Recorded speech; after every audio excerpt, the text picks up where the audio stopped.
What's good? Blessing. Blessing. Shout out to y'all, man. Hope y'all having an amazing day. Let me fix this lighting. Hope y'all having an amazing day so far, man. Somebody said that they enjoyed when we when we discussed the real shit. I made a video today. Let's see, can we watch that video? I haven't uploaded it. Let me see if it's possible. Nah, I didn't upload it. Or did I? Yes, I did. Let's see, could I premiere it now? We're gonna watch this video.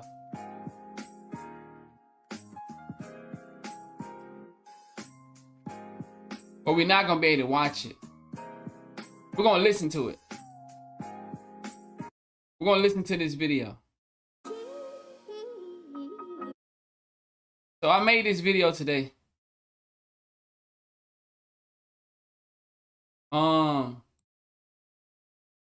This video is to give an idea. Man, my day was pretty good. This video right here is to give an idea of what's going on with me.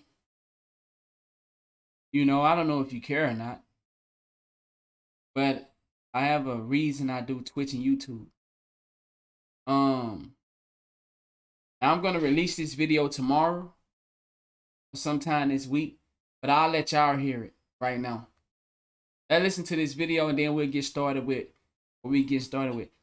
Today is episode number 23. I had a title for this podcast. It was called High of Life, but none of my episodes was able to be put on YouTube. So I think I did like 6 or 7 episodes of High of Life. So what we're gonna do is, being that I'm a 2K streamer, I think I'm one of the only 2K streamers that do this. I don't think nobody else in the 2K community do this stuff what I'm doing. Which is it's not like I'm bashing anybody in the 2K community. I understand everybody have their own road. I understand people have their own route in life. This is my route. So I'm gonna let you hear this. I'm not gonna play the whole thing, but I'm gonna let you hear a little bit of it because I'm gonna release this tomorrow. I'm gonna upload this tonight. I made it today. I'm gonna upload it tonight. I'm just gonna let you hear a little bit of it, and then we're gonna get started. All right.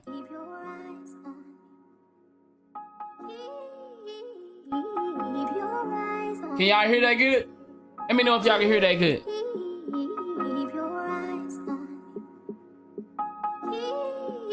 What's good, man? Shout out to everybody that tuning in. Blessing. Let me know if y'all can hear it good. What's good? Back with a new video, man. And we got a video today, man, what it do? I've been putting out for a while. I've been telling y'all, I've been giving y'all signs. Just gonna play a little bit of it. Been talking about this since 2K22. I've been dealing with this. What's good, gang? Alright, let's listen to this, then I'm gonna come back. You remember when I took that little break, man? I told y'all, hey man, I'm gonna take a break. I'll be back in August. And I came back. And I was grinding and I was putting in that time. But when I took that break, man, I noticed something about myself that had changed. I noticed that for me to take a break like that in 2K, something drastically has to happen. I don't take a break from 2K. I love 2K. I've been playing it 2K12. That's 2011. Love the fucking game. I love what they did with 23. You know, it's a couple issues I can talk about. As you see, this is my record. I done played 237 games. 82 win percentage. Now you probably said, bro, and I usually have a higher win percentage than that. Well, this year I decided to play with anybody. I hop on with randoms all the time. See me playing in the theater with randoms and just going out there and not caring. Why would I feel like I don't care about winning? 2K made a phenomenal game, but I realized you gotta play with others and they gotta be on their stuff. And if they not on their stuff, then the game gonna fail for you. Even if you good at the game, you know. You need others to be locked in this year. And nothing wrong with that. Amazing game. Amazing game. Couple issues, but we'll get into that later on another video. The thing I want to talk to you about today is I think I'm losing my love for gaming. I think I'm losing my love for 2K. 2K22, man, it hit me hard, bro. I didn't care no more. I didn't care to play the game, but I got a connection so deep with the people that support me. And that's why I'm making this video. I wanted to tell you how I'm feeling, and I want you to understand where I'm coming from, to why I don't play like that anymore. Do you honestly think I hate playing 3v3s? No. But every time you come in my screen, you see me playing twos. I'm trying to fight this thing that I feel like the game is not fun for me no more. Like, now that's in fun, like I can't play it.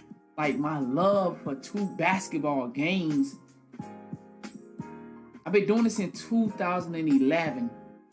Am I tired now? I don't know. I've been finding myself talking about this late night to my girl, like, man, what's going on with me? Why I'm not loving my game? Why I'm not playing the game that they made for me? The game is not hard for me at all, y'all. The game is exciting. The game is dope. The game is fun.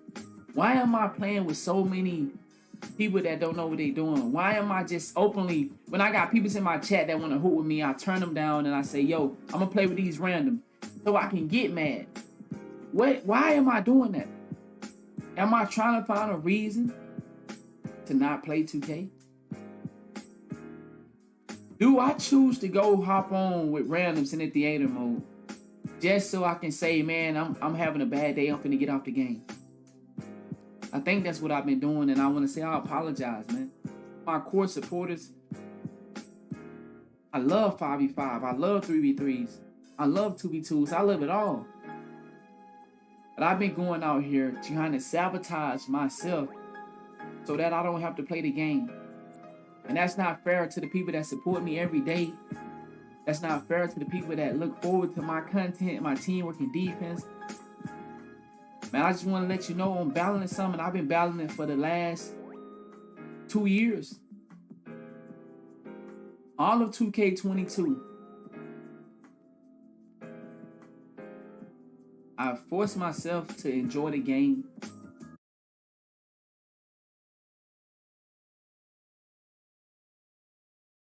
That's just a snippet of the video. The full video will be released tomorrow. This is my true purpose. Now, I don't want to really go over it yet because I want you to watch the real video. I want you to watch the video and I want you to understand before we go into it. So I'm not going to go into that video. I'm just going to give you what you heard. And what I will say is 2K is a great game. But I think a lot of y'all got lost into what I'm here for. You think I'm here to entertain you with 2K. I'm here to entertain you about things that are going on in my world. Things that I feel like you should be aware of. So maybe I got distracted.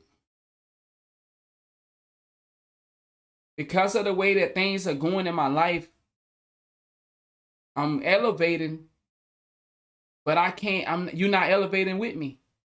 So What purpose does it serve me to play 2K and I know that I got brothers and sisters that don't know about this thing right here we about to talk about? I got brothers and sisters that don't know about this, this, this, this, this, this, this, this, this. I got things that goes on in my everyday life that I deal with, that I discuss, that I learn about. And if I don't get to share that with y'all, then what purpose am I serving? So my content is not, I'm not going to stop playing 2K because I know that's how I connect with some of y'all. I know, but what I realize is I done got so far away from the grid that you look forward to my 2K content over my the real me. 2K is my way into your life. I want you to understand that. I give 2 fucks about 2K. I give 2 fucks, but it's a way into your life.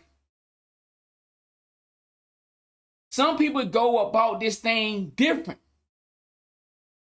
This was my route. I was building helicopters, making $100,000 a year, taking care of my family, living life, learning, putting on events for kids. This is what I really do in real life, not on the internet, in real life. But I wanted to do it more than I was allowed to.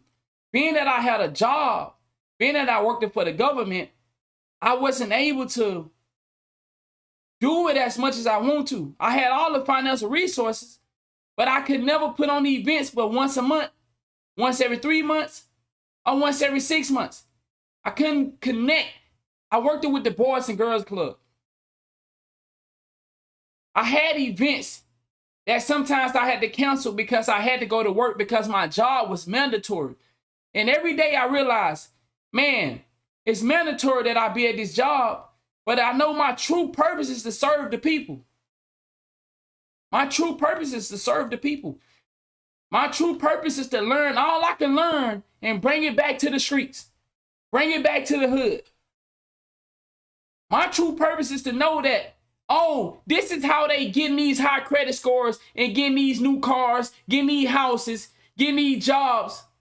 Oh, it's because they got a high credit score. So how do you build your credit score? Oh, you put this in your name? Nah, you actually go do some shit like you make them you put their name on your bank account or some shit. I can't think of the name of it, but I can't think of it right now, but it'll come to me. Like, the knowledge that I was taught was, Dad, could you put this bill in my name so it could build my credit? But that ain't it. That ain't it. That's false. I can't think of the name. It'll come. Authorized user. That's why I love my chat. And I knew I got people in here that fuck with me on this level. Authorized user. And you can do the same thing, build your credit, instead of taking a chance on putting this cell phone and then you ain't able to pay the cell phone. But see, that's what I learned over the time. I'm 30 years old. I didn't know none of this shit. I didn't know none of this. So what I'm saying is, I feel like y'all don't, so many of y'all, you fuck with me, you value my content. See, it's not about being smart. Because see, we all dumb. I'm no smarter than you. I'm no smarter than you. I just choose to look at things that some of us may avoid. And I understand, bro. Sometimes you can say, I can't make a change in the world, so what am I focusing on that for? That's not true. I use 2K to shed light on real issues. When I got into it with the 2K people, it was for me to show you that I'm willing to go against the grain. I had a mission all along with my logo. I wanted to show you what it meant to be on this side of the track in the world that I live in. I live in a real world where I have to live every day knowing that death is coming for us all. And I know that there are people out there that's speeding up the clock for me to die. I know that the things I eat is poison. I know that the things I drink is poison. I know that the air I breathe is poison. And I know if anybody try to better the world that we live in, you are a target. So I tried to show y'all through 2K. But what I learned over the last few weeks, I'm trying to show you something by using 2K as an example. And some of y'all are so devoted on 2K and not the example that I'm trying to give you. So I said, I'm failing. I'm failing at what I came here. I left my job not for 2K. You think I came to Twitch because I wanted you to sub up to my chat? You think I came to Twitch because I wanted you to donate? I left a job making $100,000 a year. Everybody called me crazy for doing that. But I knew what I was here for. See, when you know what you're here for, I don't need the fancy watch. I don't need the fancy jewelry. I don't need the fancy clothing because I know what I'm here for. And I'm here to steal from the rich, knowledge-wise, and bring it to the poor. I knew where I came from. I knew I didn't belong in the group, but I needed your attention. So I apologize if I deceived you that I care about 2K, that I care about logos, that I care about anything of a build. I apologize. I had to do this so you can understand and try to get to see it from my point. You guys can't even fight against 2K and a unit. How the fuck can we fight to survive for our kids? My kids are not the only. I tell my daughter, you're not my only mission. I look my daughter in her eyes and I tell her, I got more kids out there too. I love you. And I got kids out there that need your daddy. You need your daddy. And your daddy gonna try to do the best he can to teach you what he know, to give the game to you. But you gotta work with me. So, this is who I really am. I'm not a 2K streamer. I lied to you. I'm sorry. How else was you gonna let me in? How else was you gonna let me in? What I tell y'all? Then don't I come on the stream and I say I don't know nothing about these rap songs unless you tell it to me? Because I know the frequency that rap music produce.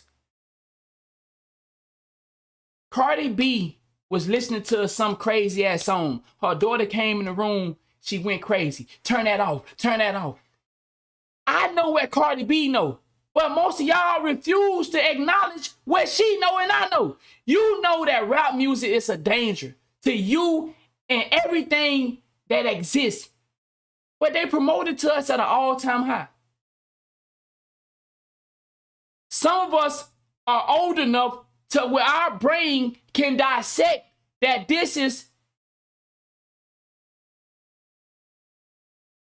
Some of us are old enough and grown enough. Some of us are old enough and grown enough to where we can hear some young boy and we don't want to hurt each other. But what about the kids that listen to young boy? What about the kids that fall victim to this right here? This shit on the screen. What about the kids? We old enough and grown enough to say, that ain't no candy right there. Well, that ain't no candy. So, welcome to the Real Anonymous. I said to myself, man, I'm about to lose a lot of supporters.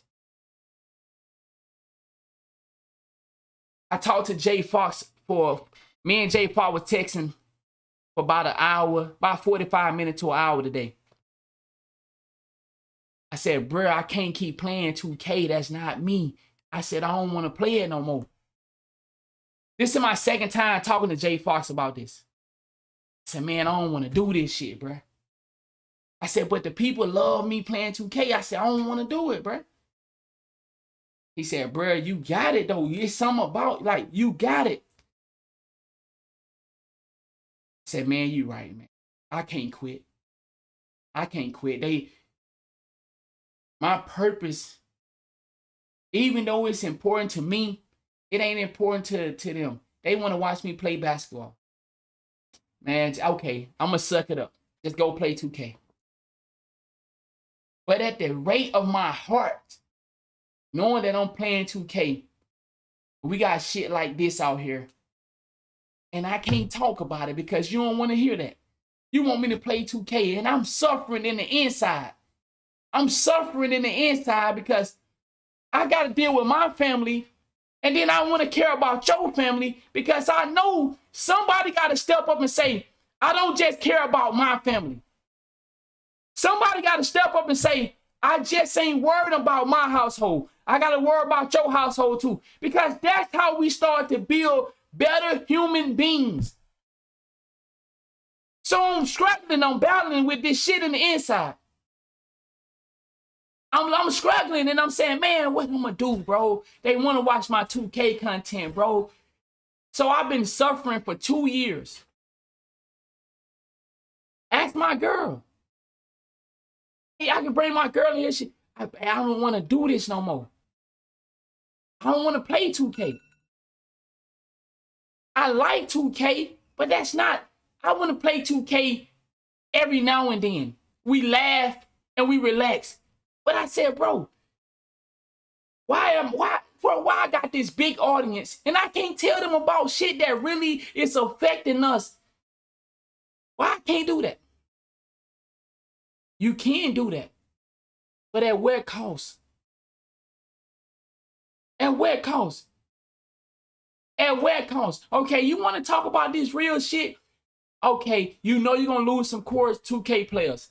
Okay, so how do you balance it out? Because you got to keep it. Because you got to understand, for my older guys, can I say something for my older peoples in the chat?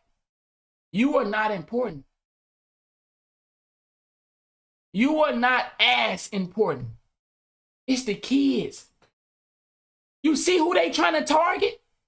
You ain't gonna fall for this. You know this ain't no candy. Yo, I'm grateful for the love, D-Cool. You know that this is not candy. Who don't know this? It's the kids, bro. And I apologize to say that. You important, but you ain't as important. Our elders, any elders in the chat, man, I'm truly grateful. And when that's, bro, can I say something? And you're gonna hear this about the video I'm releasing tomorrow. How does it look on me when I'm playing with y'all in the chat? And I want to build something with y'all.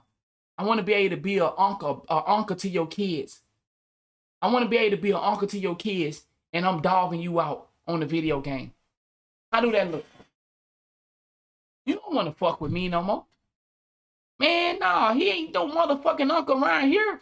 This nigga calling me trash. This nigga calling me bitch ass nigga. You fucking suck. You don't want me around. You don't want me over there talking about, oh man, this your Uncle Anonymous. This bro Anonymous. You know, meet the family. I'm trying to meet the family.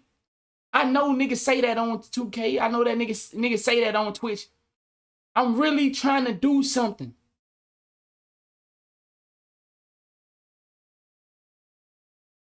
He said, I'm a police officer, bro. We catching ODs. Overdose. Yes. Thank you. Thank you. Thank you, bro. This shit is really affecting our community. But what am I doing when I'm just playing 2K and I'm ignoring it, Campbell?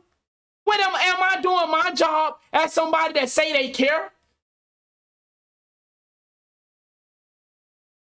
Man, I appreciate it. I constantly use 2K as my source to y'all, man. But I'm telling you, I'm tired of not speaking about this shit because I'm afraid that you gonna run off. So I do it every other week, every other day. But bro, we got people that are losing their life to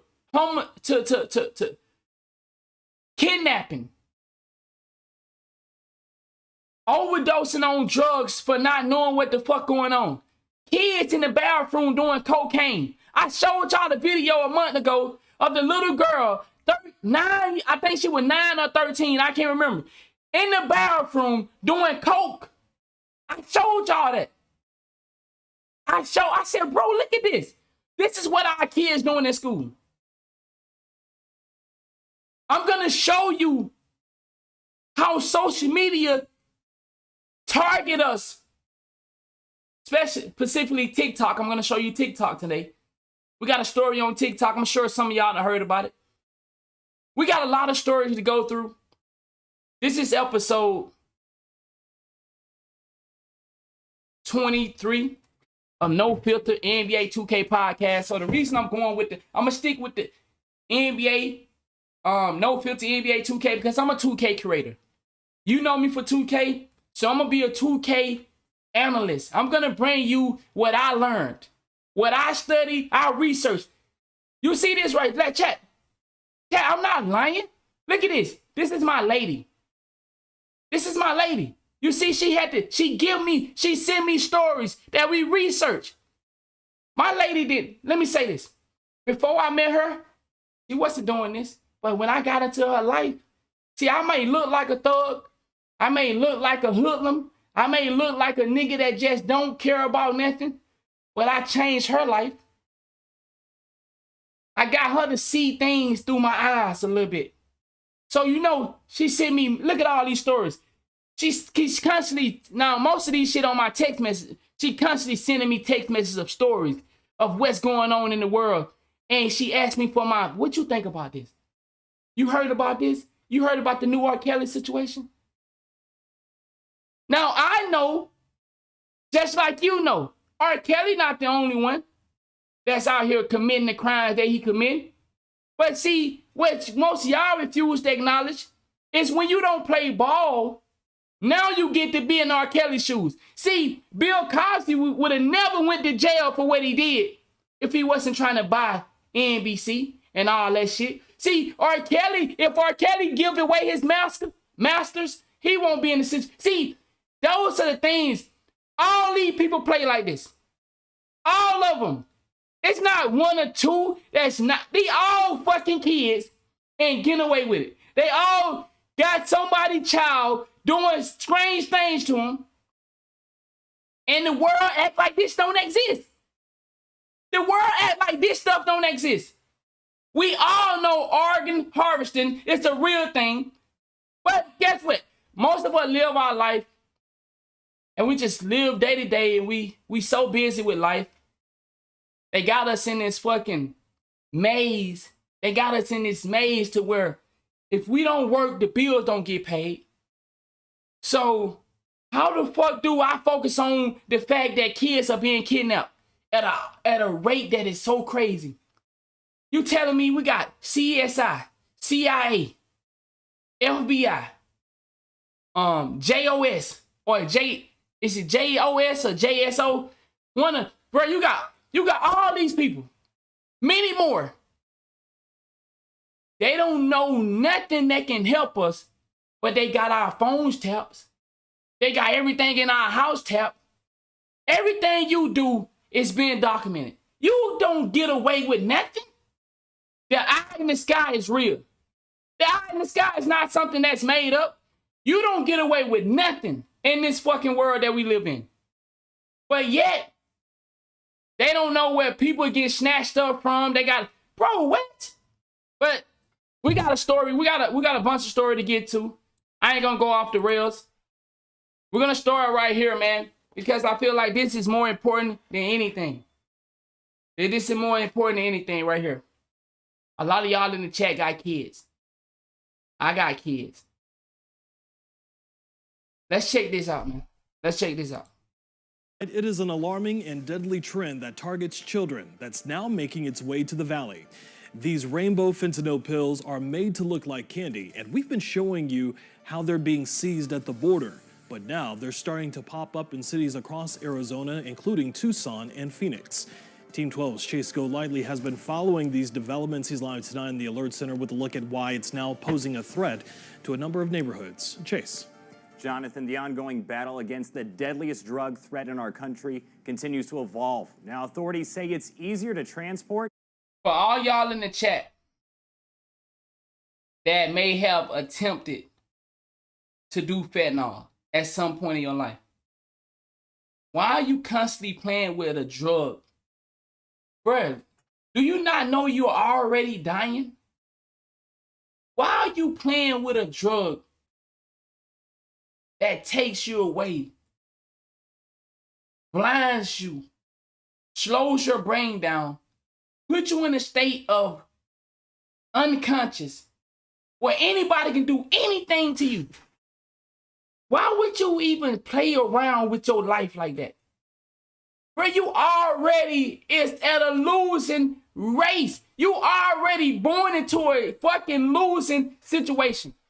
You are meant to die the day you born. The day you fucking born, you were sold to somebody. Not your, and I keep, you know, I keep saying, bro, when people say, those are my kids. The kids I raised are not my kids by law. You understand that? By law, they are not my kids because they already been sold. But I'm the one that got to feed them, clothe them, and raise them. See, it's all a scam. So, why you already dead? Why are you speeding up the process? Why aren't you playing around with shit like this? Speeding up the process. And could be confused with more common narcotics. It started at the Arizona border. Looks like candy. This is concerning. And now Rainbow Fentanyl, as it's being called, has found its way to the streets of Phoenix and Tucson. We are seeing it start trickling in. Sergeant Brian. Who you think make this? Who you think make this? Do you think a nigga in his fucking backyard is making this? When you hear about these insane new drugs that are coming out, man, who in the fuck do you think have the fucking knowledge, the fucking history to make this shit?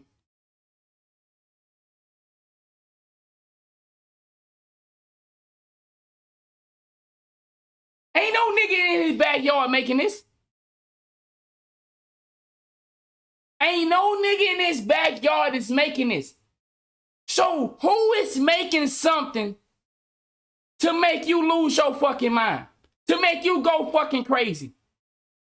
Stop.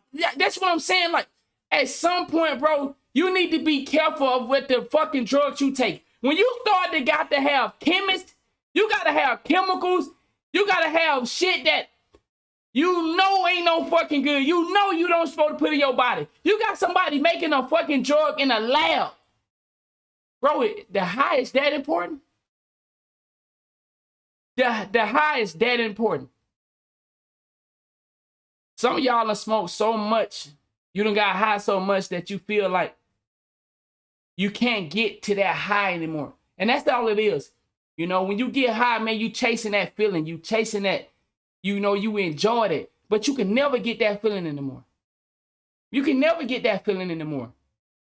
So you're willing to do crack, cocaine. You're willing to test out all these fucking products. Not understanding, bro, you slowly killing your life. And for some people, bro, it's only take one time. One time. Man, I got a best friend. He got pre-mold, bro. He got pre-mold, man. He ain't the same. One time. He bought some weed from a guy that he didn't know. He bought some weed from a guy that he didn't know. But they said, hey, man, you can go get it from Brody. Brody got that good shit. Brody had that shit that turned my nigga to a lemon. Now this all he do every day.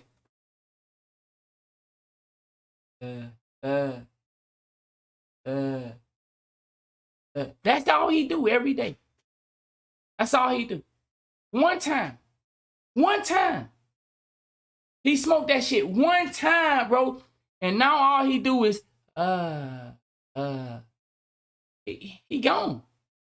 He gone. Imagine, bro, living a healthy life.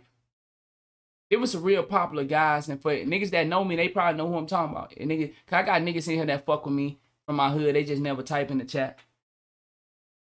Nigga was a healthy nigga, bro. Very popular. He was like that. He knew how to flip. You know, the nigga knew how to flip. The nigga knew how to fight. The nigga knew how to get girls. You know? And all of a sudden, bro, he smoked that shit one time. He was a nigga that was very successful. And he went to a lemon.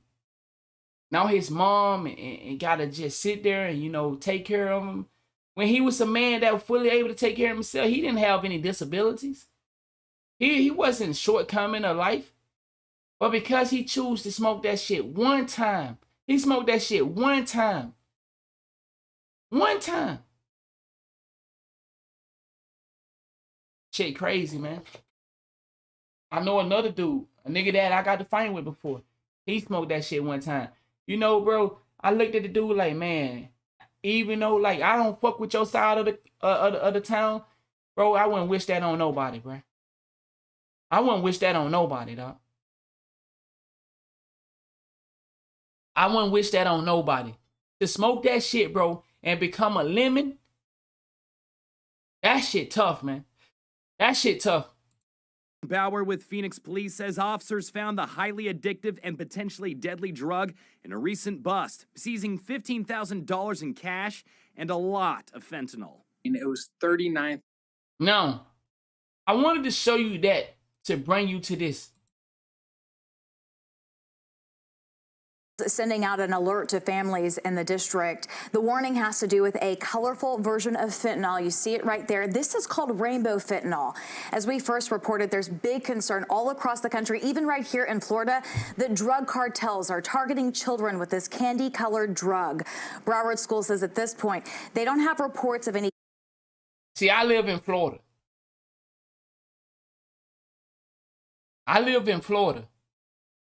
My kids go to school in Florida. I seen a little girl, 9 or 13, I can't remember how old she was, do cocaine in the bathroom while the other girl filmed her. This shit is all over the world, bro. I can show you a video where it's in Michigan. I can show you the video where it's in Texas, Phoenix. It's in Florida. This shit is all over the world where, you know, when we was in school, we used to take them little nerds. Y'all remember that? He said, I lost my friend to fentanyl. Do y'all remember? Do y'all remember when we was in school, we used to eat them little pills, the smart pills? You remember? So you telling me the little smart pills we would eat, little colorful little, you know, pills? What's the difference between this shit looking like candy? The little smarty, yes. He said, I lost my niece to fentanyl. Man. So this is why, like, we got people in the chat that got experience with this stuff.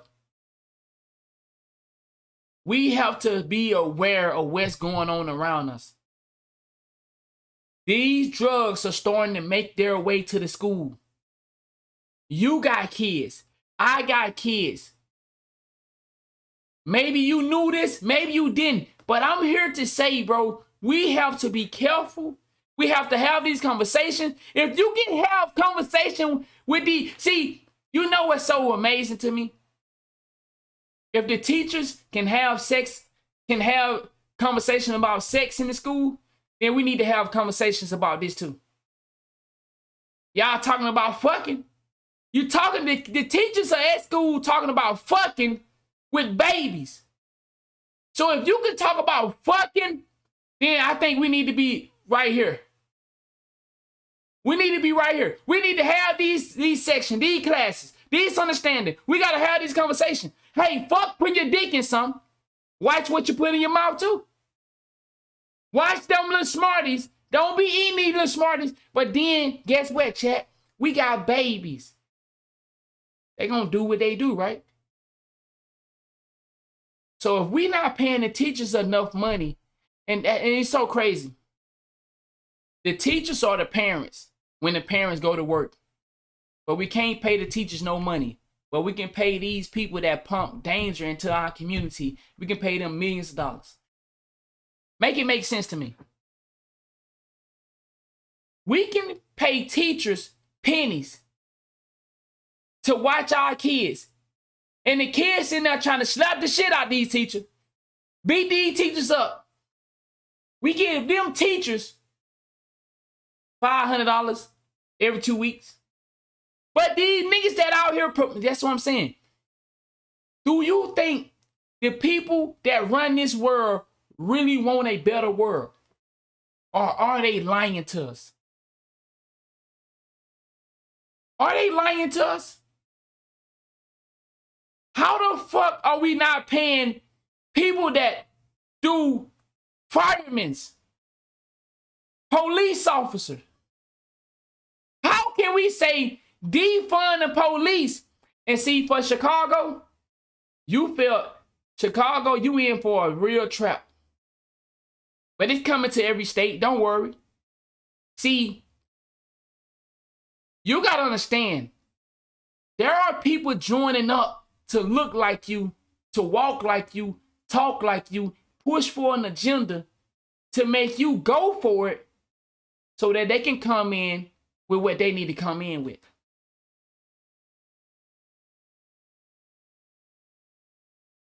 Now, Chicago, you think you've been a gangland in a war zone? Wait until January of 2023. We got a video getting to that too. Let me not move too fast. But for my parents in the chat,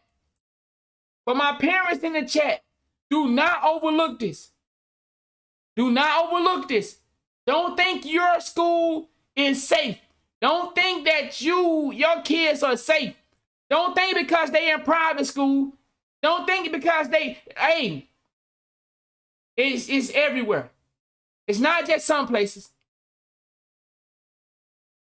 Cases of rainbow fentanyl here in South Florida, but they want parents to be aware of its dangers. Absolutely. All right.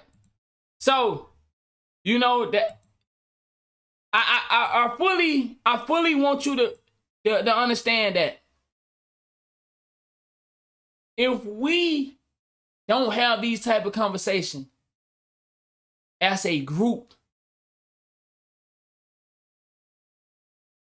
what service are we doing for our community? When are you going to stop looking at your household and saying, well, hey, nobody in my house do it? You want to live in the world by yourself? You want to live in the world by yourself to where you watching others die slowly in front of you. Hey, I seen some kids, bro, the other day in my apartment complex. I seen some kids. They was tussling over the football. I was walking around the apartment complex getting my exercise on. And I had to sit there and talk to him for a second. Because I cannot say that I'm for the people and I'm afraid to step up and say, man, come on. Come on, y'all. Come on, let me play with y'all. Cut that out.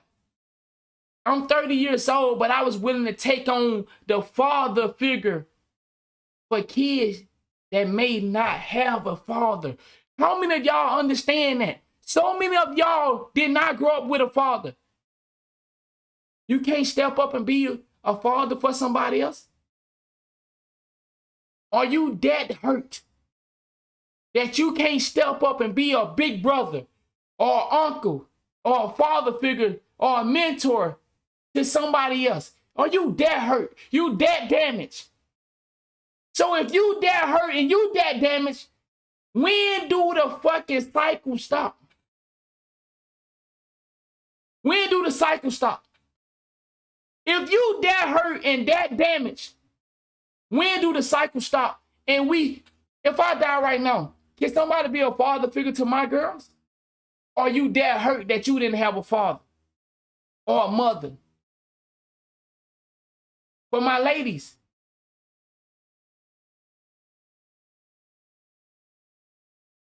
stop forcing your son to be like the father that sell dope. Ladies don't like to hear that. This is not on the menu, but I just want, like I said, because it's so much that go through my mind that we don't get to talk about. Ladies, stop dressing up your kids to look like he fucking sell dope at 4 years old, 3 years old. Why is this little nigga 5 years old sagging, earring jewelry on? What's up with that? That's what you call social programming. We're gonna get to that. Matter of fact, let's go here right now. Let's go straight here. All right. Let's go straight to this one. Where is it? All right. Let's get to this. Y'all ready? Check this out. Yo, I'm grateful for that big gift this sub, my boy. Thank you for the support, man. Like I said, I didn't expect a lot of people to tune in when we talking about stuff like this, because for most of my audience, you know, they all want to stick to 2K, and told you, man, I've been holding myself back for a long time, man. I want to come out, man. Let me come out. Let's talk about this right quick. Listen, social programming. Why do we dress our kids up as gangsters, as babies, and then wonder why they become gangsters, doing gangster shit, and then now we crying? Why do we send our kids to school, but we don't talk about the fentanyl and shit that's going on in the school? We ignore it, but then we wonder why our baby overdosing on some shit. We can have conversation about sex, but let's have these other conversations. Let's have these other conversations too. All right, listen to this, y'all. Listen to how social programming works in the U.S., but in other countries, they don't allow it. Do y'all know rap music is not allowed in some countries because of the danger that it causes, the harm that... See, when you ignore the fact that rap music has a strong fucking aura of violence around it. See, a lot of y'all ignore that. Rap music ain't causing no issues to nobody. Young Thug deserve to be in jail. Gunna deserve to be in jail. I said it.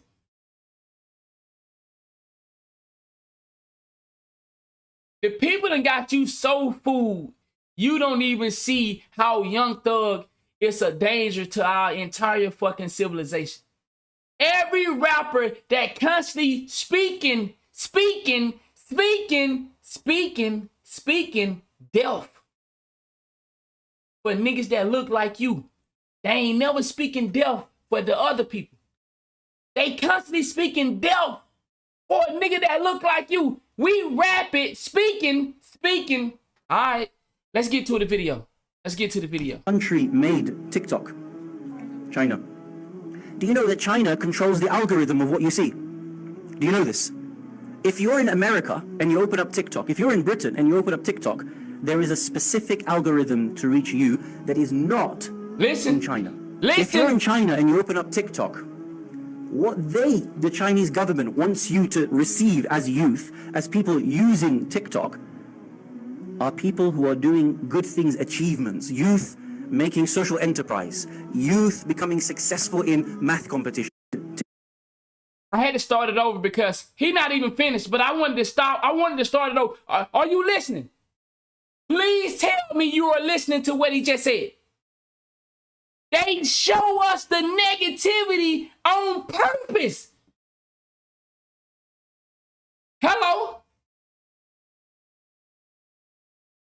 So they intentionally show us pain, negativity, pranks, foolishness, but they show they people achievements of good things. They show us making a fool out of each other.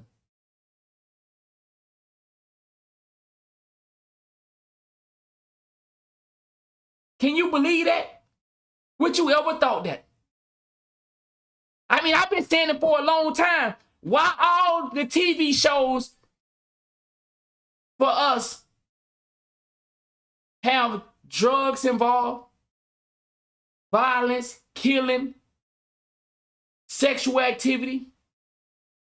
Even so far, why even our cartoons are showing same sex?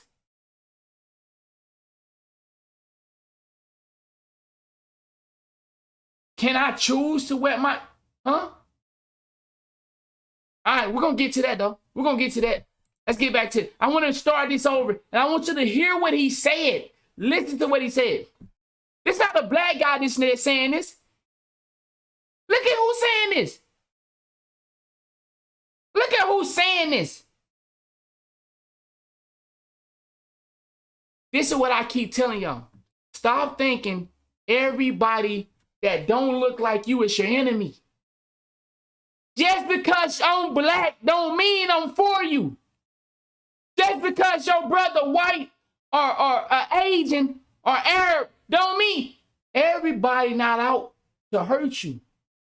You got to decipher who is for you and who is not by the way that they carry themselves and the things that they speak out of their mouth. You got to determine, is this black person for me? Is this white person for me? Is this Asian person for me? Everybody has to be judged as an individual. Because guess what? We got him, not him, but he gonna be speaking on some things. See, let me slow down. Right. TikTok, China. Do you know that China controls the algorithm of what you see? Do you know this? If you're They control the algorithm of what you see. in America and you open up TikTok, if you're in Britain and you open up TikTok, there is a specific algorithm to reach you. So for people that is in America and Britain, kind of give us what they want us to see. But for their people, that is not in China. they don't have that. They ain't looking at the same shit we looking at.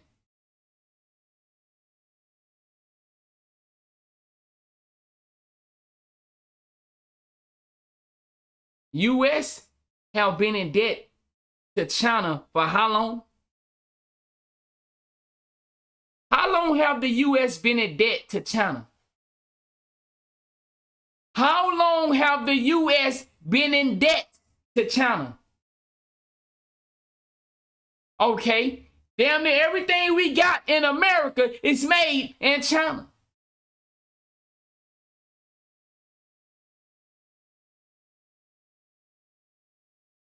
Is U.S. gonna fight China to stop them from programming us with filth? No. Why would they? Why would they? How can the little dog stop the big? See, everybody claim, we all claim that America is so strong and this and that. We've been in debt to China forever.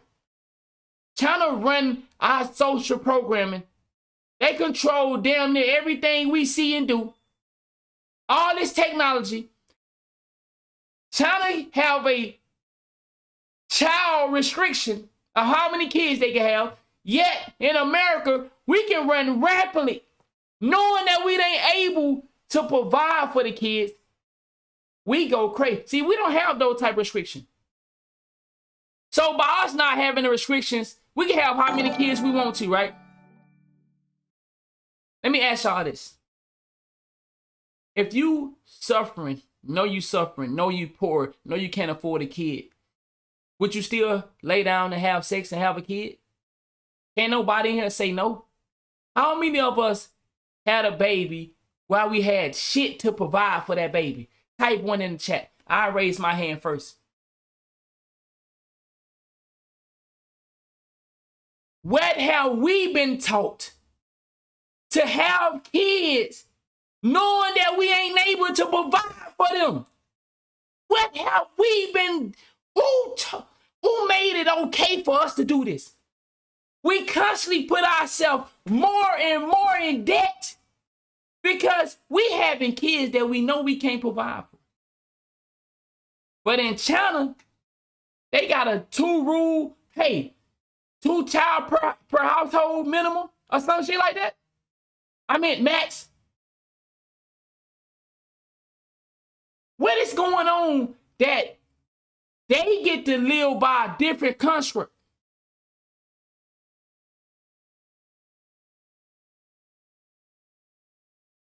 You can believe what you want to believe. You can believe what you want to believe. But at the end of the day, go on TikTok right now. Tell me what you see. Tell me what you see when you load up TikTok. Do you know TikTok now have porn? Who knew that? Who knew that? I just found that out. Did anybody know that?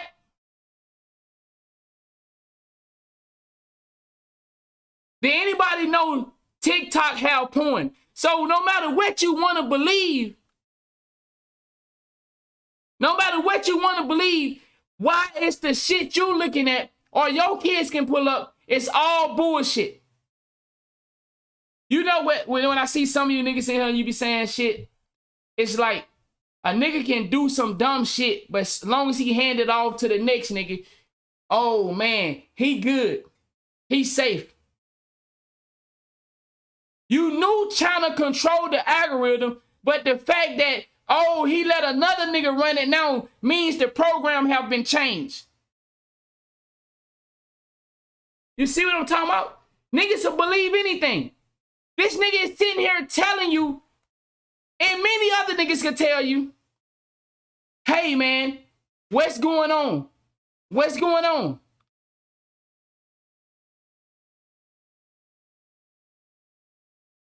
If you're in China and you open up TikTok, what the Chinese government wants you to receive as youth, as people using TikTok, are people who are doing... You know what I noticed?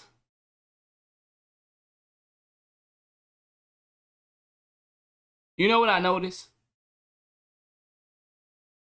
This is why I said I gotta stop playing 2K so much. You see how the example I'm showing you, you see how you dive into one segment? But in reality, see, you looking at it and saying, oh, it's TikTok. It's not just TikTok. It's TikTok, Twitter, Facebook, Instagram, whatever app you can think of. Whatever app you can think of. Whatever app you can think of, what is it promoting? What is easy to find on any app you can think of? Negativity. Bullshit.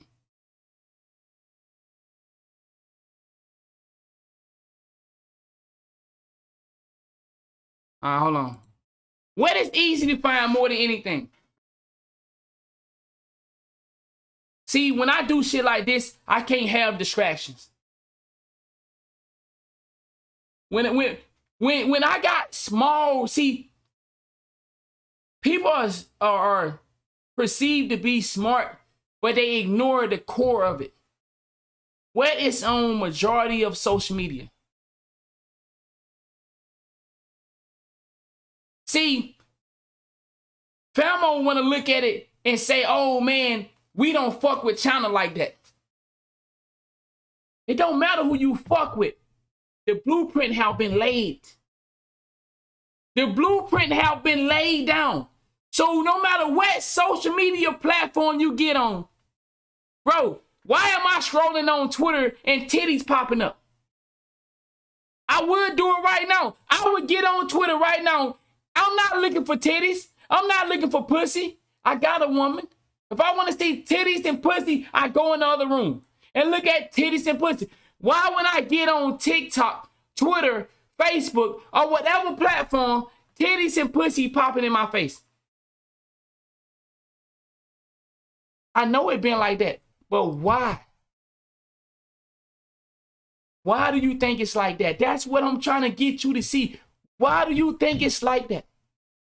Why is the internet keep dishing out things that is harmful to you,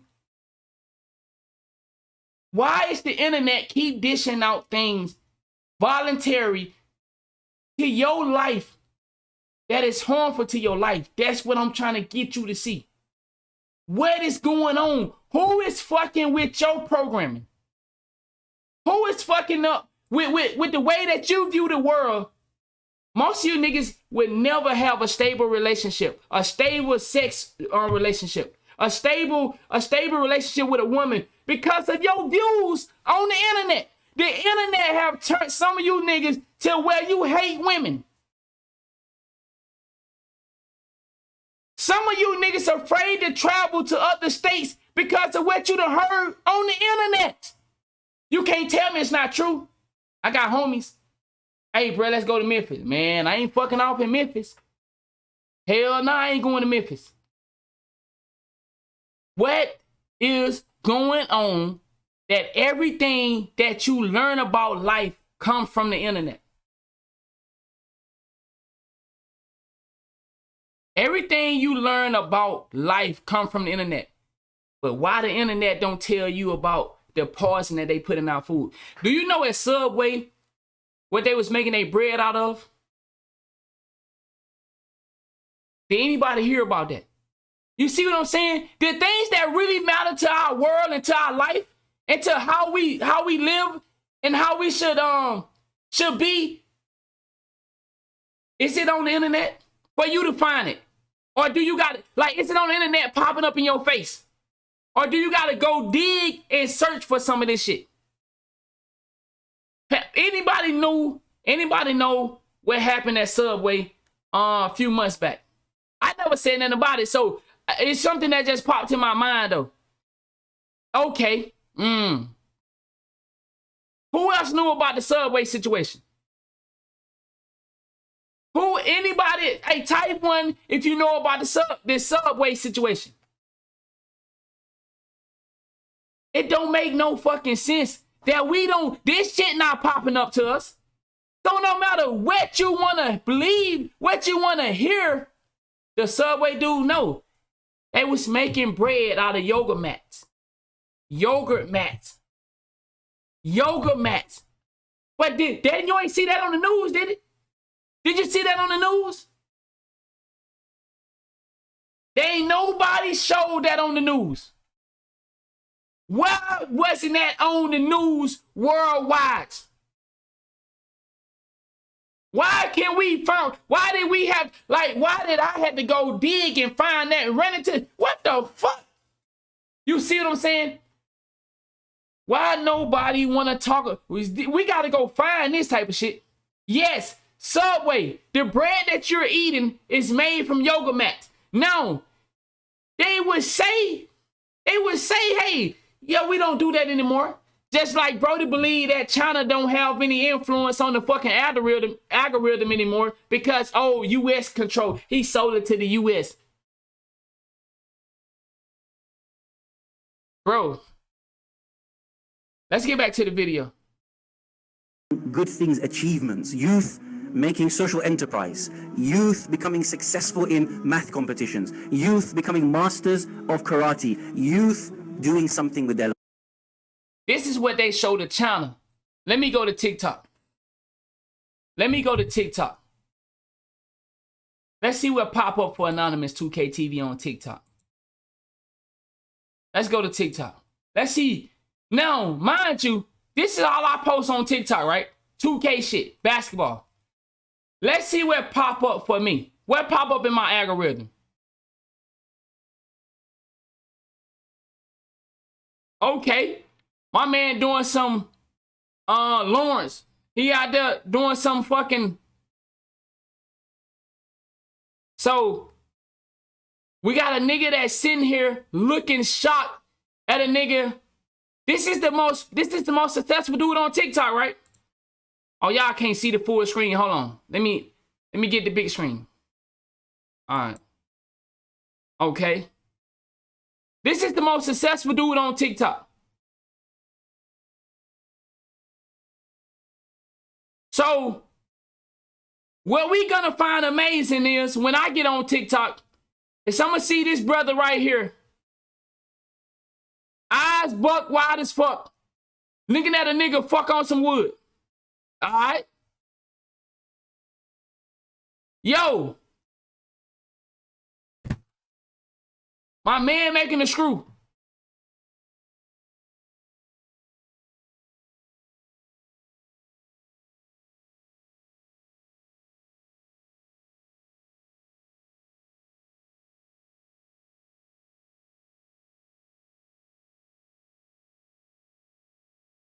Bro, I don't even know.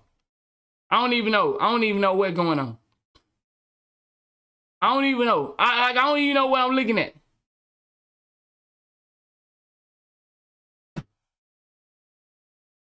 Like, I don't know.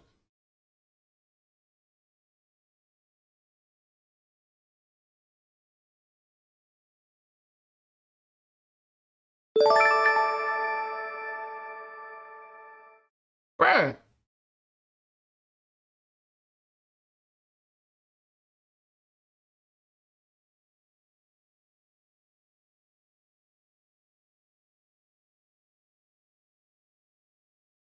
Do you get my drift? Before I have to say anything, do you understand what I'm showing you?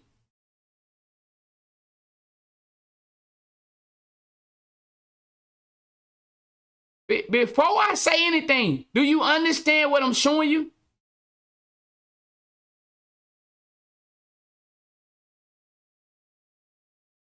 Do you get it? Do you understand what I'm showing you?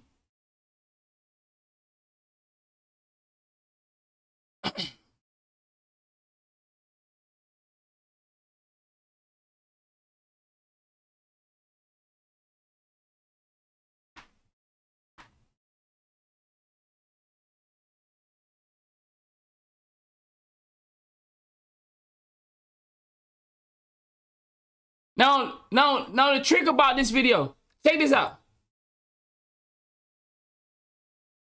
The world we live in. The world we live in.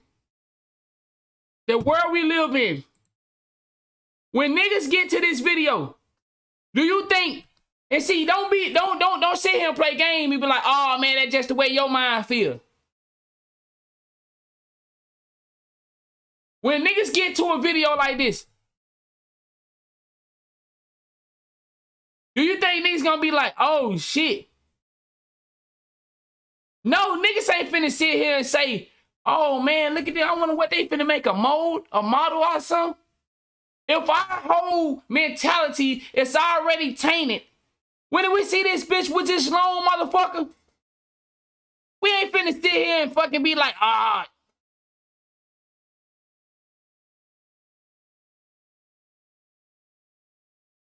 He said you gotta type in your interest. Y'all don't get what I'm saying, though. I showed you in the beginning, though. You don't get what I'm saying, bruh. What is my TikTok about? 2K content. That's all I post on TikTok. Why is they feeding me something other than what my content is about? All this shit is irrelevant. All this shit, just a bunch of fucking fool people doing some nut shit. Motherfucker playing around with some tools. Why is it nothing about what I post about? I make 2K content on TikTok. They not gonna give me what I want. I don't like nothing. I don't be on TikTok. It's the only thing I do on TikTok is put up a video and get off. I don't watch TikTok. Bro, I never in my life watched TikTok until today with y'all. Never. Cross my heart to hope to die. I never watched TikTok. I never watched TikTok. Never. This is the first time I ever watched TikTok. I'm 30 years old. I never watched TikTok before.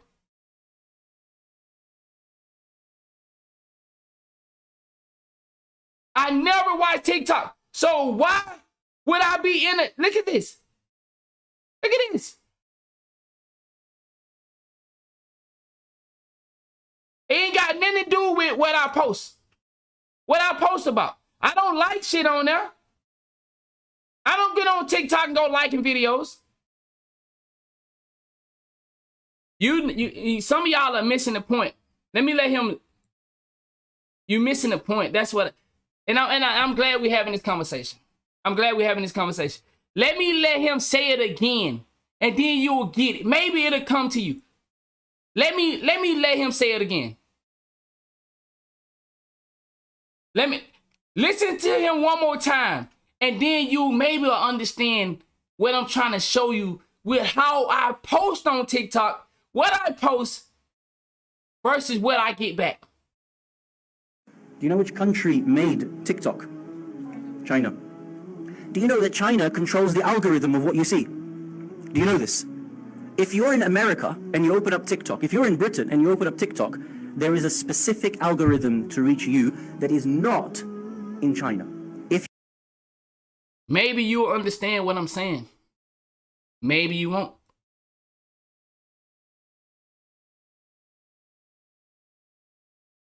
Maybe you understand what I'm saying. Maybe you won't. The algorithm of what you see. Do you know this? If you're in America and you open up TikTok, if you're in Britain and you open up TikTok, there is a specific algorithm to reach you that maybe you get what I'm saying, maybe you won't.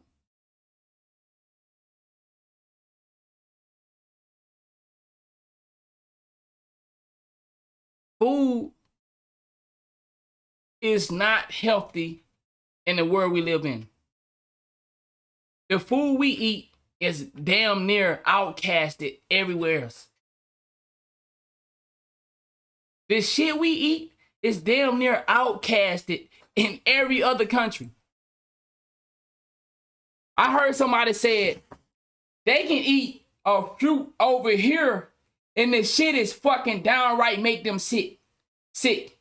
They go eat the fruit in a different country and the motherfucker make them feel so good, make them feel healthy. Because for y'all that don't know, fruit,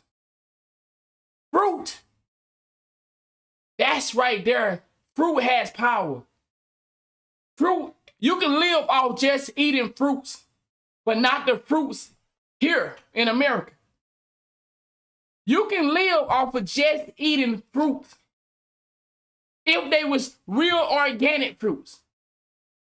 Fruit has a lot of fucking good shit in there. What the fuck is on my bad, I'm wasting liquid over here. Fruits are real powerful. I need to get that video. I need to get that video, bro. It's just like chickens. Like over here, bro. See, I'm from Mississippi. I grew up on a little small places. Bro, a chicken probably get this wide. Let me move this shit right quick. A chicken probably get this wide, probably this tall. Chickens are this big, this tall now. Do you think that's natural? Do you think that's natural? I'm telling you, I was born my dad raised chicken when I was a kid. Chicken be this wide, bro. Probably this tall. Little bitty motherfucker. Little bitty. Now the chicken is this wide, bro. The motherfucker look like he work out. What is going on with that? What is going on with that? Why do our chicken got fucking linebacker shoulders? This nigga got legs that look like he run track. Bro, I seen chickens all my life. My daddy birthed these little motherfuckers from a little baby. My daddy, you know, he put the sun on the eggs and then they hatch. And then the little motherfucker come out. My daddy got a little bitty chicken. Them chicken will fuck my daddy chickens. The chicken that these farmers are raising, which farmers are being taken over. Chat. Another thing too, we have to understand, bro, how powerful and how special our farmers are. The farmers supply the factories. Okay, I want you to understand that. But if I can control the farmer has to get this shit out by a certain time or he fuck. If the farmer don't get this shit out in a certain time and get me, so what do the farmers do? They gotta juice them up. Hey, we need this many. You know, like that little joke that was going around. These niggas ain't have no chicken wings, but they had chickens. You remember the joke? Or what it was, thighs and no wings or some shit?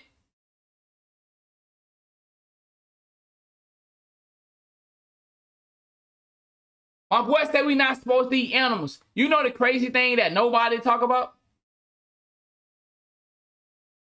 When we eat the animal, right? You can eat animals. It's just the way that the animal life has been taken causes the animal to release poison. So when the animal is going through cruelty and he being chased and hunted and all that pressure come to him and the animal release, I don't know the name of it, but you can go look it up if you, like the things I'm saying, you can just go look them up. And that'll be easier. That way you get to see it for yourself. The animal release some type of toxic in their body when they going through this fucking cruel killing. This is why you see some of these old movies, they be, you know what I'm saying? They be trying to kill the animal easy and soft. Like, come on. You feel me? So the animal don't release that poison and stress and all that stuff, all that shit that he got in his body. He don't release it. See, that's the fucked up shit that we eat. How do they kill the animals? We don't hunt. We don't hunt. So, you know, we don't really, most of us don't know nothing about this shit. We don't know that it's a way you're supposed to kill the animal. It's a good way to kill the animal, and then it's a bad way that can fuck you up for eating that shit. Let's get back into the video. The reason I'm showing you this, it's not just TikTok. I don't want you to get caught up on it. Oh man, that's TikTok. No, it's every social media platform you could think of. It's not just TikTok. It is not in China. If you're in China and you open up TikTok, what the Chinese government wants you to receive as youth, as people using TikTok, are people who are doing good things, achievements, youth making social enterprise, youth becoming successful in math competitions, youth becoming masters of karate, youth doing something with their life. And you are rewarded. That algorithm is that the Chinese government makes you see positive things for social development. Did you know here and in the United See, that's what I'm trying to explain to y'all. Social development. If I constantly show you positivity, you're going to develop a certain way. But if I constantly show you bullshit, how do you think you're going to develop? Y'all don't understand. Most of y'all, listen, do you know the video that went viral? The video that went viral from the girl with the McDonald's situation. Do y'all remember that? Do y'all remember the video of the girl, the dude brought McDonald's to the girl and the girl snapped All right. Now, mind you, there was other videos like that too. Do you know why? Do you know why? Did anybody follow the story of the guy bringing McDonald's to the girl? Did anybody follow that story? Do you know that they was paid to do that by a fucking company? They didn't mention a company, but if you go back and look into the story, a company paid him to do the skit. Why? Social programming. It's to cause issues for guys that are going through breakups with their boyfriend, to cause a chaos between man and woman that are dealing with these issues as, I'm coming to see my child. These things, these skits are not just skits. Companies are paying people to do these skits for social programming. So if you're dealing with a baby mama and she see a video like that, bro, tell me you understand what I'm saying? Yeah, it's fake. But listen, it's not just any type of fake.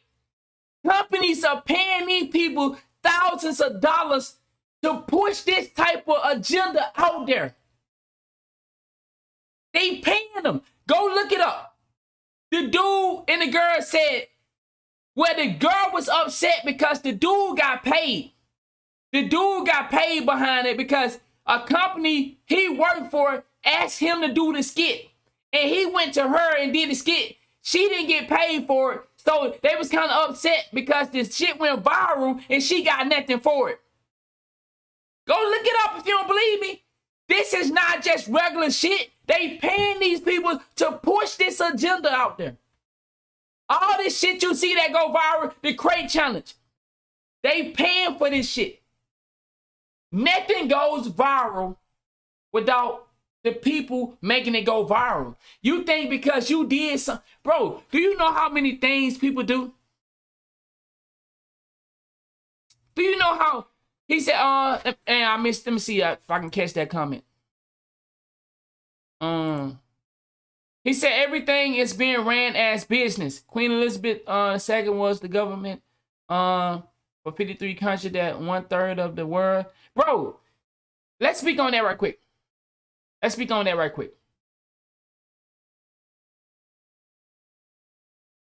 How do 1% of the world control the entire fucking world? How?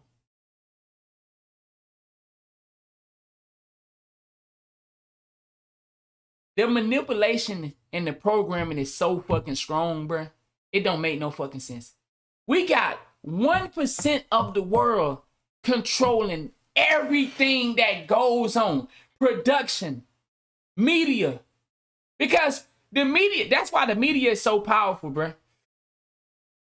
The media is so powerful because you can fucking, it's not even dollar bills, bro. It's not even dollar bills. Bro, money is nothing to these people.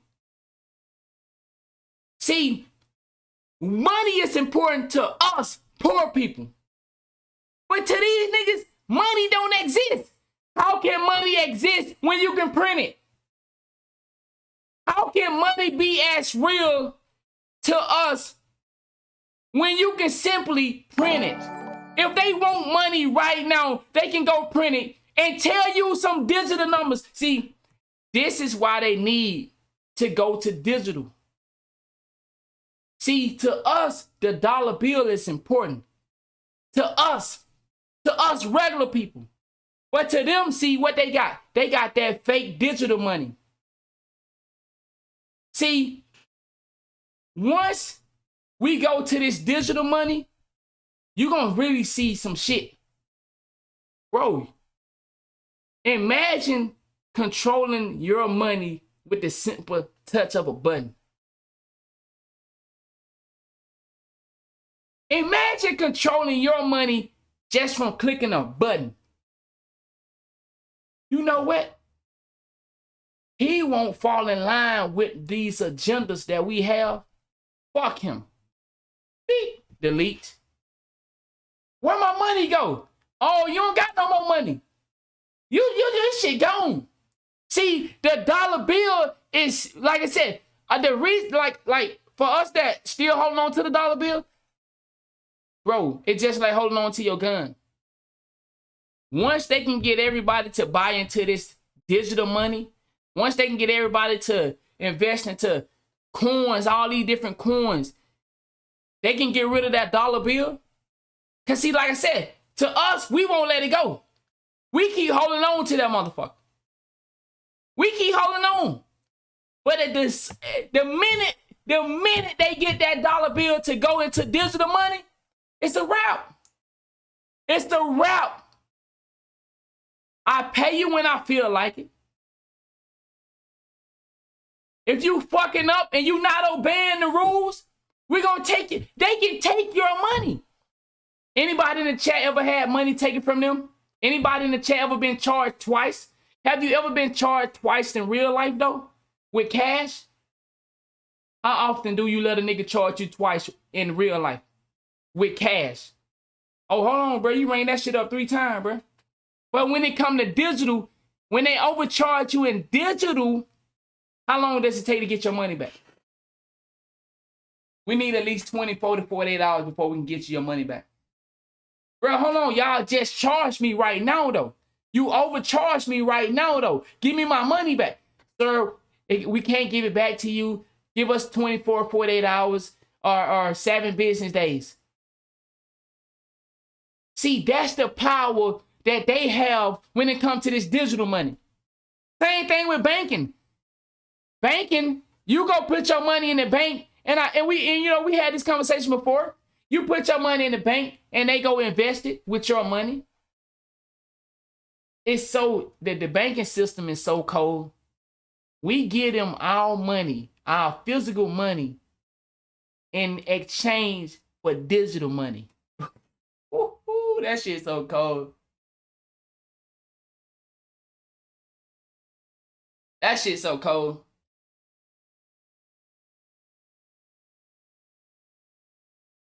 He said, let's go back to gold. Bro, these people don't got nothing, bro. Bro, they don't have gold. Bro, United States, bro, you think we would still be in debt if we had gold? Think about that. United States has been in debt since you've been born. Do you think they still got money? Bro, they charge us for everything we do. Everything we do has a crazy price on it. Do you think we got any type of money? We've been in debt since I was born. I'm 30 years old.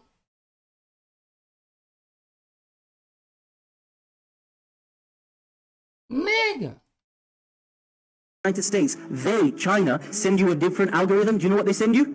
All the nonsense that you see. They want you to see girls dancing, boys and girls dancing with each other, pranks upon your parents, pranks upon people. How many pranks do you see? Yeah, I'm not saying it's not funny. Some of them are downright hilarious. But if you want to destroy a nation, destroy a generation, you make them in their mind be rewarded with the dopamine for thinking stupid things are good, thinking that this is what you're supposed to grow up doing. A large proportion of people grow up thinking that this is what life is about.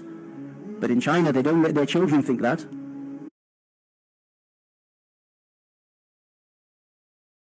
Thinking that this is what life is about. But in China, they don't let their children think that. Grow up thinking that this is what life is about. But in China, they don't let their children think that.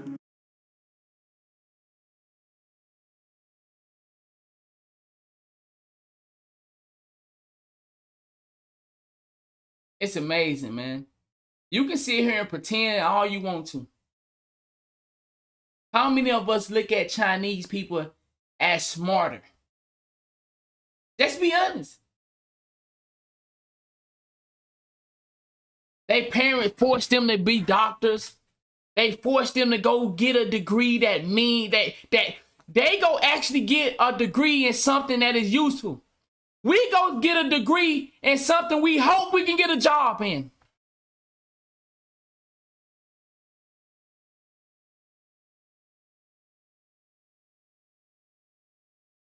We hope we can get a job in this field, knowing that these niggas ain't hiring nobody in this field in 3, 4, 5 years. We go and say, well, this is, I like that. We don't do no research on job opportunities for the field. We just go, I like that field right there. I'm gonna go to that one. Yeah, I wanna be this. I wanna be that. Nigga, when the last time they hired somebody in your state for this job? Oh, so I gotta move out of state? I didn't think about that. Damn, I don't wanna move out of state. We don't do no checking.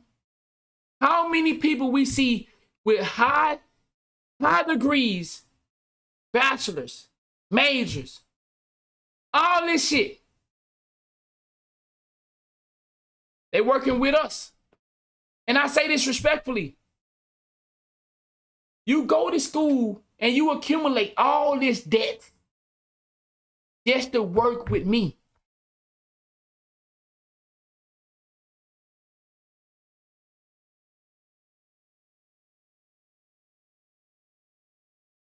You go accumulate all this debt going to school for this career that you don't want. That's not what you really want to do. You go accumulate this debt. Now you forced to pay back this debt. You done got these student loans.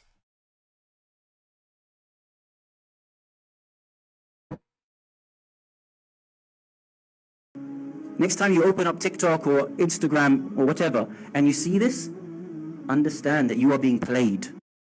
That man said, understand you are being played. He said, understand that you are being played.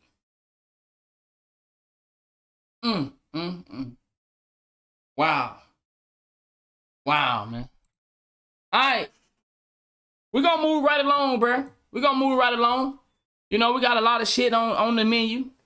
We got a lot of shit on the menu, bruh.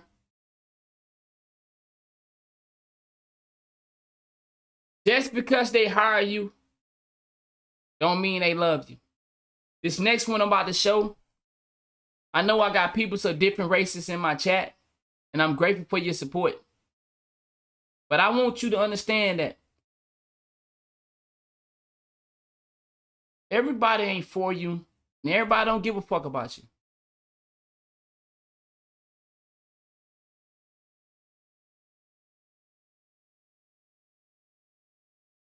At some point, you got to realize and understand that the world used to be a particular way before it became to what it is today. How many fucking basketball owners have been exposed for being racist? All right, let's get it. The NBA is fining and suspending the Phoenix Suns and Phoenix Mercury owner Robert Sarver after an investigation into the organization's workplace culture. Among the findings, the league determined that Sarver used the N-word on at least 5 occasions and made several sex-related comments toward women employees. The probe also found he created a work environment that treated women employees unfairly. As a result, the NBA has suspended Sarver for a year and fined him $10 million for his comments and for his behavior.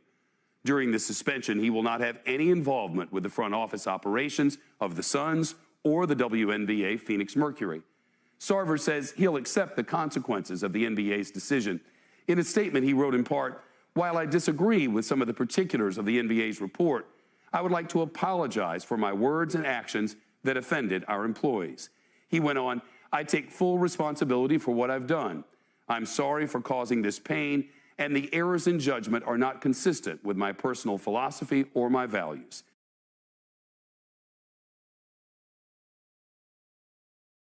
Are not consistent with my personal philosophy or my values. But this same man this is what I'm saying. How do you know For anybody in my chat that is non-black, these are the type of people that make it hard, bro. These are the type of people that make it hard for us to build. Because you could be working with a nigga for so long. You can be doing business with a nigga for so long. But all the time, in the back, that's just a nigga. That's just a nigga. That's another one of them monkeys running up and down the court for me. What did the owner say? What did the owner say for the Clippers? They just entertainment. This is what I'm saying, bro. It makes it hard for us to build because we got dudes that hide in the shadows and still being racist.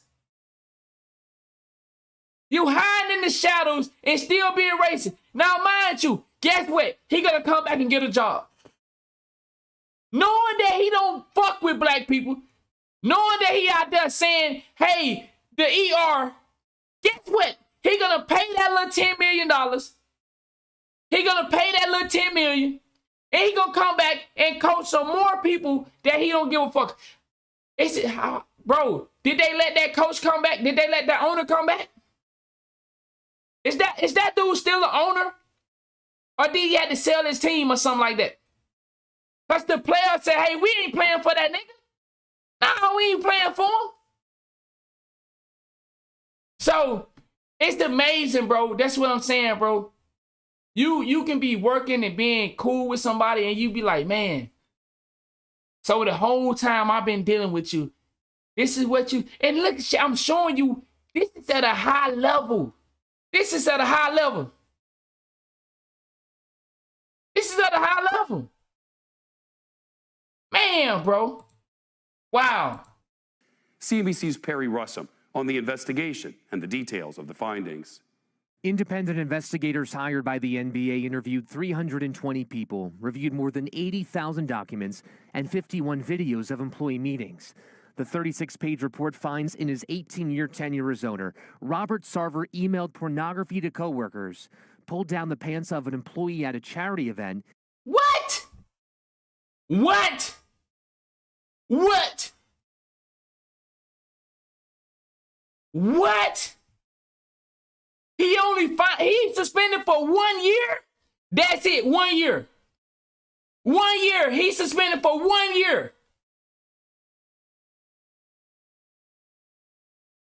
Now do y'all see what I mean about the R. Kelly situation?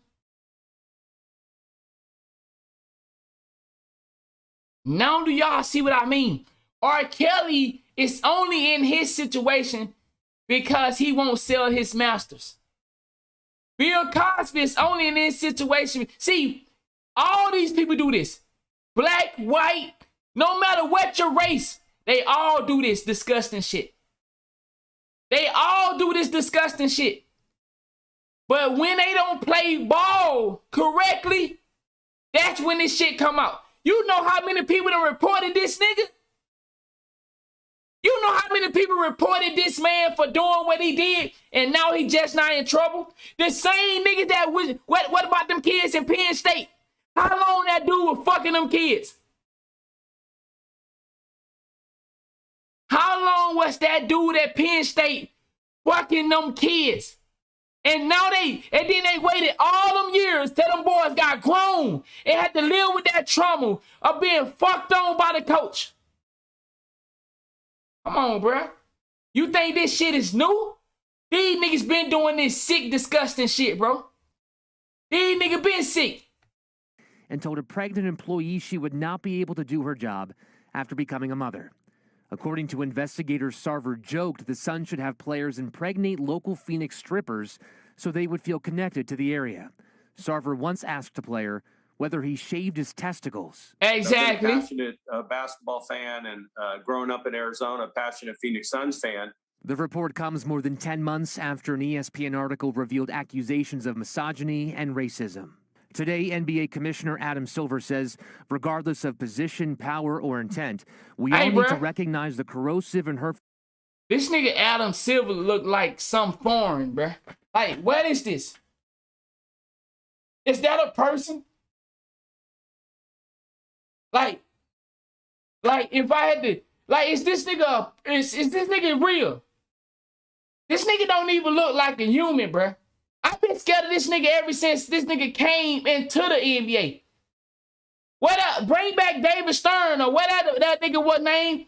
This nigga been scaring me ever since he been in the fucking league, bruh. Ever since I seen this nigga, I've been afraid of this nigga. I ain't never, bro. This nigga is scary than a motherfucker, bruh. This nigga is scary than a motherfucker. I ain't never, bro, man. Shit. Full impact of racially insensitive and demeaning language and behavior. He should not be an owner of an NBA team, period. Sarver's 1-year suspension is far less than the lifetime ban given to former LA Clippers owner. There you go. There you go. This nigga right here got a lifetime ban.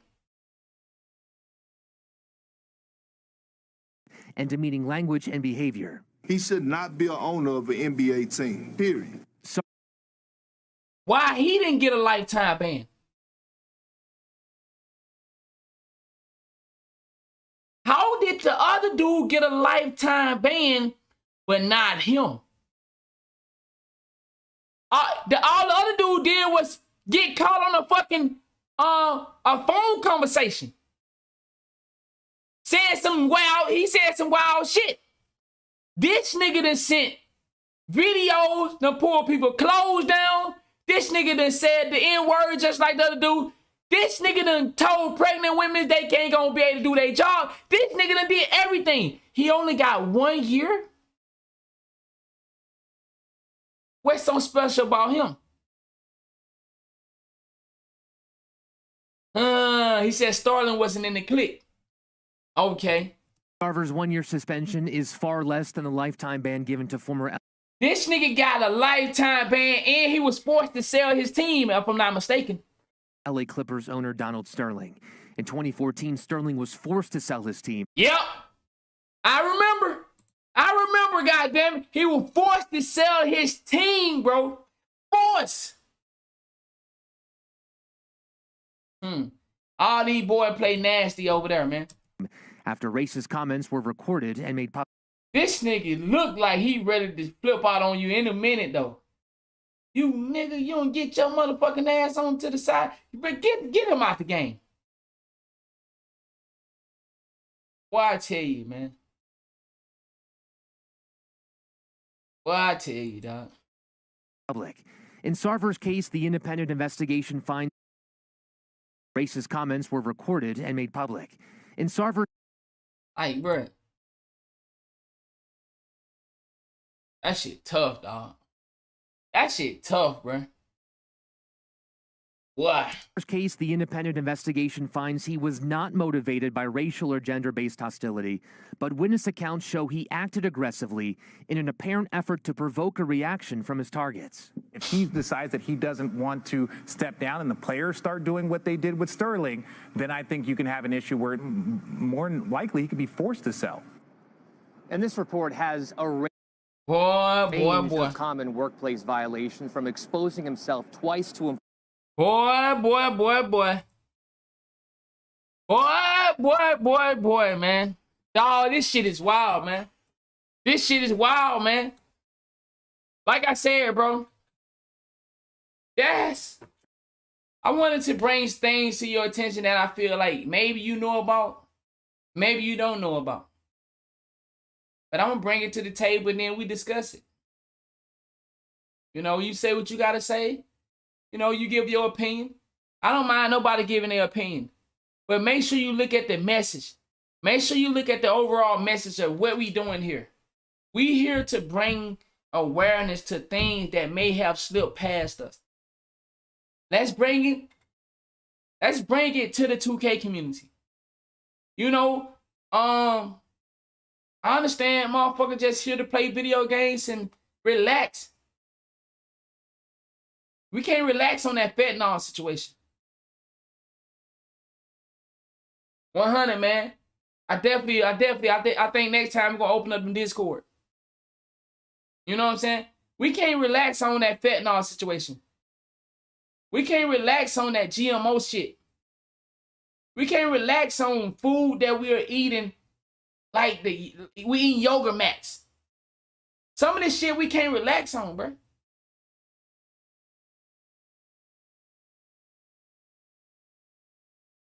So that's my goal, man. That's my goal. All right, chat. Let's start getting down to the other side of this shit. Let's get to this Chicago situation. And we're going to listen to what this dude got to say about it, man. I cannot, for the life of me, believe that they passed this bill. Everybody that have a piece of brain know what this bill is going to do. It's going to cause blood to be spilled. Blood will be spilled at an all-time high in Chicago because of this bill. And they actually passed this shit in one of the most dangerous states. Dangerous in every state. But you passed this shit in Chicago of all places. Out of all places, you passed this bill in Chicago. Get the fuck out of here. We know what you trying to do. And they gonna succeed. As long as you got rappers promoting what they're promoting, you got the TV shows promoting what they're promoting, you got the movies promoting what they're promoting, you got the media promoting what they're promoting. As long as you got those people playing their part, doing their part, how you think these young niggas gonna stop it? If all the movies that you show, it's all the TVs you show, is young niggas being gangsters and killers, real niggas, how you think it gonna stop? Believe me, they know what they doing. As of January 1st, 2023, the following things will go into effect, and people need to be aware of this. January 1st, the first of the fucking year, nigga. The first of the year, you gonna get it popping. It abolishes cash bail for almost every offense. This includes, but isn't limited to, kidnapping, armed robbery, second-degree murder, drug-induced homicide, aggravated DUI, threatening a public official, and aggravated fleeing and eluding. What? Offenders released on electronic monitoring have to be in violation for 48 hours before law enforcement. No, the fuck you didn't. So a nigga can... Nigga, do y'all hear? Man, let me start this over. Do y'all hear the crimes that this nigga is talking about? This nigga ain't talking about taking your fucking piece of candy. This nigga talking about killing. This nigga said, you got to be missing or violated for 48 hours. 48 hours. 48 hours, bro? Nigga, do you know how long 48 hours is for a killer? Man, let's play this shit one time. As of January 1st, 2023, the following things will go into effect, and people need to be aware of this. It abolishes cash bail for almost every offense. This includes, but isn't limited to, kidnapping, armed robbery, that's mean with a gun, second-degree murder, drug-induced homicide, aggravated DUI, threatening a public official, and aggravated fleeing and eluding. Offenders released on electronic monitoring have to be in violation for 48 hours before law enforcement can act. You have to be in violation for 48 hours before we can help your motherfucking ass. They could almost drive to Alaska before we can even look for them. Who would pass this as a law? Who in a right mind would say, ding, we're gonna make that a law? Who? And y'all keep thinking Lil Durk them dudes be knowing what's going on. Lil Durk is doing his job by making the music that he's making. They know what they doing. Why do y'all think rappers are getting paid so much money? They know what they doing. They have a job to do. And that's to trick the minds of many of their people. Hold on, let me make sure we get something clear. Y'all think, y'all do know this for niggas, right? Because you know only niggas finna get busy off this shit. Now, I'm not saying other races not about to get busy off this, but you do know what's about to happen, right? Wait till you hear the other shit. Wait till you hear how a nigga can sleep up in your restaurant. A nigga can sleep up in your shed. And the police ain't gonna do nothing. Hold on. All right. Gang activity. Yes. Yes. This is all gang shit. This ain't for no regular civilian. Niggas that trying to, nah, this to help the gangs get busy and cause more terror, more violence. All right, let's listen. It denies victims their constitutional rights. And keep this in mind, businesses and homeowners. Listen, chat. Officers will no longer be able to remove trespassers from your resident.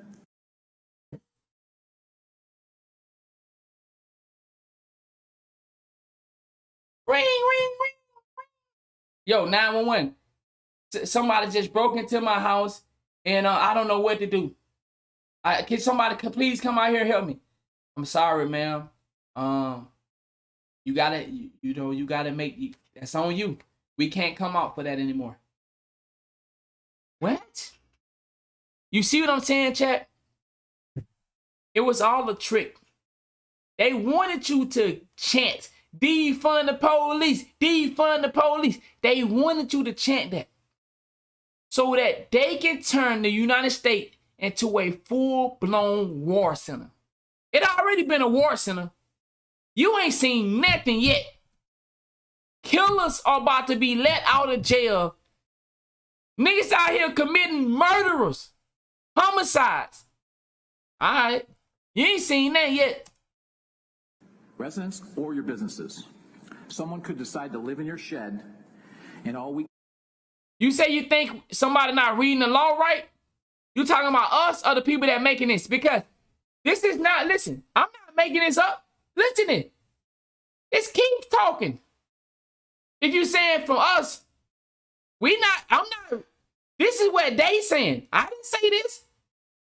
I didn't say this. These words didn't come out of anonymous mouth. This is this man saying that this bill is about to pass January 1st, 2023. I didn't make this shit up. I didn't write these goddamn book rules. This nigga saying this shit. What you can do is give them a ticket. You have to decide what level of force. That nigga said all we can do is give him a ticket. I didn't say that. Let me play it back. Let me play it back. Listen. Residents or your businesses. I didn't say this. Someone could decide to live in your shed and all we can do is give them a ticket.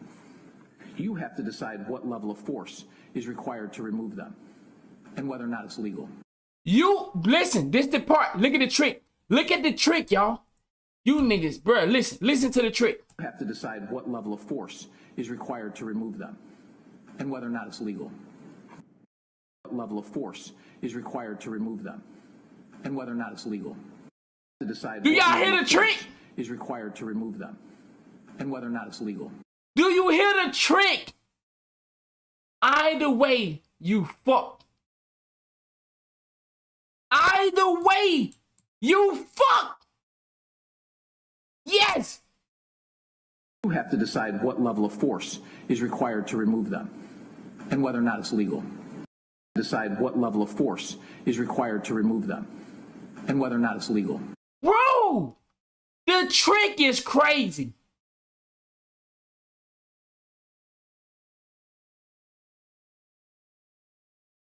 Bro, if they get convicted, did you hear what the nigga said, subscriptor? The nigga said, we can't bother them. Bro, My nigga. I don't think you hearing this shit. We know what the nigga said. The nigga said if they do the crime, nigga, you got up until 48 hours before we can look for you. Do you, yo, subscriptor? So let me help you out, subscriptor. If I commit a crime, yes, I can go to jail. But there are certain things that the nigga willing to give me a citation for. Subscriptor, if I come to your house and kick over your furniture, then niggas gonna give me a ticket. Not take me to jail. Give me a ticket. Bingo. More. A lot of people about to be killed on sight.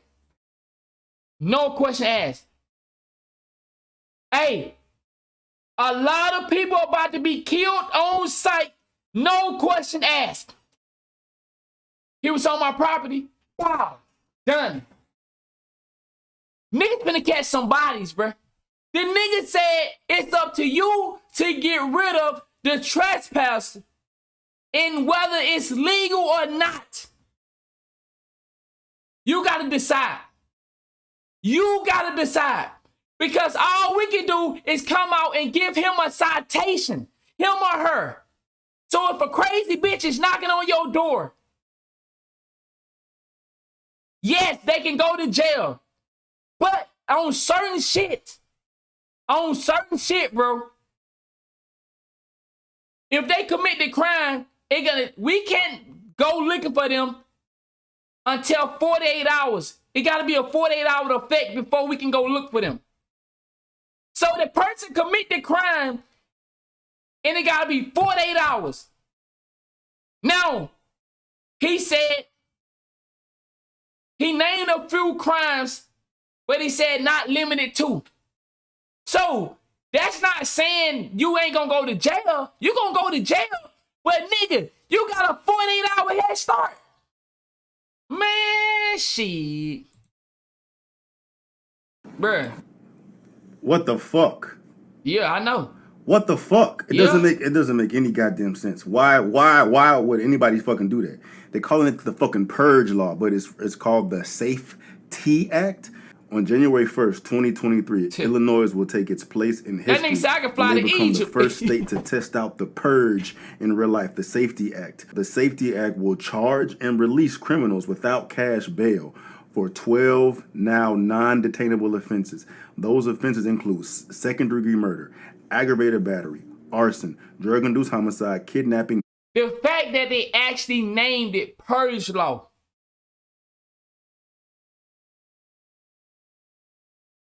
Are y'all stuck? Are y'all now finally ready to stop thinking that movies are just movies? Are y'all ready for that now? Or y'all still in that stage? Gotham City. Are you still in that stage where you thinking that movies are just movies? Are we ready to grow up now? Are we ready to grow up and now and say, okay, movies are not just movies. They actually have a meaning.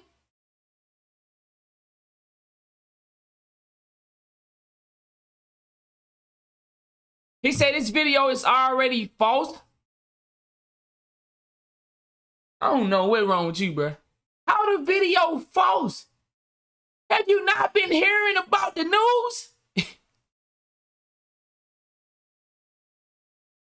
How is the video false? I don't understand you, bro. Hey, bro, go look up this situation. Go to your local news, Chicago news. Go to your Chicago news, bro, and look it up, bro. I don't understand you, dog. Burglary, robbing, intimidation, aggravated DUIs, aggravated fleeing, eluding, drug offenses, and threatening a public offense. Bro, yeah, something ain't right about you, dog. Cause I noticed, just like we was talking on that other thing, nah, something real suspicious about you, bro. Something real suspicious about you, dog. For real, for real. Yeah, something real suspicious about you. They said it's gonna be passed in January. It's not known, nigga. Something real suspicious about you, bro. Because I know that when we were speaking on that other shit, like the TikTok situation. Yeah, I don't know, bruh. No, nobody said that the first date. Nobody said that. He said, nah, something real suspicious about you. It's not about you being a yes man. The nigga telling you this. The nigga just told you the law that gonna take effect in January 1st, 2023. Alright. Official. Like what crimes are worse? What are the crimes that are worse than those? First degree murder, fucking pedophilia. Bro, he said the same thing. Yo, subscriptor, he said something about that. Like niggas talking to the police crazy and all that shit. That's on you, especially if you off duty. But like I said, bro, a lot of this shit gonna lead to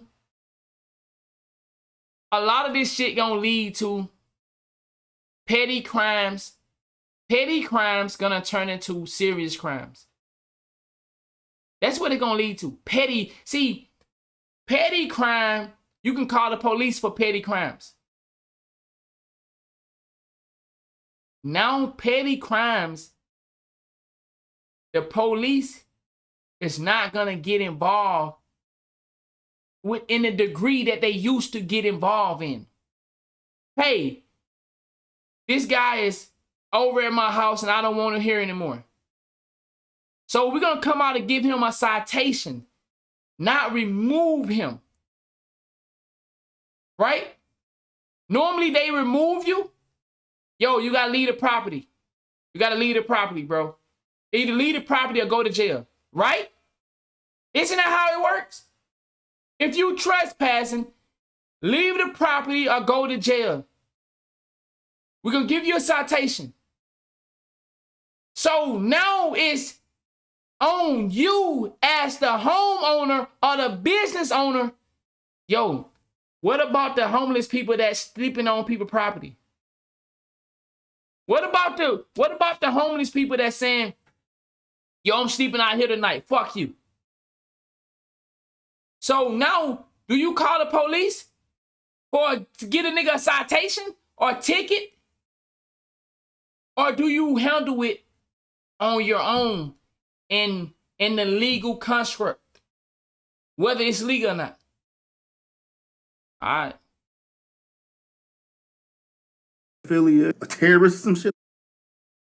All you niggas that's out here robbing houses, you know niggas been had the green light to shoot your ass. Nigga got a green light now. Like you got everything there. What is worse than that? And this isn't Illinois, Chicago, bro, Chirac, dog. Like it's literally going to be the fucking purge out there. Why? Just in case, Famo, you didn't hear him. The dude that read off the new bill that will be passed said that if a nigga commit a crime like second-degree murder, it's gonna take them 48 hours before they can go get your monk ass. Just in case you didn't hear that, Famo. The nigga said second-degree murder, kidnapping. They can't fuck with you for 48 hours? 48 hours. 48 hours, bruh. Yo, Famo, did you hear that part? Shit. And I don't understand it. I don't understand the goal behind it. I don't understand. It's like we living in sleeping out here tonight. Fuck you. Fucking the purge for real. Illinois will be the first state in the nation to end cash bail starting next year. And that. Hey, bro, I thought you said California was the first. See, this is what I'm saying, bro. Something ain't right about you, dog. Why these people just said Illinois would be the first person to end? Come on, bro. Oh, the purge for real. What's up with you, bro? Illinois will be the first state in the nation to end cash bail starting next year. Illinois will be the first state in the nation to end cash bail starting next year. And that is sparking a concern. I'm saying what that means is if you don't have cash to bail yourself out, They're going to release you. Hey, bruh. Hey, bruh. You said California already have that. Exactly. And that's the thing. This is the first state, but not the last. Believe that. Believe that. This is, bro, I don't understand. Why would all states, why would California, bro, you got me saying California. Out of all states, how would Chicago be the first? Is this testing grounds? Are they testing this out?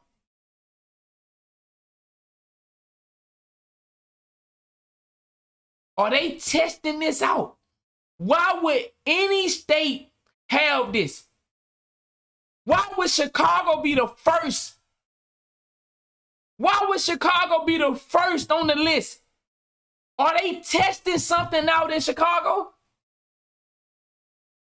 Is this an experiment?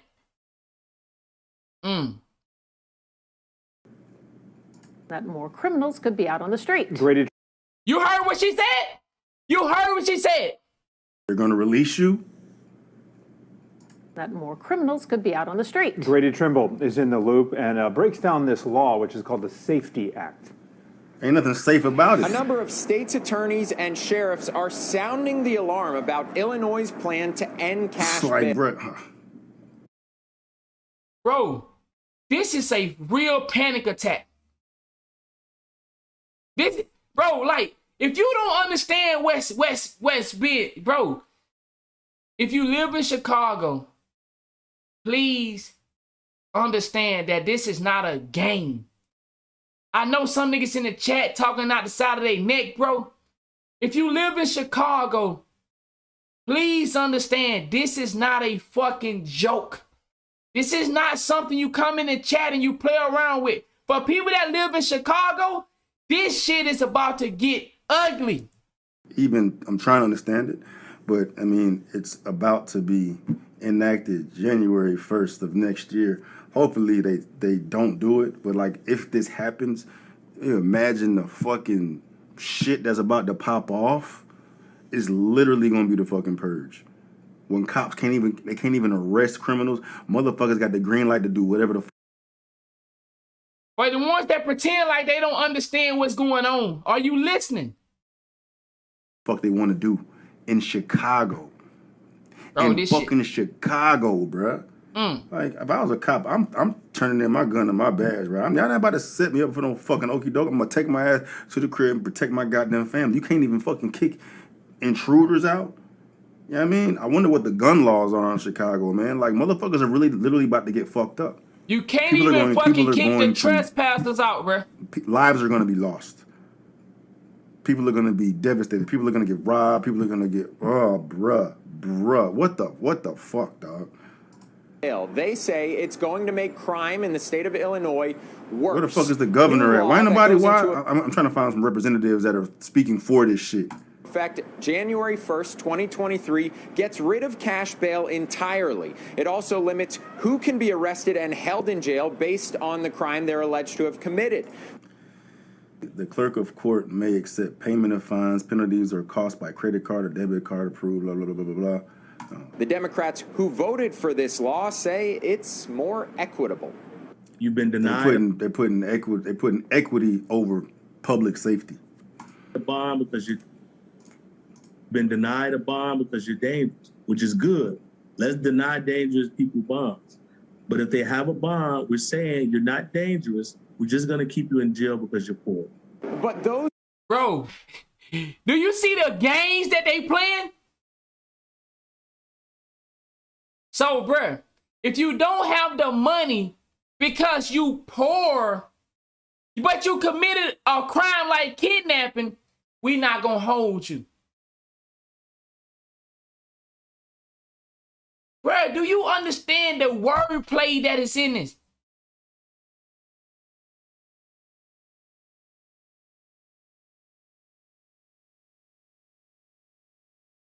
in law enforcement who oppose it say it'll lead to That hundreds. doesn't even fucking make any sense to me. I don't know. I don't understand what he just said. It's gonna keep you in jail. Let's do a bond. More equitable. You've been denied a bond because you're dangerous. You've been denied bond because you're dangerous. We're not letting you out. Which is good.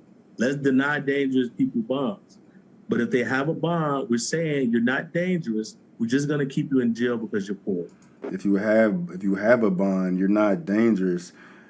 We're just going to keep you in jail because you're poor. What does any of that have to do with them releasing all the criminals, though? I don't understand. But the those connection. in law enforcement who oppose it say it'll lead to hundreds, if not thousands, of people being released from jail as soon as it goes into effect at the beginning of the year. Thousands of people will be released from jail. Why? Why will thousands of people be released from jail? Explain that to me, big dog. Campbell, why will thousands of people be released from jail? If they committed the crime that they committed. It's the same thing happened with COVID. Remember when a lot of people got out of jail from COVID? Why will thousands of people be released from jail? If they committed a crime like kidnapping, second-degree murder, where the fuck they going if they not going to jail? They also say it'll make our communities more dangerous with suspects in future crimes. So if they know this, why would they pass the bill? Bruh, if the police are saying what the fuck is going on, we can't do that, then why would they pass the bill if the damn police is saying that this shit is not good? What the fuck? Roaming free. Facts. There is nothing just, and there's nothing, promoting safety Shit about don't make allowing sense at all, individuals bro. who choose to break. And that's coming from a G. He said that he a police officer. He said that shit don't make sense at all. Even having this stupid ass conversation, I mean, shit, situations like this never fucking cease to amaze Bro, this don't me, make, bro. Like, this shit is so the confusing. fucking-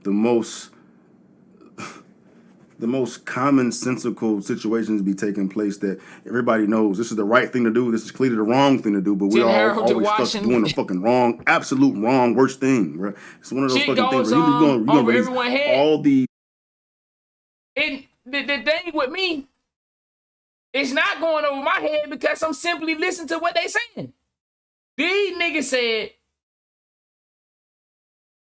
basically, if you trespassing, they can't do nothing for 48 hours. They can give you a citation. But if they commit a crime like kidnapping, second-degree murder, all that shit, take off their monitor, they can't go look for you for 48 hours. That don't mean you can't go to jail, but you got a 48-hour head start. On top of that, they said hundreds to thousands of people can be released on January 1st, 2023. I know why. You know why. Just go ahead and admit it to yourself. You know what this is? You know what this is? These you fucking know, you just don't on the want to street say it. Because it's more equitable. Say it. Say it. You know why they releasing niggas? Who you think mainly locked up in Chicago? Gang activity guys and girls. It's mainly gang activity. So when they release those gang activity members, what you think gonna happen? About to get real poo shiesty around this bitch. To threaten and to hurt innocent people, allow them back on the streets to do it again. Exactly. That's the opposite of justice. You heard what he said? To do it again. That's the... Bro, listen wrong, to... absolute wrong, worst thing on the street because it's more equitable. Break the law, to threaten and to hurt innocent people, allow them back on the streets to do it again. That's the opposite of justice, and that's the opposite of promoting safety within our community. The new law comes at a time when businesses are already leaving the city of... All right, man, I'm trying to find I'm trying to find reasons for this. Shit, there's not even a lot of, there's not. Bruh. Hold on, bruh. Hold on. Hold on, chat. Hold the fuck up, bruh. Hold up, bruh. Let's hear somebody else take on that. Let's go to another police officer.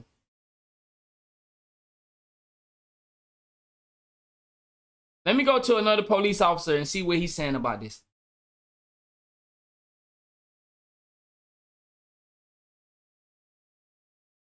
I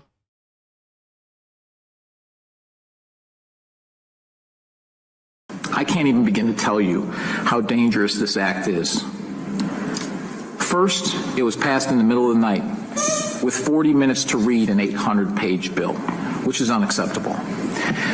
As of January 1st, 2023, the following things will go into effect, and people need to be aware of this. Exactly, and that's what I was saying too, bro. Women's are, if you, no, and I say this respectfully, women's are in great danger in Chicago when this bill go into effect. Like, for real. Women are in great danger when this bill go into effect.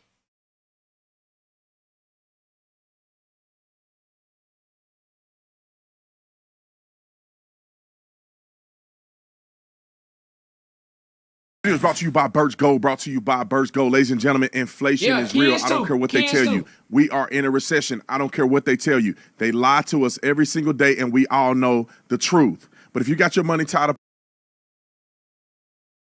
cash bail that they are going to eliminate, and all of the slew,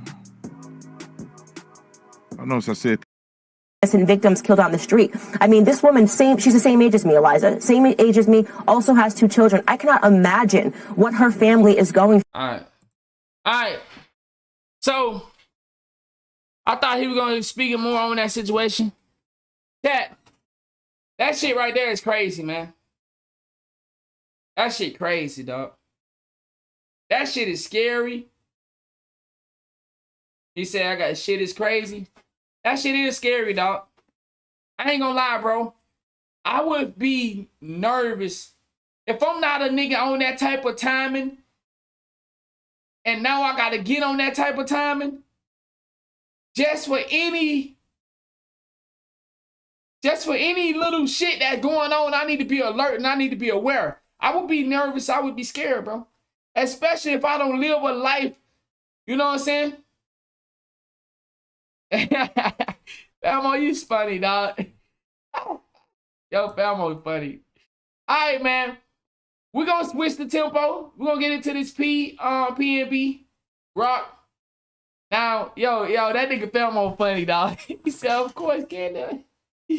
That nigga Famo, wow, bro.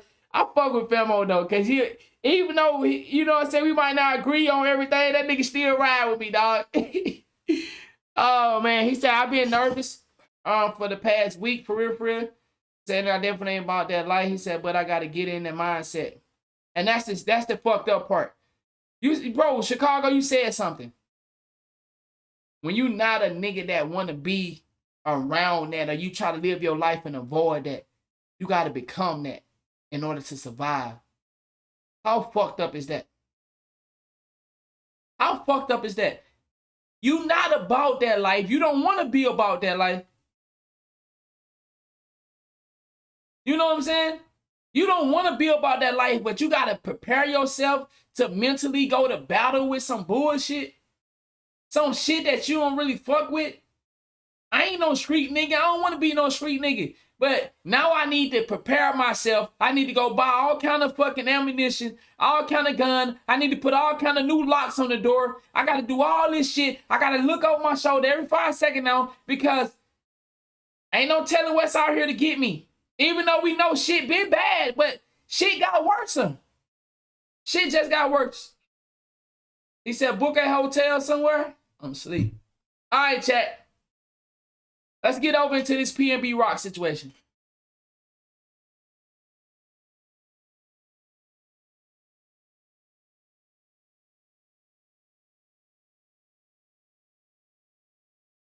Facts, man. Exactly. All the gangster rapper mostly characters. It's survival mode. I use survive or die. That's facts. All right, man.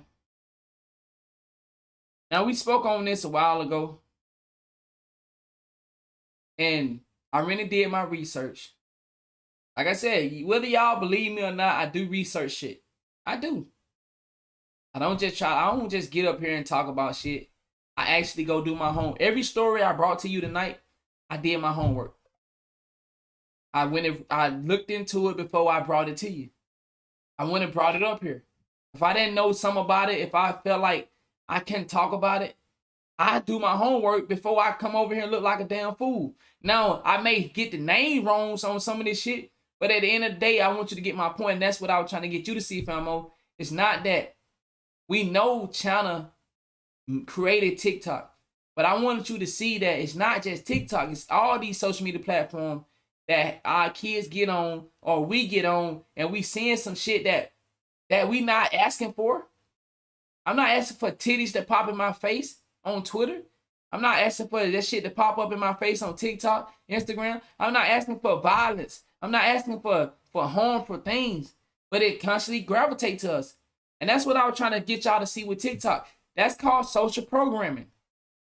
The PNB Rock situation. When I looked into the story, right, I did my homework, and I found out that PNB Rock have been telling his girlfriend to stop posting our location. When I first came to y'all with the story, I said, man, y'all just can't blame the girlfriend. Hello? Pretty good.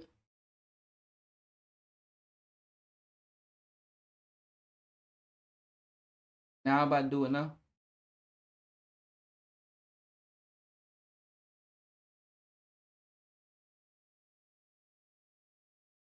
Okay. My lady just sent me some footage. She just sent me something else. Let's check out this. She said it's something with the PNB Rock.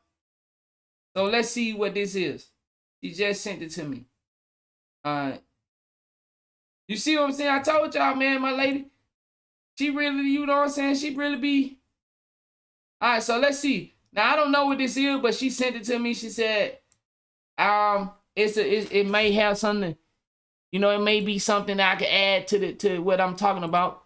So let me listen to this. Let's listen to this. Life in prison, They come from the blind side when you least expect, They be on bloodline trying to take your neck, Never trust these bitches, they'll line you up quick. I done fell in love with this hoe, she was spying on me. Wow. Shout out to my lady for sending me this. I was just about to speak on this. And my lady sent it to me. Wow. Let's listen one more time. In prison, They come from the blind side when you least expect, They be on bloodline trying to take your neck, Never trust these bitches, they'll line you up quick. I done fell in love with this hoe, she was spying on me. Wow. I was just about to talk about this, bruh.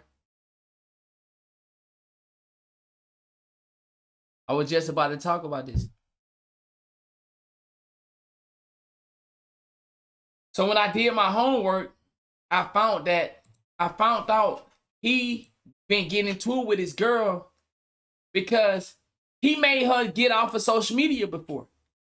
Now I couldn't find the video that I seen. I heard the video, but I couldn't find it again. He made his girl delete social media because she kept posting their location. He made her get rid of it.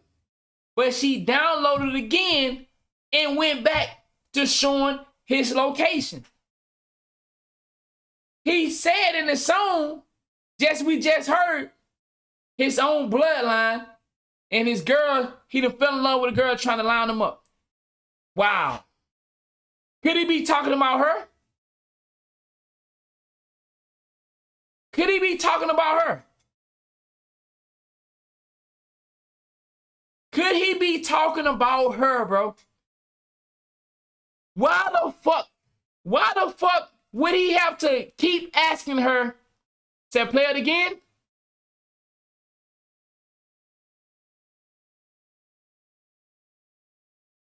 They come from the blind side when you least expect. They be on bloodline trying to take your neck. Never trust these bitches, they'll line you up quick. I done fell in love with this hoe, she was plotting on me. He done fell in love with this hoe, and she was plotting on me. From what I researched, he been going through some real shit. She kept posting his location. He got into it with her. She deleted her social media. She downloaded her social media again recently, and she filming her location again.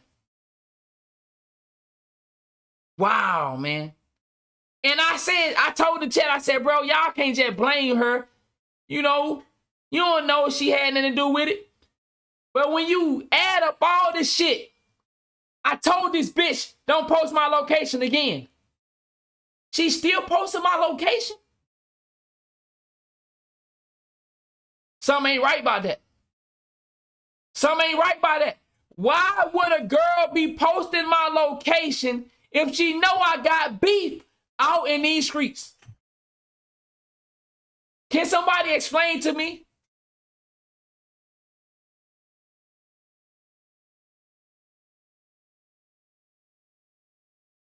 Can somebody explain? It don't, you know what I'm saying? But see, hey, Joe, the whole thing I'm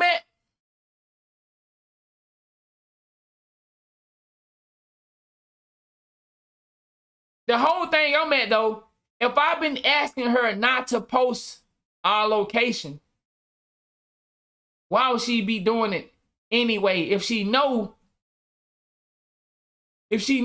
situation like this happened recently. Let's play it.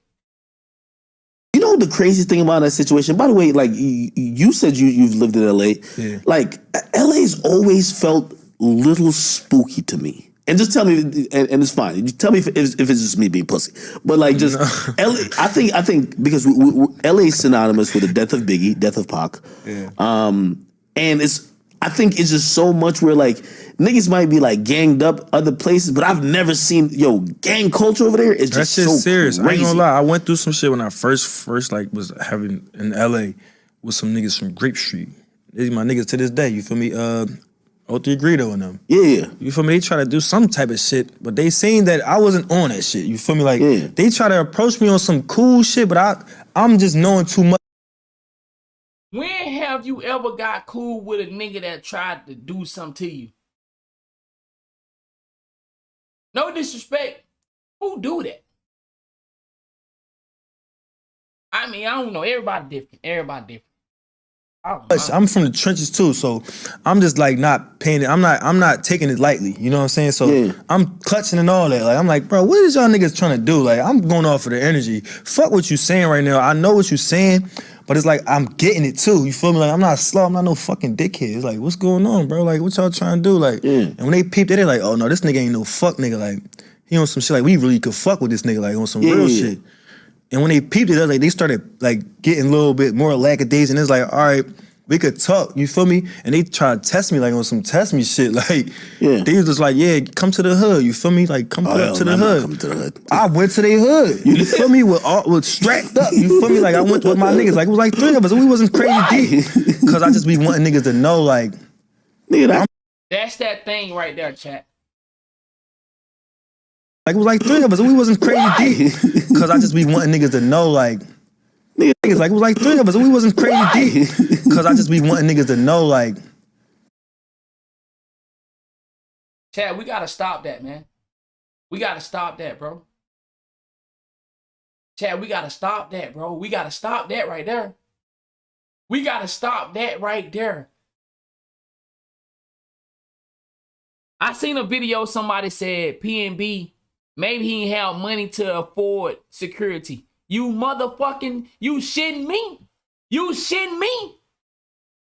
You shitting me? A motherfucking nigga talking about he can wear all this jewelry, and I say this in respect because I know people fuck with PNB Rock. I say this respectfully. Ain't no motherfucking way you can wear all this jewelry, be dripped down to the floor, and talk about you can't afford no motherfucking security, bro. Ain't no nigga trying to hear that shit. But you know why he didn't have security? My niggas, like, it was like 3 of us, and we wasn't crazy deep. Cause I just be wanting niggas to know, like, for me, like, I went with my niggas, like, it was like 3 of us, and we wasn't crazy deep. Cause I just be wanting niggas to know, like, I went with my niggas, like, it was like 3 of us, and we wasn't crazy deep. Cause I just be wanting niggas to know, like. This is why he didn't have security. Because we as successful people want to prove to niggas so much. We tough. Yeah, I'm really about that, bruh. When are we gonna stop that? When are we gonna stop? Do you know that's the sucker you in move? Okay, y'all keep coming over here, hanging out. Yo, keep coming over. Yo, he feeling real comfortable, ain't it? Yeah, he been coming over here about 2 months. Oh, yeah. Oh, yeah, he real comfortable. Look at him, look at him. Oh, he coming over here by himself now? Oh, okay. Oh, he comfortable. Oh, look at him. He with his girl now. Oh, that nigga really comfortable. Until your time is up. It's all a trick, bro. It's all a trick. If niggas tried you once, they'll try you again, bro. What did he say? He said that these niggas tried him before. All of a sudden, he been hanging out. He been cooling. He been kicking it. If a nigga tried you before, why would you think we can be friends? Why would I want to be your friends, bro, when you tried to rob me, bro? Why would I? Bro, I don't want to do nothing with you, bro. You tried to get me before. I don't want nothing to do with a nigga that tried to get me before. Bro, I ain't becoming cool with you, bro. No. Nigga, I'm like y'all. I'm just like y'all, bro. You feel me? Like, I'm just like you. I came from the trenches, and I want niggas to like. I don't know why I used to be like that. It's that respect, right? It's like, yeah, I don't know why I used to always have that. Like, everywhere I go, I wanted to touch the hood, like. And it's also the kind of.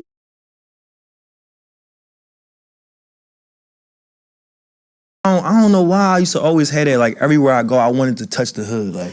And it's like, yeah, I don't know why I used to always have that. Like, everywhere I go, I wanted to touch the hood, like. And it's like, yeah, I don't know why I used to always have that. Like, everywhere I go, I wanted to touch the hood, like.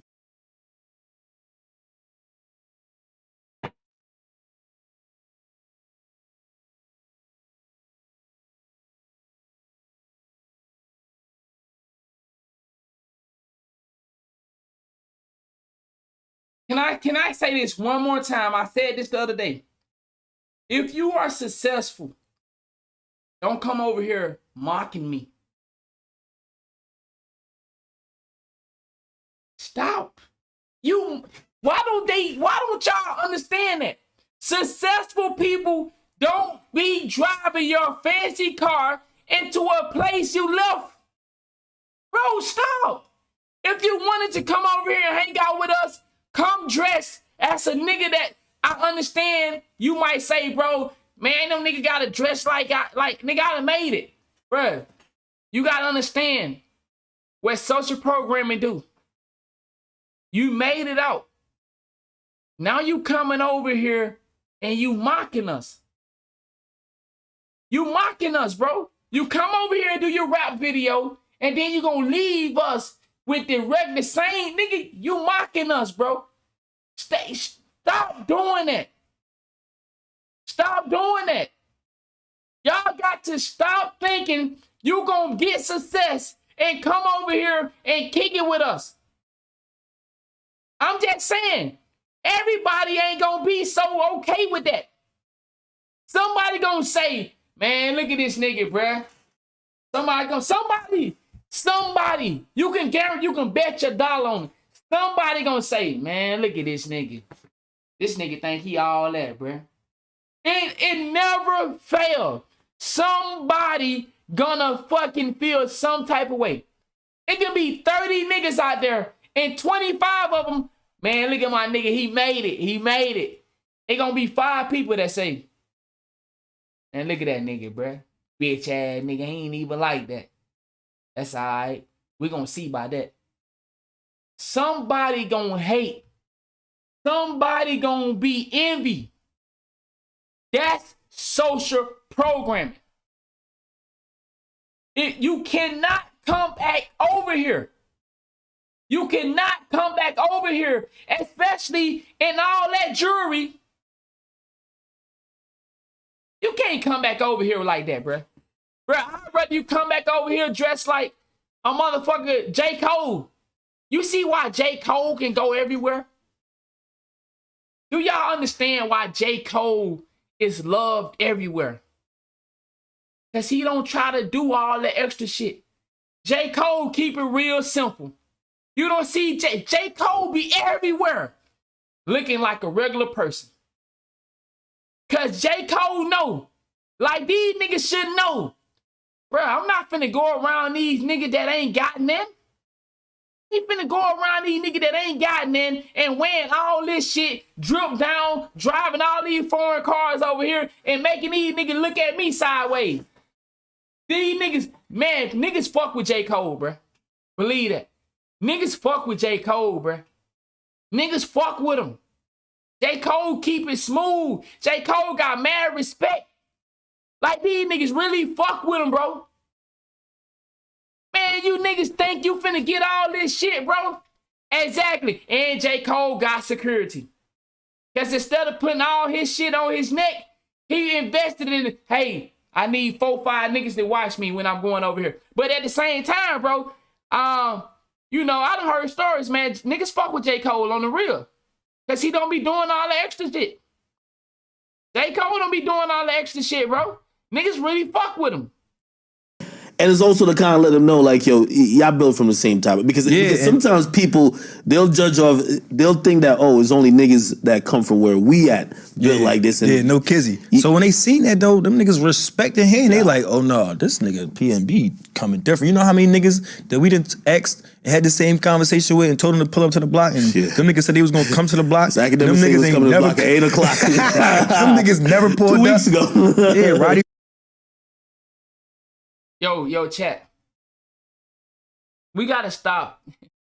Bro, we can't keep thinking like this. We can't keep thinking like this. We can't keep thinking that I owe you to prove to you that I'm a hood nigga, I'm a street nigga. Bro, don't you know that's a trap? Come on over here. Come on over here then. Come on. Come on, Cleveland. Don't you know that, nigga, it's a trap. It's a trap, bro. Look at all these rappers that got killed in their own hood. All these rappers getting killed in their own hood, bro. Rich said the same shit when I put up the Roddy Rich projects 2 different times before Roddy Rich was even like super heavy. It was like, damn, bro, you just came out here like it was just me and him. Me and him went to the projects. He like, bro, like you ain't got no security and none of that shit. Tripping. And it's like, bro, I got security, but I don't got security. You feel me? Like I be on my shit too. You feel me? So I be.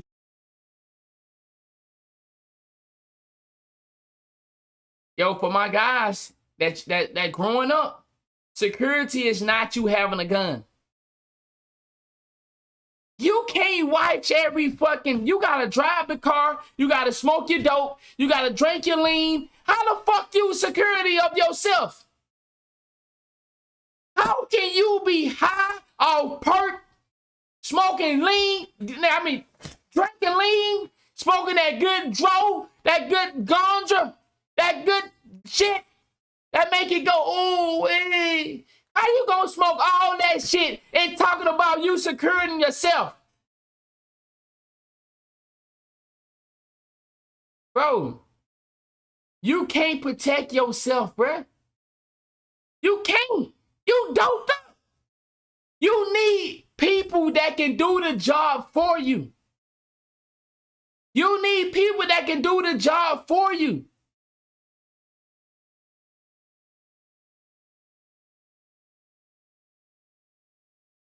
be on angles. I'm already watching everything that's going on. Bro, how you watching everything going on? Y'all be doing all them drugs. Hey, don't stop it, bro. Stop it, bro. Bet not no rapper tell me he's securing himself when y'all do all them drugs. You got a dang lean on you right now. Stop it, bruh. Stop it, dog. So it's gonna be kind of hard for you to get me because I used to do the same shit. Like, that probably gives you a lot of like respect and shit like that. Yeah, niggas fuck with that for sure. But I ain't gonna lie, LA's gotten just weird and like I think during the pandemic, I've been just hearing too much stories like niggas getting watches taken off. Somebody tried me on Fairfax like mid pandemic. But it was Why like they another so one. bold, though? I don't know. I guess because niggas be sweet. You feel me? And niggas, niggas see me with my family, nigga. They think I'm just out here lacking. You know what I'm saying? So it would be one of those type of situations. So where like niggas. Yo, I hear that just walking up to niggas in like broad daylight, like, yo, give me your chain. Like I'm like, yo, niggas try me on some. It be like every time. They try to take your jewelry or some shit? I don't know, but it be like I be on shit, and I'm not where I'm from. We like sneaky criminals, like in LA. It's like they bold. It's like they want you to know. They want to spark a conversation with you first before they get into some shit. Some of them. This crazy though because he did this interview and lost his life exactly how this interview went. Think about that, y'all. He lost his life exactly how they're talking about. They talk. There was a warning. This was a warning. He lost his life exactly how they're talking about. Wow, bro. This was a warning. Wow, dog. That's crazy, bro. Some of them might just go crazy. Like I know some niggas like that too. They might be on their sneaky shit too. But the majority of the times I got into some shit, it was like they just gave a drop up too fast. You feel me? So the second time I got into some shit, it was like niggas was just talking loud as shit, wanting me to hear their conversation. Damn, and it's like I'm with my peoples, like I'm with my daughter and my girl. Like why they talking about this gangster shit? Like with this around, like we outside, we on Fairfax. I'm like, man, you know, I already peed the blitz. We There's out. gangsters out there on Fairfax. Like that's what I'm saying. Like, what the fuck is going on? Like, I'm on Fairfax right now. So I'm like, man, we out of here. You feel me? Like, we going. My girl, like, no, we ain't. What's wrong? I'm like, I'm just going off of the vibes. Like, we out. Is she peeping the energy? Because no, she you ain't on peeping. point. Yeah, she ain't peeping. She was thinking I'm tripping. About women sometimes. She be thinking I'm tripping. So in the mix of all this, I'm like, no, we out. So she peeped it. I'm serious. She's like, no, we out. We drive probably like 2 blocks in the street. Yo, chat. Could you be in a relationship with a female where you explaining to her the danger of your life and the life that you live, and she constantly doing things that can't put your life in danger? Did you continue to be in a relationship with her? Did you continue to be in a relationship with her? She thinking this shit a game. She pull over. She thinking shit a game. He left from one spot, telling them that they need to move around. She gonna pull up to another spot. Over somewhere else. Like, oh, I wanted to go to this store right here. And then in a mix of me, like telling her like where to park at, like somebody just came fast as shit and took the parking spot, like the same spot that we. Yeah. I'm like, dude, they must have been following me or something, bro. How the fuck this car get behind me this fast? Like, You see what I'm saying? This some weird shit, bruh. Why I gotta keep explaining to this bobblehead motherfucker that nigga shit is hot right now. We going home. Let's pull over here and go to this store right here. Bitch, what are you saying? Bitch, do you understand the words that are coming out of my mouth? Shit is hot. Wow, bruh. I don't get it, bruh. You right. This shit happened over and over and over and over and over and over. Bro, when are these rappers gonna start getting heavy duty security, bro? Crazy, man. I look back and that shit was there quick as shit. And then when I walked past, like the car bombed out. Like this shit tinted to the max. Oh yeah, yeah. I'm getting all this heat coming from the car though. Like I'm feeling the energy coming from the car. I'm like, damn, what the fuck? Who that car? Like, on some other shit. I ain't going to store. Bro say he came back to the same area that he did this interview at? That's crazy. For 2 seconds, the same people coming from out the car, hop in the store, hype as shit, say some gangbanging shit, like some set of, I don't know what they say. This is some shit out loud. Set your But it was like something that I recognized the energy. You feel me? I'm like, what? You feel me? Like he like started talking to me with some gangster shit. Like I'm like, bro, do you know me? Like you know me from somewhere? He like, nigga, yeah, I know who you is. Trying to get me to like get into some shit. So I'm like, man, I flagged him off and I just walked out the store because I already know like where this shit about to go. You feel me? You don't that make you nervous if like you would like your girl. No, that's why I be trying to be cool because you don't want to be nervous and make it seem like something about that. You want them to be as calm as possible. You feel me? You want your girl and your kids to be like making it seem like everything is cool. I feel what he's saying on that, but bruh, why is she with you if she can't handle the lifestyle you live? Ain't no making shit cool if niggas are after you. Bitch, go home. You can't help me, Bucks. Get me to the house, bitch. So get me to the hood or to where the niggas at that fuck with me. Bitch, go home. Cause you know who got killed? And this what y'all gotta peep. She had on jewelry and he had on jewelry, but they only asked for his jewelry. This is what I tell y'all. No disrespect to my ladies in the chat. Be careful of the woman you chose to deal with. They both had on jewelry, but they only wanted his jewelry. Damn.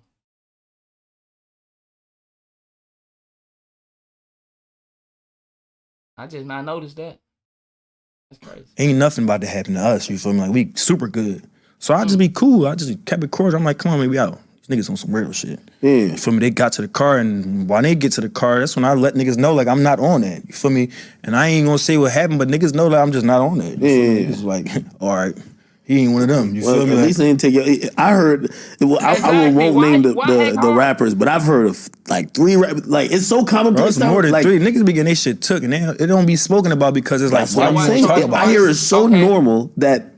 Like usually when you rob a rapper, like everybody knows. It's be like, oh shit, that nigga got his shit took. Yeah. I mean, in LA, it used to be like that. Niggas used to be like, yeah, oh yeah, we got such and such chain. But now it's like it's so common, and niggas don't want you to know they stole nigga shit. You feel me? Yeah. Niggas don't want that shit to come back on them. Niggas is getting locked up. People is coming back for niggas. Like it's like once you get away with some shit, why you won't make that shit hot? Niggas ain't everybody ain't dumb. Shit, but they ain't taking nothing from you. No, I never got. There's nothing wrong with being a celebrity and going out into stores to buy your shit. But if you afraid or you embarrassed to have security, 6ix9ine is still alive. Why? Because he got security. Now, of course, you know, we're not wishing harm on nobody. Of course, 6ix9ine could have been touched many times in this world. But whether you want to believe it or not, the FBI is protecting 6ix9ine like a motherfucking baby, a newborn baby. You know the shit that 6ix9ine did for them? 6ix9ine is protected. Whether you see him with them peoples or not. You run up on him and think you're going to get away with something. Just go on over there and fuck with him. Nigga, that's fair time. That's fair time. Ever in my life. Well, I ain't gonna say never because I don't like saying never. I'm not superstitious and nothing like that, but I haven't been robbed. That's why I feel like LA's spooky, man. Like it's just so bold. Like I'm seeing mad videos. It's broad. Like they don't even do it at night. Like night maybe, but broad daylight. That's when they really do it. Yeah, that shit crazy. And it's not one of those shit where they're kind of walking up, like hoodied up, like just trying to sneak through. They just walking like a regular nigga. Hey, we got this shit. Yeah, I'm like, I don't know, man. What the fuck is going on? This is the new generation. You know, that shit like everybody on some demon shit. Demon time. This demon that. It's so funny because that don't happen like in Miami or whatever. Where's your face? That's what do. Really? Yeah. Hey, you know what happened to that girl that hit 6ix9ine? What happened to her? Imagine. How many of y'all had bitches that hit you before? Nigga, I done been hit by a lot of females. They ain't go to jail. That girl went to jail, didn't it? Come on, boy. Think it's a game. Bro, I know a couple niggas that got robbed in Miami, bro. Think it's a game. Shit. Niggas got robbed in Miami. How many What's your girls favorite that place to hit be? you, bro? Honestly, I like LA. LA? Yeah, I like it because like I said, I do me. I keep it towards like I don't really be outside like that neither. You know what I'm saying? To be like in the mix of the dumb shit. Where I'm at, I'm going to the shop. I'm gonna get some drip. I'm gonna probably go to the bank. You know, I'm at places where niggas probably ain't really gonna be at on no gangster shit. They doing the same shit I'm doing. You feel me? And 9 times out of 10, I'm not going to the club. Niggas ain't gonna be able to catch me after no club, no strip club, none of that. That'd be where the shit. Nigga be out lacking. It's just like I'm just not doing that. You feel me? I definitely agree with you. You know what I'm saying? It's tough, bro. Sometimes the people you hang around can be your downfall. Now, from what I heard, the crew that he with putting in a lot of work. So they said PNB Rock, you know, he rocked with the PNB boys in Philly. They said them boys out there laying shit down left and right. And, you know, it's a lot of stories out there. It's a lot of rumors out there, man. You know, you can't say what it is exact because you don't know what's going on in these people's lives. But from what I heard, PNB Rock is with a real killing crew. And you know, that's what I heard. I'm not gonna put myself in those situations because I know what happened in those situations. You feel me? Like, it shit. Hey, what do you think about, and I think a bunch of people have said this, they said being a rapper is one of the most dangerous professions. Yeah. I'm wondering, what do you think about that? Because you're a rapper, obviously people think a certain type of way. Like, I ain't gonna lie to you, even the thing that happened with Lil TJ, you know what I mean? I think that shook a lot of people up because they're like, damn, Edgewater used to be the spot where everybody's at. Like, that's where everybody get a little bit of money. They're there. Now you're realizing, like, people either trying to, niggas is looking at rappers as targets. Like, does it make you move a little bit different? Yeah, I mean, ever since my brother got killed, like my oldest brother, I've been moving different since. You feel me? Like, it's just been something in me to just let me know, like, this shit real life. I done seen people die. I done been around people that died. But when that shit hit your crib, it's like, you know, like, all right, no, this shit real life. You feel me? Like, anybody can die. It could be anybody. Like, the last person that you expected could die. It's like once that shit hit home to that point, it was like, all right, no, I gotta be on my shit. Like, a nigga can't just walk up on me. For me, a nigga can't just even look at me like on some. It doesn't make you nervous though, like. Oh, it make me just alert. Like, when I'm out the country, that's probably the only time I'm gonna be like a little bit like. Yeah, a little bit free. That's me too. I remember saying. But I still be on some shit like even out the country. I be feeling like it's niggas like that out here too. You said, all right. This the one y'all talking about?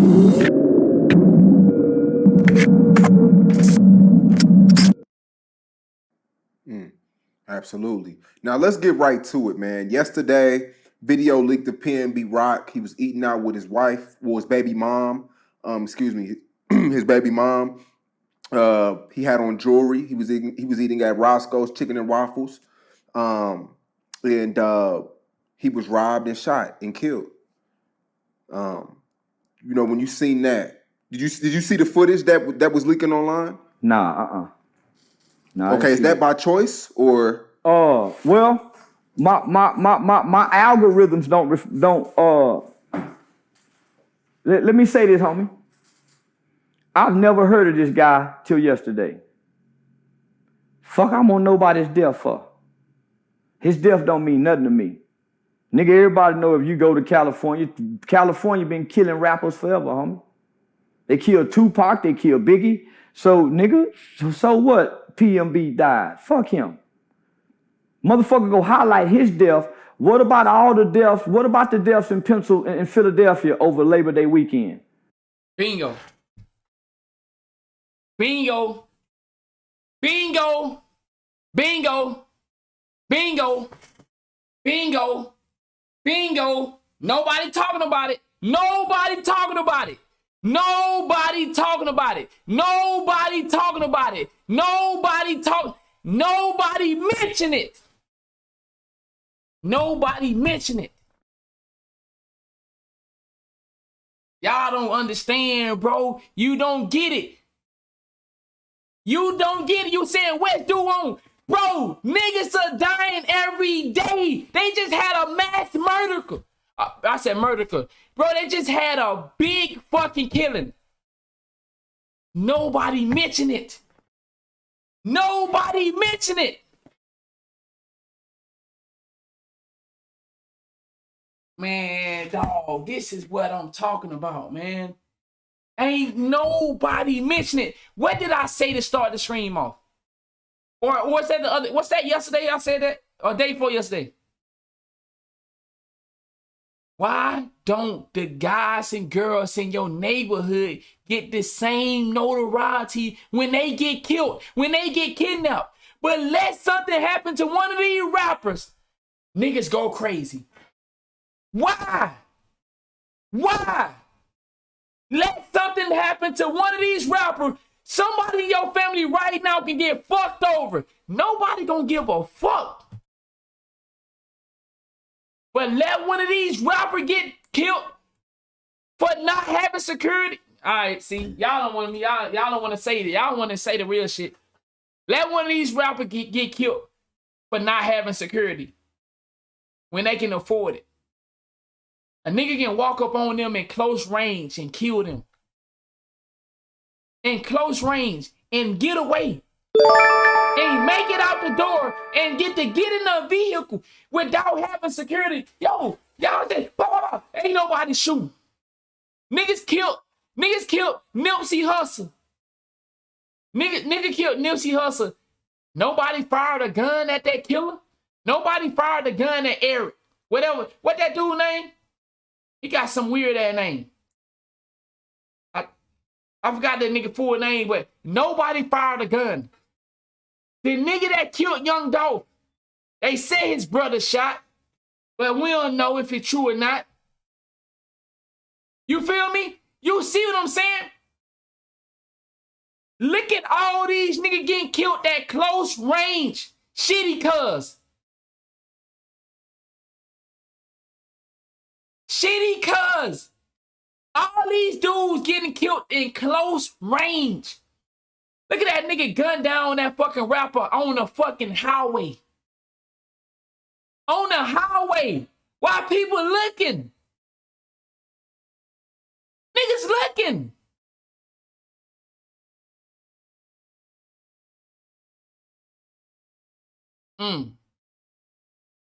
See, we hate to hear things like this, but it's the truth. It's the truth. It sound bad to you. It sound harsh.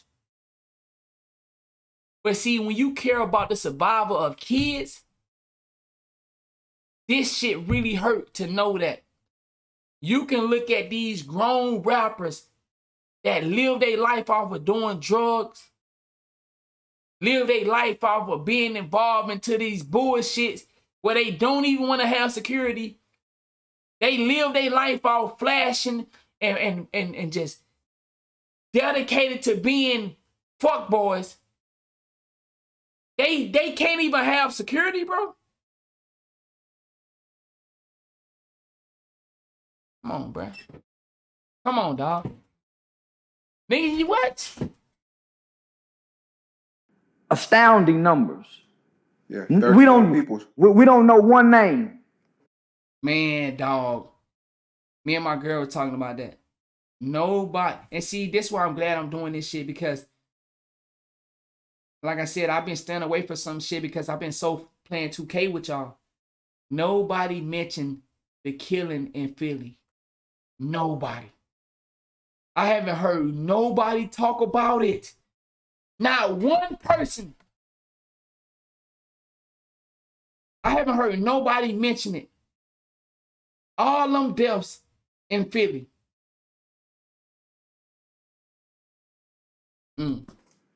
Motherfucker ain't mumble one name.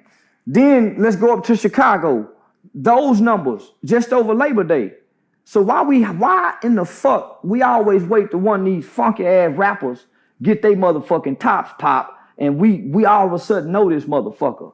It's fuck him too. Bro, I think it was like 20 to 40 some people, dog. And one fucking weekend. It was like 20 to 40 some people. I can't remember the exact number, bro. Bro, the shit was insane, bro. The shit was insane, bro. And nobody I ain't heard nobody talk about it. I ain't heard. He said it was 27 on Labor Day weekend in Chicago. Bro, this shit is crazy, bro. So, do you understand how you make certain individual death magnify and you give the life of some regular civilian, his death is nothing?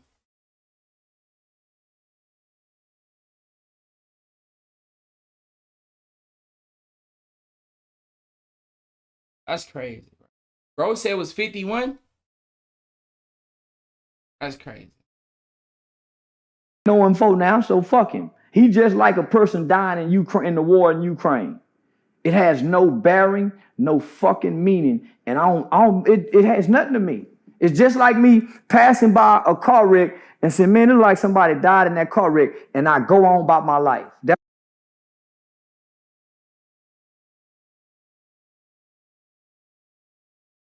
An honest question. An honest statement.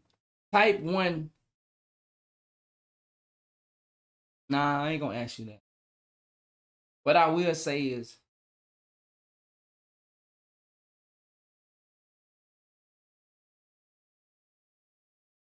we have to start looking at this shit from multiple views, multiple angles. If you care about the survival of your race, all this shit is an issue.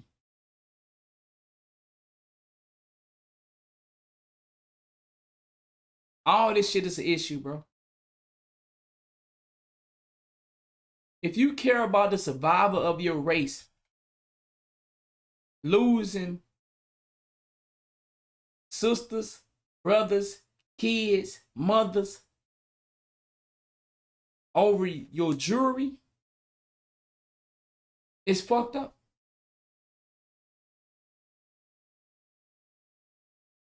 If you care about the survival of your race, at what point are we gonna realize that we killing each other off faster than fucking nigga can't even go to sleep and wake up without multiple people dying.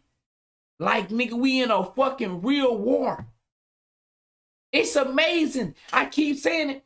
Niggas will shoot you dead, then raise his hands up to the police. Take me to jail. What the fuck you mean take you to jail? You gonna kill everything in sight, but you let the police take you to jail. I don't understand why niggas won't just sign up for the military. You willing to kill everybody you see. Nigga owe you $5, he fucked up. He dead. Nigga won too much money at the dice game, he dead. Just go to the military. If you want to kill somebody so bad, why don't you just sign up for the military? Niggas don't want to do that, do it. Niggas don't want to do that. Niggas don't want to sign up for that military. Why they won't go to the military? That's what his death mean to me. So I didn't look at it. I'm not intrigued to look at it. I don't give a fuck about no dead rapper. I make that very clear. Nigga, you out with your bitch. Keep that pistol on you. Get you some security.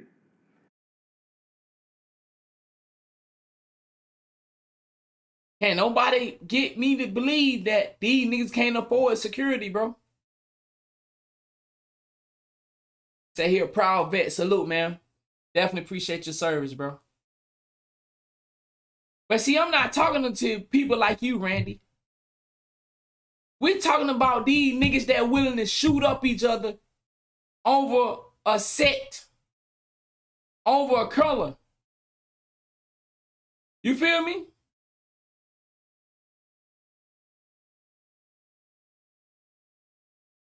Exactly. That's right, Ghost. This exactly, bro. They don't want to shoot at nobody. He said they going to bust back at you. He said when they told to do, he said it's a backdoor motherfuckers. Facts. Hey, cowboy, you facts.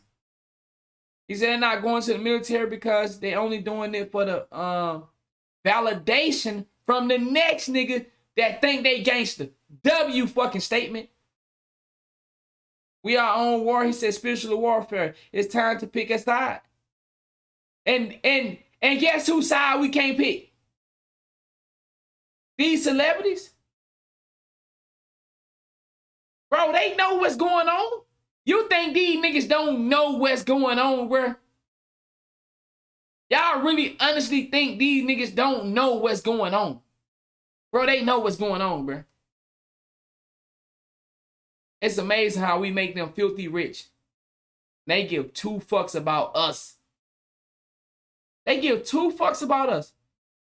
Like we saying this purge law. If this shit start today, how many of these celebrities gonna let us come live with them to hide from this?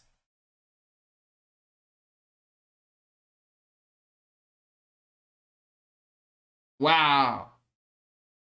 How many of these niggas gonna come and let us live with them to hide from this shit? Man, you don't get your ragged ass from over here? You don't get from over here, dude. Get from over here, bruh. You can't hang over here, bruh. Get your stank ass from over here. Man, let me hide, bro. I bought your last 4 albums. Man, get the fuck away from here, bruh. Man, everybody know what California is, homie. It's a cursed, demonic state that prides itself on killing black people. Yeah, I think the government even spoke out and said that, you know, there's nothing they could really do for out-of-towners that come there and are attacked. Well, for the Californians, for the local gangsters, it's a free kill. It's a free kill. The murder won't get solved. So think about this. If we all stop going to California and it affects their tourism, it affects their marijuana industry, they'll do something about it. But who cares? What he just said is what I try to get y'all to see with 2K. Their marijuana industry to California and it affects their tourism, it affects their marijuana industry, they'll do something about it. You see what I be saying? I use 2K to get you to see bigger pictures. How do you affect things in the world? It's you affect the money.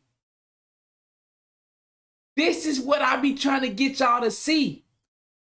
But it's like, it go over y'all head, bro. If you affect people's business, I guarantee you, they'll protect the tourists then. If right now, you know, motherfuckers start going to Cali and buying up all that goddamn dope. No, that's my daddy call it dope. Motherfuckers will get to protecting the tourists then. But guess what? Now what they say, we can't protect the tourists. Huh. But who cares about black people dying in the vicinity of the hoods of California? Who cares about that? They have such a homelessness population, they're more focused on trying to clean up Skid Row, homie. They police department got $1 billion budget. It ain't to really solve murders. Damn, bruh. Damn, dog. That shit cold. They got a California, LA Police Department got $1 billion budget, homie. That's military funding. If they wanted to, they could stop it. His girlfriend is getting a lot of flack. She posted a picture of them eating at the spot where, you know, he was killed at. And she posted it while they were there. They didn't save it and post till later and things like that. She's getting a lot of flack for doing that. You know, Kodak Black even spoke out and said that she should kill herself. A lot of people, it's a big argument online about whether it was her fault or not. Nah, it ain't her fault. This is what this new age generation do. This is what they do. How's her fault? He didn't tell her not to do it. He didn't say, baby, take that shit down. So how is it? See, that's the part, I don't agree with. If I've been telling this motherfucker, bald head ass motherfucker, to stop posting our location, and this stinking motherfucker keep doing it, then it's an issue. And a nigga can be caught off guard just enjoying himself. You know what I'm saying? A motherfucker can be caught off guard enjoying himself. But this bald head bitch keep posting my location. I done told that stinking motherfucker, stop posting our location. But she's still doing it. Her fault. See, what these niggas fail to realize, man, your woman, your lady, your bitch, your hoe, she go put out what you put into her. Facts. Facts. Yeah, as long. That's facts, and I hope y'all understood that. A lot of you dudes complaining about your girl. Your girl not the issue, you the issue.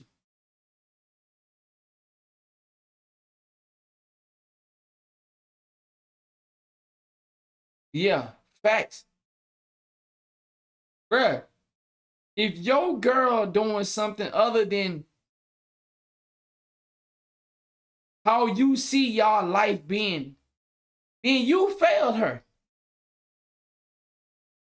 You failed her, bro. You failed her. You the issue.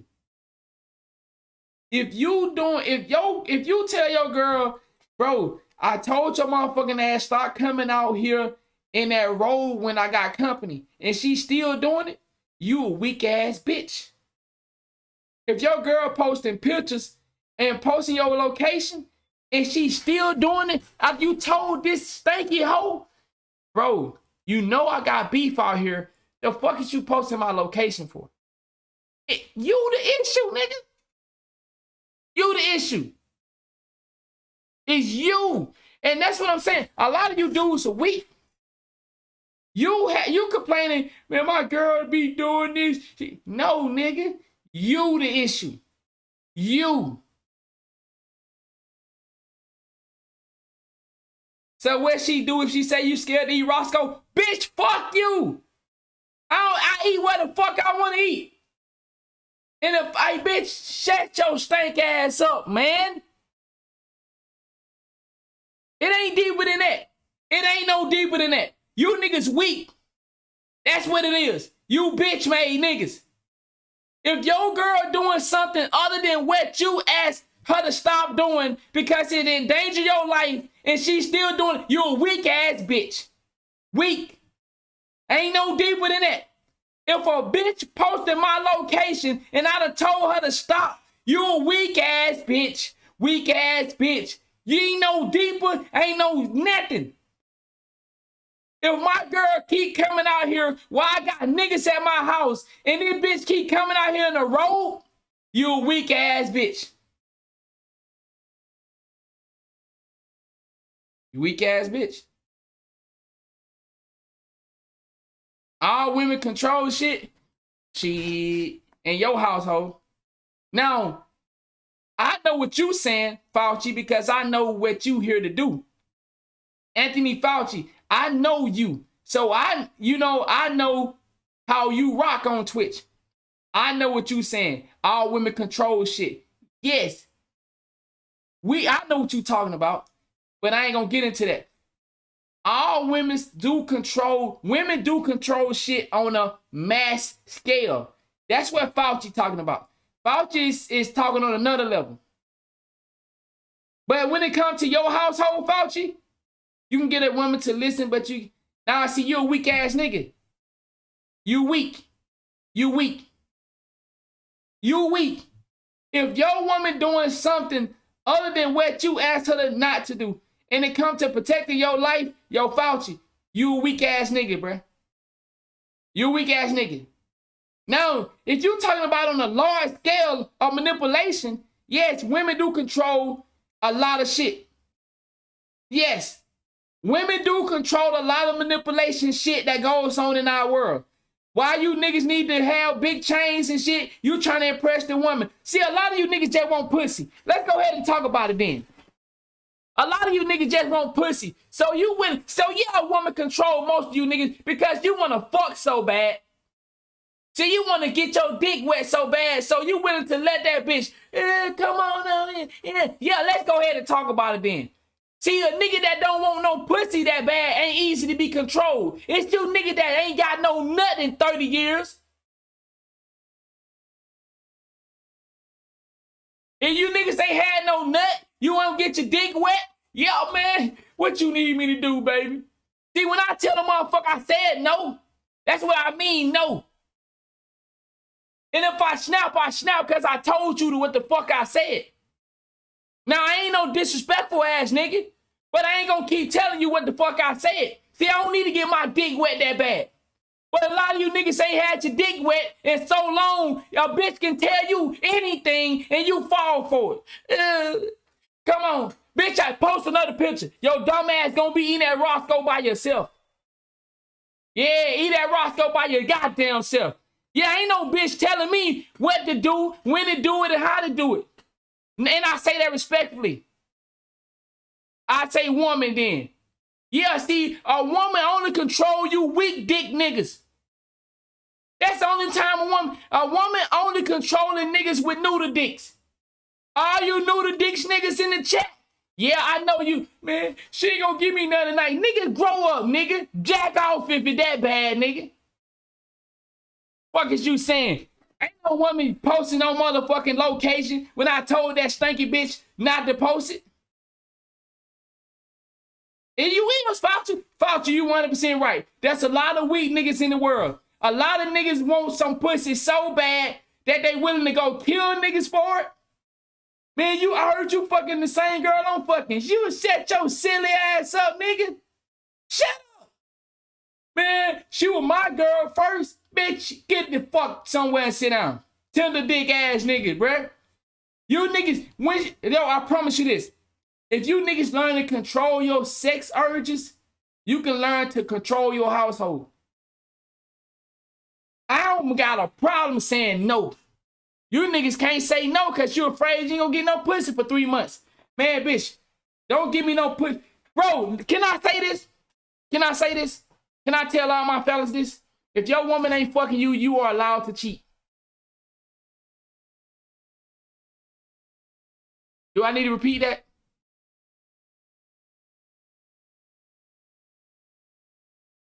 Do I need to say that one more time? Or did y'all hear me? The fuck is you doing with a motherfucking woman that want to punish you physically and don't want to give you no pussy, and you gonna be with her and you gonna pay bills and you gonna protect her with your motherfucking life, and she can't suck your dick and give you no pussy, do a split on the dick. Bitch, you done. I'm cheating. And if you want to leave me, bitch. Bye. You talking about I'm gonna be in a motherfucking committed relationship and I can't fuck you. Bitch, fuck you. Fuck you talking about? How much pussy should she give? However much you ask for. Bro, do you niggas know you live your life to protect and serve? And the bitch can't fuck you? You living your whole life serving this motherfucker. Man, you what? Bro, when I want pussy for real, I get it. If I don't want no pussy, I ain't gonna chase it. I really want the pussy. Man, you living your life ready to die any minute for your family. And you telling me she got control of the pussy? She won't be controlling no pussy up and...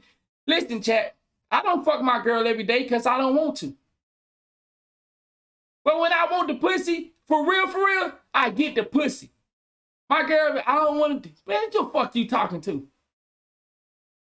I ain't never taken it. I just give her that fucking look like, oh, so...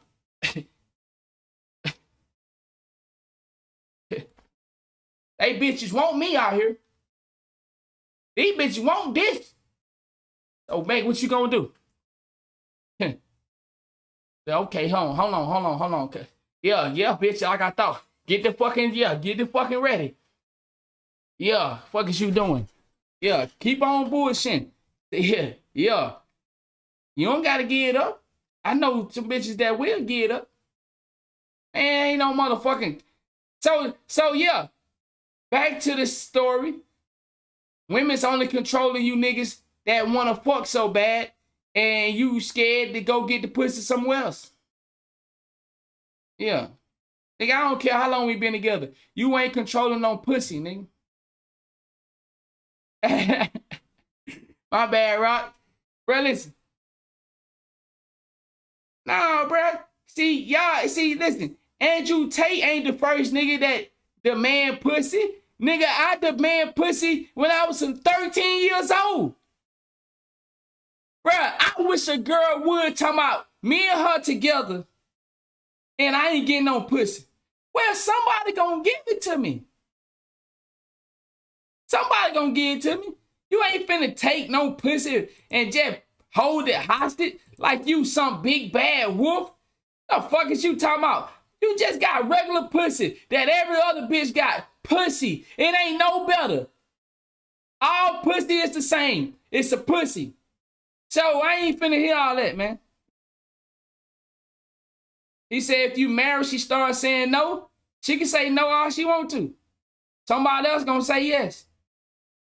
Now take me to court. And when the judge asked me, well, judge, I lay down my life for my family every day. I work hard and provide for my wife and kids. And all I ask for a good meal and some good pussy. And you know what she tell me, judge? You can fix your own food and I ain't got no pussy for you. So you know what I did? I went and got my own pussy. Nah. As long as she around you in your presence, whatever you put into her, that's gonna be her output. So if y'all posting and taking pictures, then that's what this new age generation do.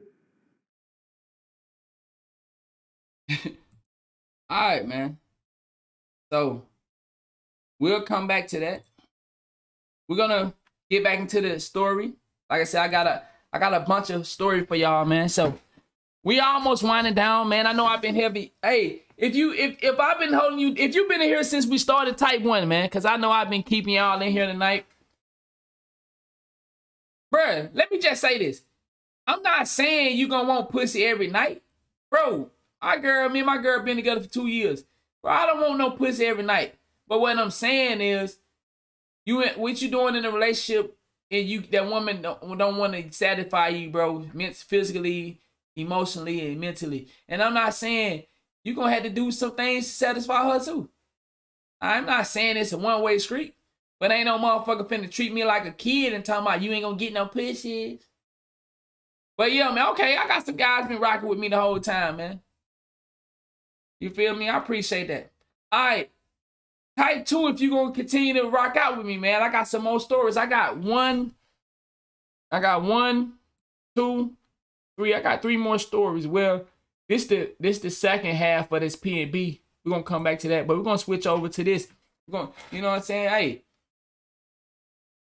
Nah, we ain't playing 2K tonight. Tonight we here to learn and we here to help each other, man.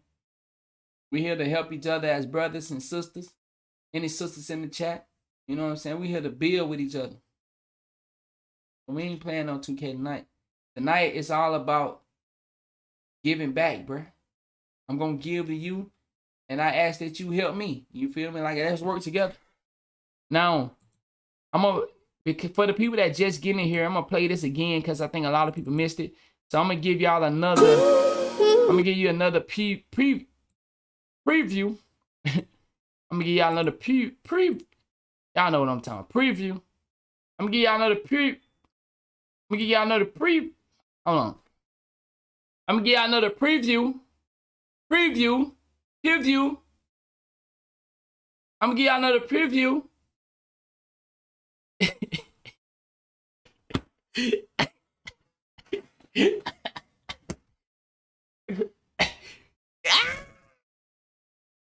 hate you, nigga. I'm gonna give y'all another. He said, there you go. Here we go. Fuck y'all. Pew pew. Listen, I'm gonna give y'all another.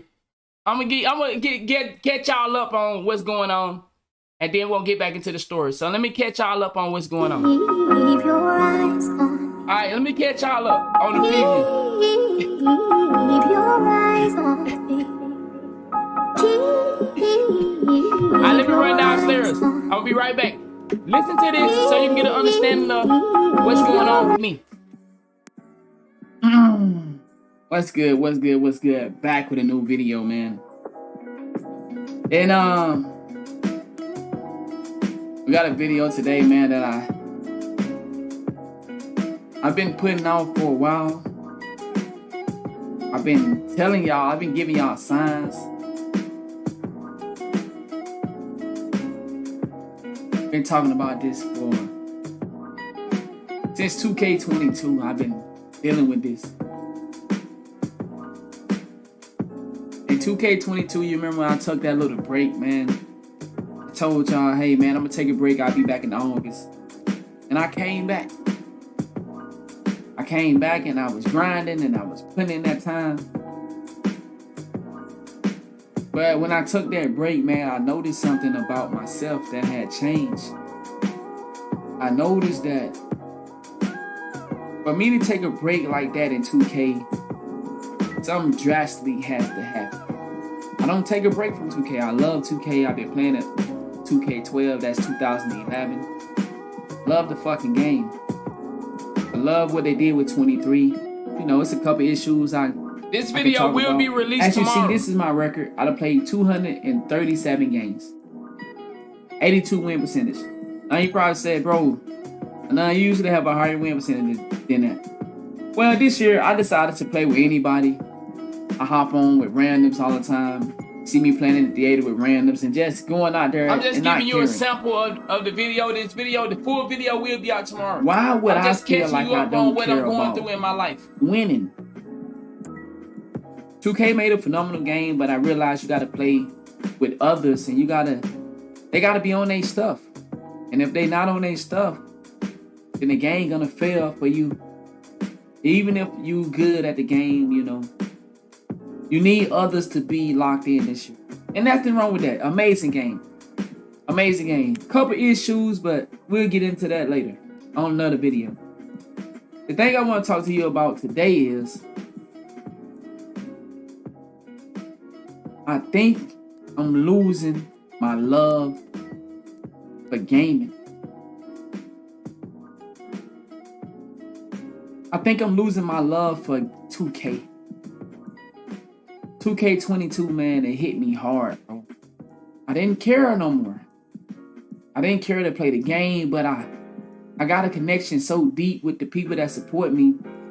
And that's why I'm making this video. I wanted to tell you how I'm feeling. I want you to understand where I'm coming from, the why I don't play like that anymore. Do you honestly think I hate playing 3v3s? No. But every time you come in my screen, you see me playing tools. Appreciate that. I'm trying to fight this thing that I feel like the game is not fun for me no more. Like, now that's in fun, like I can't play it. Like my love for 2 basketball games. I've been doing this in 2011. Am I tired now? I don't know. I've been finding myself talking about this late night to my girl, like, man, what's going on with me? Why I'm not loving my game? Why I'm not playing the game that they made for me?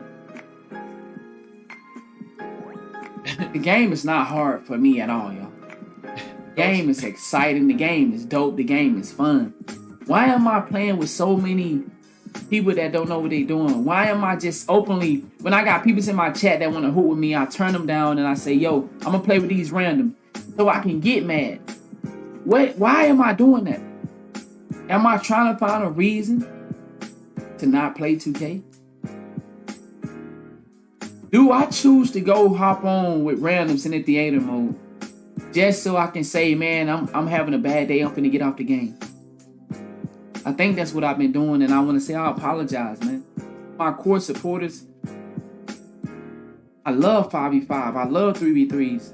I love 2v2s. I love it all. But I've been going out here trying to sabotage myself so that I don't have to play the game. And that's not fair to the people that support me every day.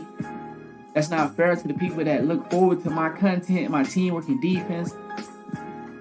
Man, I just want to let you know I'm battling something. I've been battling it for the last 2 years.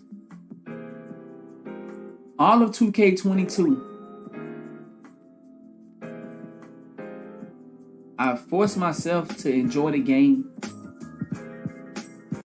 Alright, so that video will be released tomorrow, the full video. And I was just trying to give you an understanding on what I'm going through. He said, one account you play with randoms. Well, see, it's not Christopher. And I think that's why y'all need to watch the full video and really understand it. Because I'm just giving you like 5 minutes of the video or maybe 4 minutes. It's not the 2K. My mission is, I left a job making $100,000 a year to put myself in a position to where I don't make that anymore. You know, and I sometimes I don't make what I need to make in order to take care of my family. But I told my lady when she got with me, I said, man, I changed my life. I want to serve kids. See, y'all think, see, that's what I'm saying. That's why y'all got to watch the video. It's not about the video game. Not about the video game, y'all. Y'all got so comfortable with me playing video games that you're missing out on this side of me. Not about the video game. Not about nothing about 2K. Nothing. This is, see, I'm supposed to be doing this full time and then playing 2K on the side. Y'all got so used to me playing 2K that I could never bring this to you. I can never bring the things that really matter to me and matter to our world. Matter to your life, whether you ignore it or not. When could I bring it to you if we always playing 2K? So for 2 years, I've been forcing myself to play 2K. It's have nothing to do with gaming. Could you go back to your old job? Yes. I'm certified. I don't want to go back because, y'all, like I said, and I think even now, even with me talking about it, y'all not hearing me. I'm not a gamer. I came to Twitch for a purpose. No, yeah, that's why I say I'm not. So the video will be out tomorrow morning. I appreciate that. I don't want to, I want you to watch the video and listen and understand what's going on with me and why I took a step to do what we doing tonight. So I ain't going to explain it. I ain't going to get all into it. I will be dropping the video tomorrow around 9 a.m.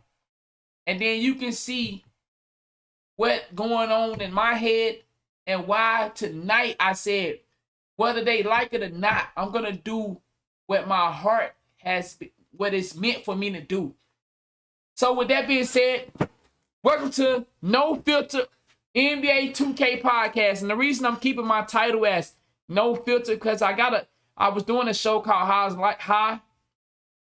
I was doing a podcast called How of Life, but I just said, you know what? I'm going to stick to the No Filter NBA 2K podcast because all y'all know me for 2K, most of y'all. So, you know, that's the name of the podcast. And this is episode 23. And I want to keep these up, and I'm going to have them in separate segment. That way, if you want to go back and listen to it, you can go back and listen to it. All right, we're going to get into our next story. Once again, I showed y'all they attacking our kids with the Rainbow Fentanyl. I showed y'all that. If y'all just got in here, y'all missed that conversation. We was talking about how they got the fentanyl candy in the rainbow colors where they looking like, the fentanyl pills looking like candy. And kids are the target. We talked about that. This is the next one. Yeah, you like the No Filter podcast? Okay. He said, so I think I'm gonna keep the No Filter NBA 2K podcast because, you know, but maybe we'll play around with it. But this is the next story, y'all. Listen up. What are our kids watching when we not looking? I tell you what my daughter watching. My daughter found herself watching demon cartoons. She found herself watching demon cartoons. Now, me, I like watching anime. And some of the animes I watch be real demonic. But I'm old enough to handle it. But my daughter, my oldest daughter, is only 8. She'll be 8. She's 7 years old. So why is my oldest daughter, how is she getting involved into watching some of the things she watching? I see her she be watching these cartoons. They look friendly, but then they not friendly when I sit and be like, whoa. My girl said, you know what's Morgan in there watching? I said, what? She watching the little regular cartoon? Said, no, she in there watching some crazy stuff, some demonic stuff. So the things our kid watching, what are they trying to subconsciously get our kids to fall in line with? Here's the new one that's on the scene. Y'all check this out. Online, it says, Penny Polar Bear is very excited to share about her parents. For the first time in its nearly 2-decade-long run, Peppa Pig has included a same-sex couple. The moment comes during the episode entitled Families, which aired on Britain's Channel 5 on September 6th. The short scene happens when Peppa's classmate, Penny Polar Bear, discusses her family during the school day. I'm Penny Polar Bear, she says, as she draws a photo of her 2 mothers in a dress. I live with my mommy and my other mommy. One mommy is a doctor, and one mommy cooks spaghetti. I love spaghetti.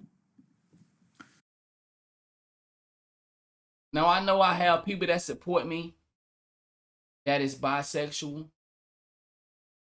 I'm never targeting anyone in a disrespectful manner. I'm never doing it. I'm never targeting anyone that represents the LGBT community. But I just want my brothers and sisters out there that not involved in the LGBT community to know what's going on. They got ABC's books out now. So if we live in a household where we raising our kids to be man date woman, woman date man, there's somebody out there doing the opposite to our kids without our permission. We need to be aware. We need to be aware. I'm not targeting nobody. I'm not against nobody. I don't care what you choose to do in your bedroom. But if I don't teach my child this, and I want to raise my child up to be like daddy, like girls, and if I want my daughter to find her a husband or someday, then I don't need nobody telling my child otherwise. Be careful of these cartoons, y'all. Be careful of these cartoons, man.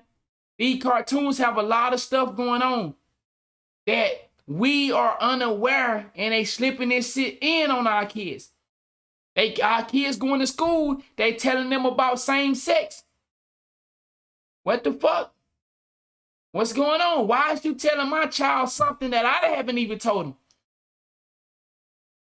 I didn't want if my child choose to go that way, let them be when they get up age and make that decision. I don't need you talking to my babies, to my brothers and sister babies, about something that they don't even fully know about. They don't even fully understand. They don't understand what you're trying to do. But I know what you're trying to do. I know your game plan. And I'm here to share it with y'all, man. Be careful of what our kids find themselves watching and get into their subconscious, and then they feel like, oh, I'm wrong for being like daddy.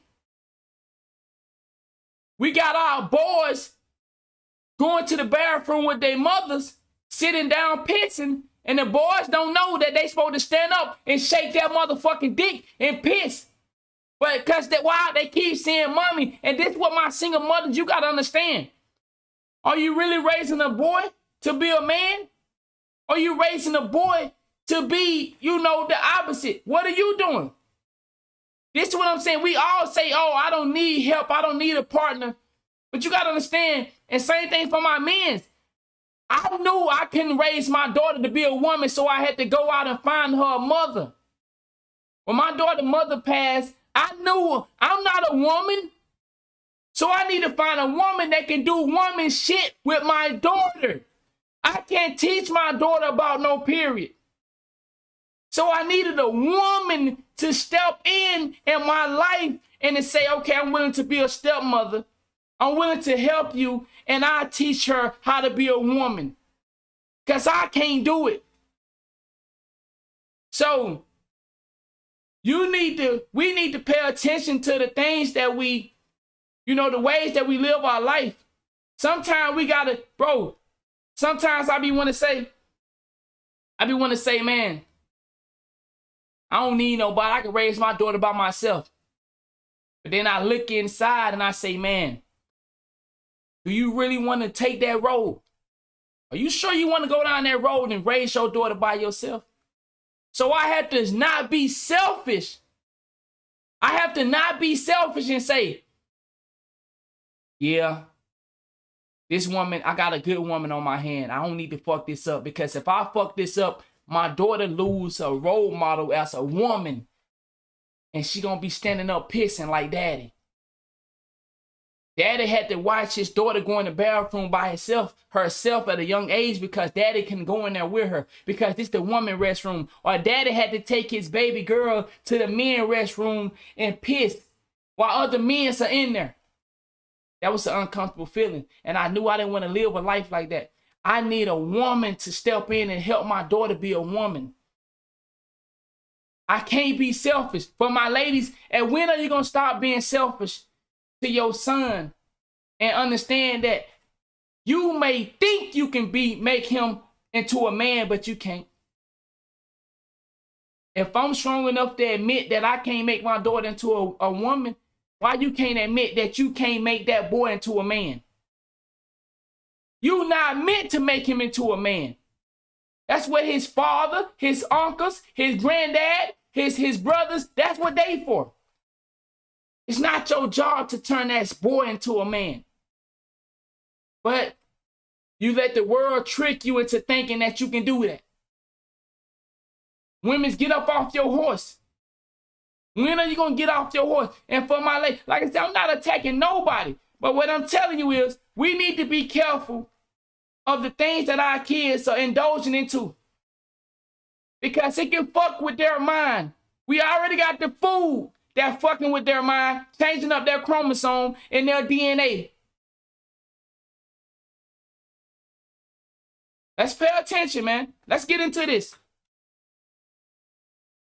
So this is quite a lot of celebrating happening on social media and in the media today, as Peppa Pig has now included a gay couple. Another one bites the dust. Another one goes woke. I can't say I'm surprised by it. I knew the day was going to come. It is especially upsetting for me because I have always found Peppa Pig to be one of the least objectionable, and by that I mean least annoying kids shows. Even taking the wokeness out of it completely, most kid shows are totally obnoxious and stupid, and I can't even be in the same room as them. Paw Patrol, that sort of thing. And also the animation is just ugly and lifeless, and everything about it is terrible. Peppa Pig I've always found to be, tolerable. It's got a little bit of a charm to it, and there are moments here and there, a little bit of sly kind of humor for the adults, and not much of that, but a little bit. But mostly it's a seemingly nice kind of innocent show for kids. And I can be in the room while it's on without wanting to. I found myself watching Peppa Pig many times with my daughter. I did. But now I find if I go in there and watch Peppa Pig with my daughter and I see there is something that my lifestyle and her mother, her stepmother, what we do, that's not what Peppa Pig gonna reflect anymore. Do you understand why we cause so much harm to one another in the black community? Because of what we see that reflect the opposite of who we are. So when something is constantly being programmed and showing the opposite of who we are, who you think we gonna become? Pay attention. So if I'm constantly showing you something that I don't want to live by, that I don't agree with, but it constantly in my face, you think I'm not gonna cause harm and violence and sell drugs and do drugs, be a gangster? When those are all the TV shows that align for me? Every time I see somebody black in a TV show, he homosexual or a drug dealer or a gangbanger. Talk to me. All right.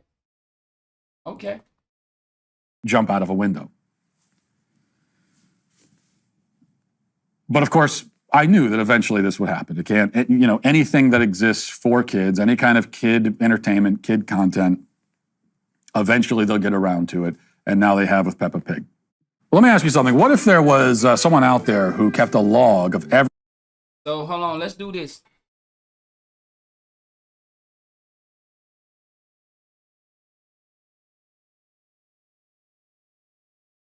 I wanted him to start it off.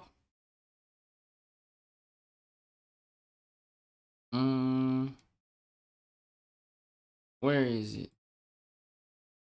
Hold on. Give me a second.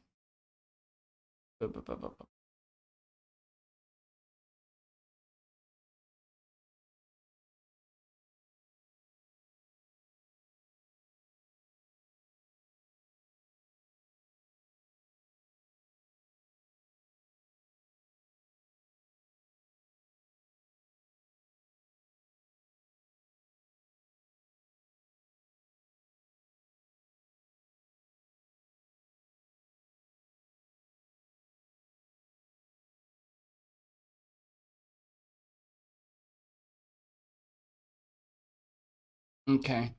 So I can't find it. I had them all lined up. I can't find it though.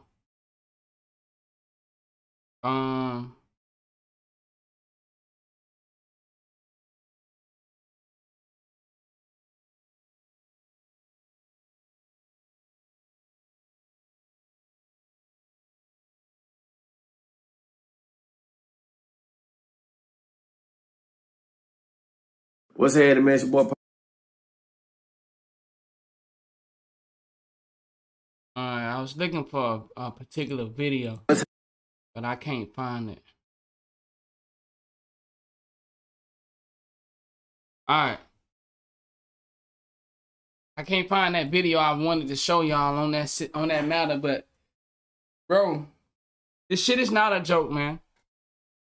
This shit is not a joke. Imagery is powerful. Imagery is powerful. Imagery is powerful.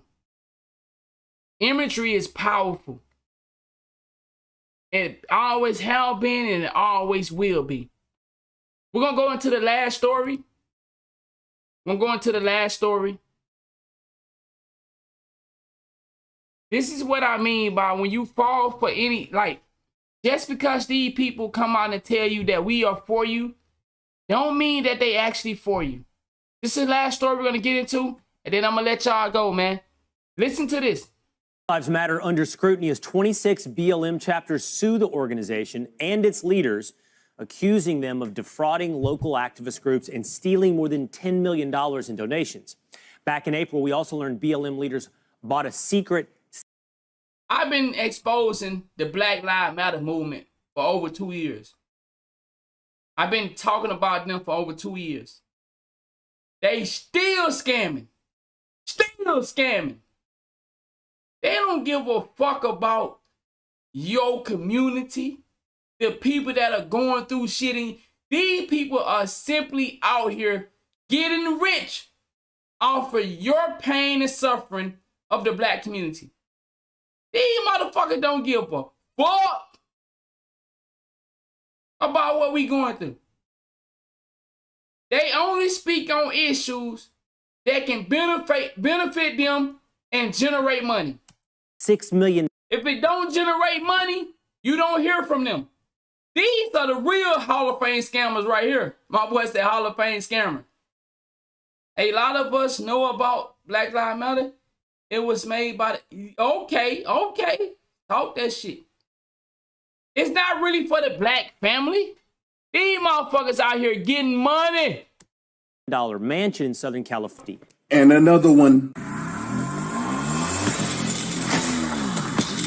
Gentlemen, this video is brought to you by the Officer Tatum Store. The Officer Tatum Store. Labor Day, 25% of BLM. That we already knew about. The organization's filing for fiscal year 2020 to 2021 reveal nearly $1 million went to the father of co-founder Patrisse Cullors. Do you know she is married to a woman, which is okay? It's okay. But it's just real strange that you say you here for the nuclear family, but that's not what you doing. You out there eating that cat or getting that cat ate.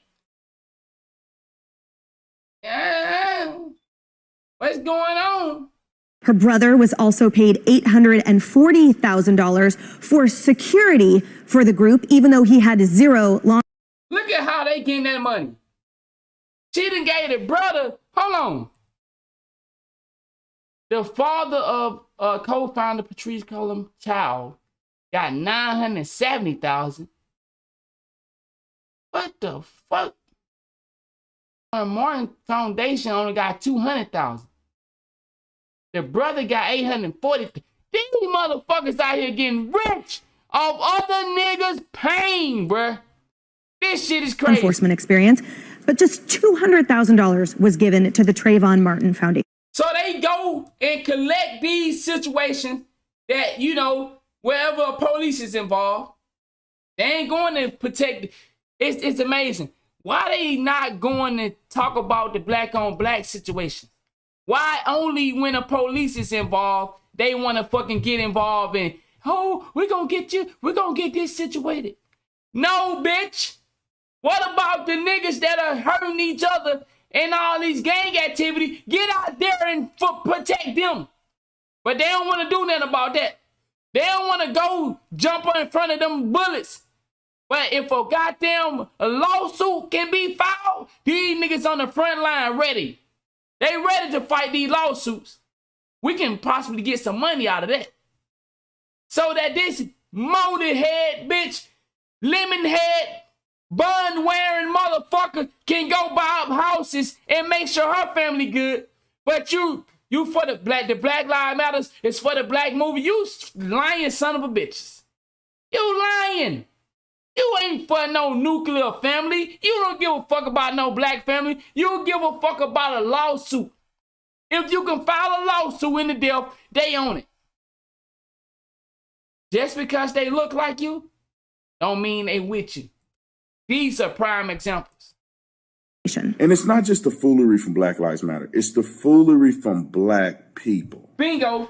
You know, it's... Black people donated all that money to this movement, to this organization. Like, bro, why do y'all keep thinking that these people... Bro,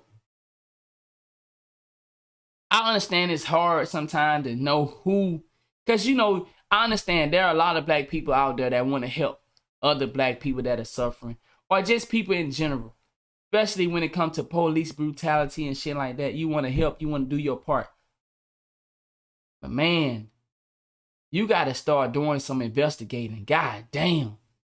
You got to start doing some investigating. These people been scamming. They was created by old George.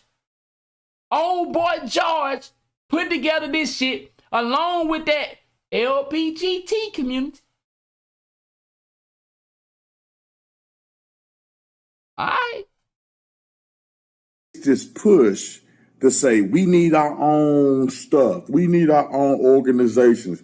We need our own school system because another thing I realized too though.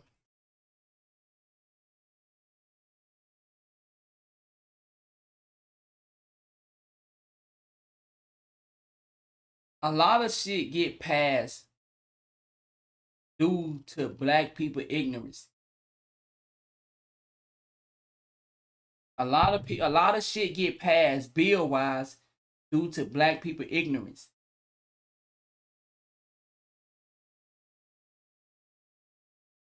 It's amazing how we be used for different laws to get passed, but the laws never benefit us. When it became for white women to vote, they used black women to help push their agenda. When Asian people needed to get a law passed for them, they used black people as black people was hating Asian people when we don't even know the difference between an Asian nigga and a Chinese nigga. I can go on and on, but it's so amazing how black people be used for these different bills that never benefit them. Black people been suffering for how many years, and they haven't got a bill to protect them yet? But everybody have a bill to protect them.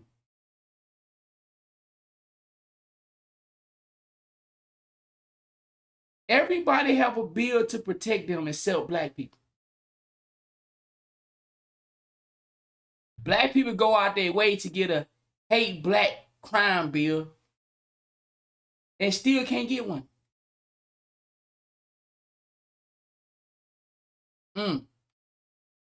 Everybody got reparations except black people. Everybody got reparations except black people.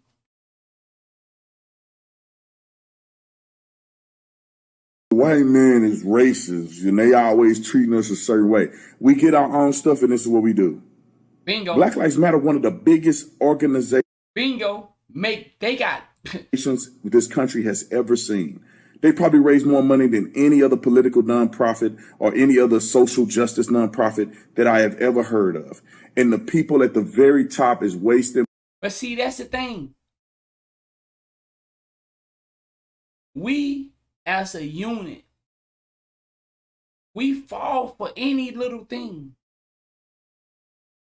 We believe any little thing, and because mentally we have been beat down so bad, motherfucker willing to just go cheer for you and push you just because you black. Don't none of you motherfuckers sitting here and talking about I'm riding with Anonymous because he black. You stupid motherfucker. You stupid. If you over here because I'm black, you stupid. Because I don't just want to hang with you. I want to hang with everybody because I'm smart enough to know that if I can build a relationship with white people, Asian people, Chinese, Mexican, Dominican, Puerto Rican, African, no matter what race you are, I'm looking to build with you. Because I know there is good people in every race and there's bad people in every race. So if you over here because I'm black, you stupid as fuck. You a dumbass nigga that believe the rest of these dumbass niggas when they doing all this taking.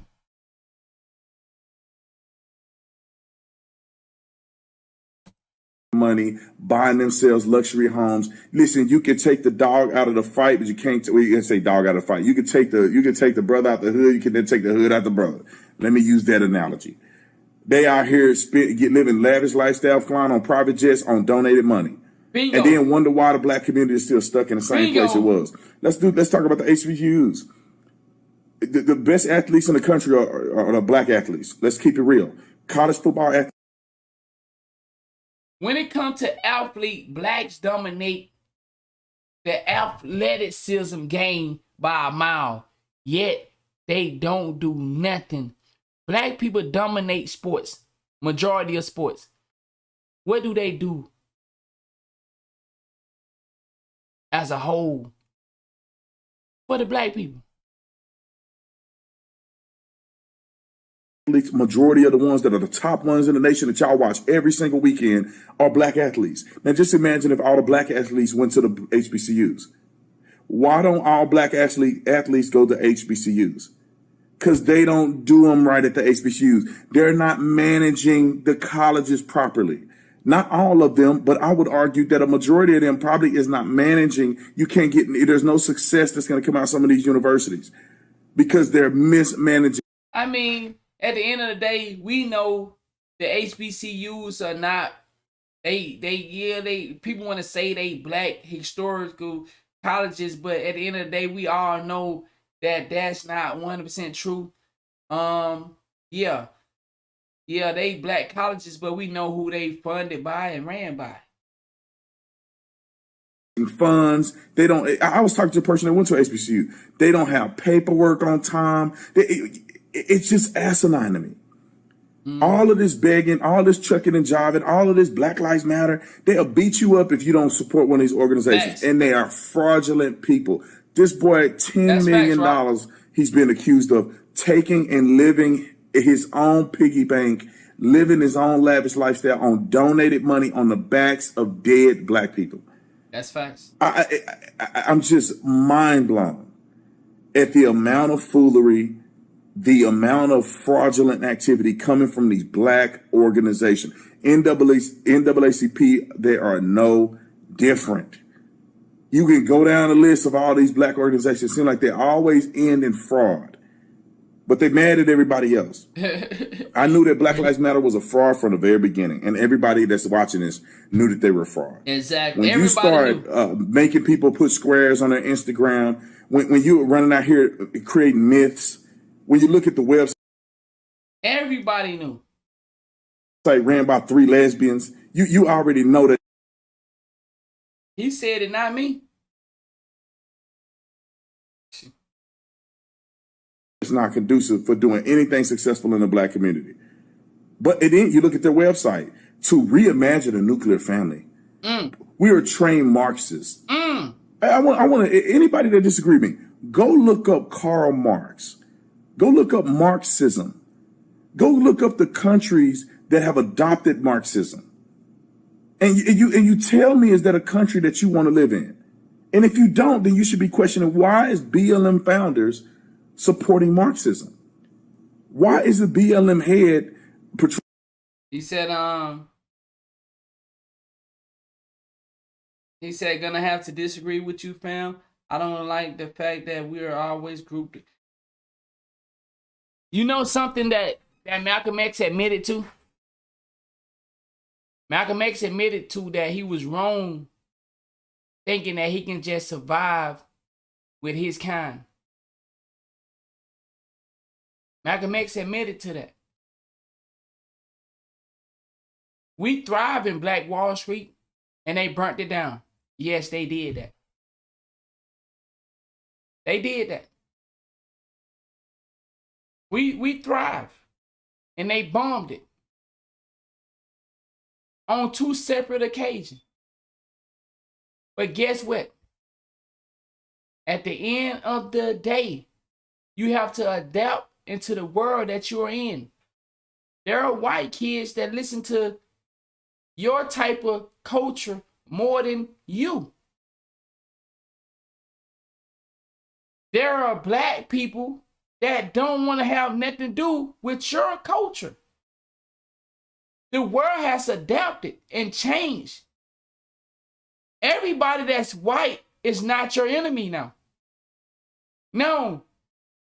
Whether you choose to say, I still don't want to do business with them, that's on you. But I'm telling you, G, if you thinking everybody that look like you is here to help you, you're going to be in for a lot of surprises, dog. You're going to be in for a lot of surprises if you thinking just because they black, they here to serve your best interest. Man.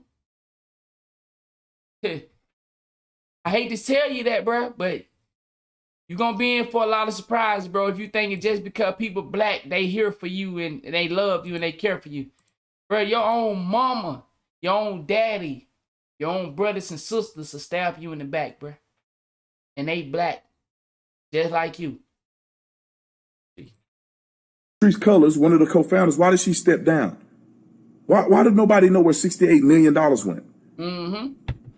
That woman It's stole all that beyond money. me. That woman It is stole all that time money, to bruh. stop blaming the white man.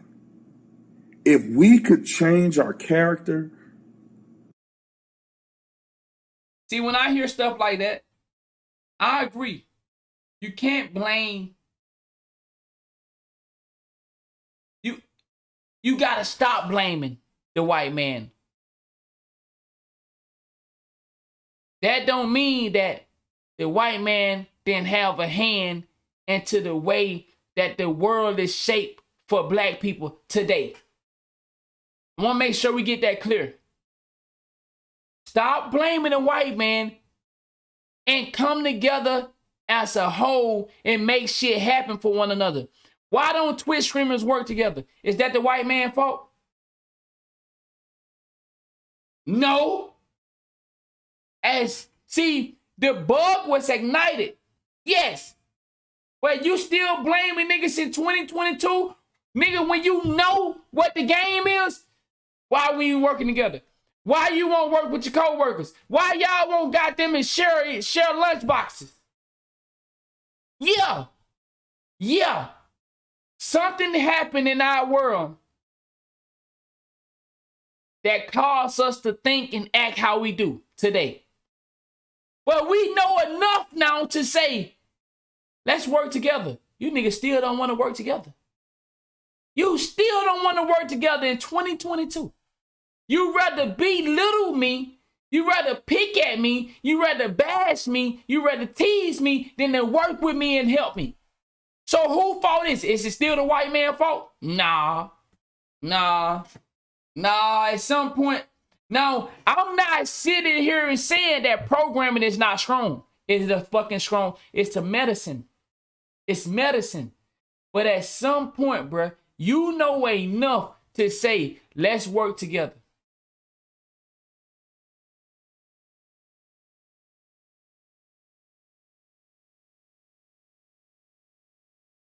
Wow.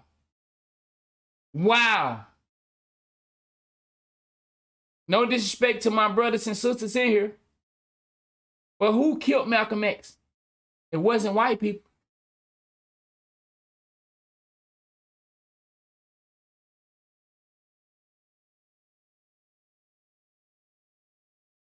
Who killed Malcolm X? Some of you know, some of y'all don't. And I say this to respect.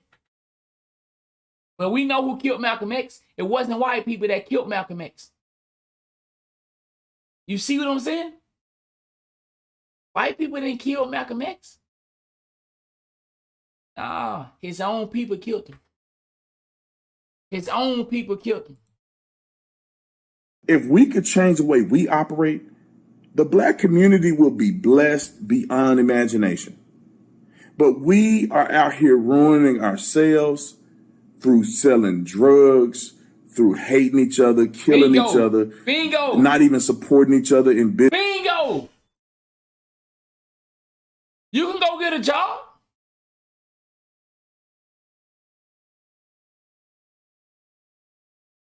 At the end of the day, aim for a head. Guess what though? Guess what though? I'm not gonna go too deep on that.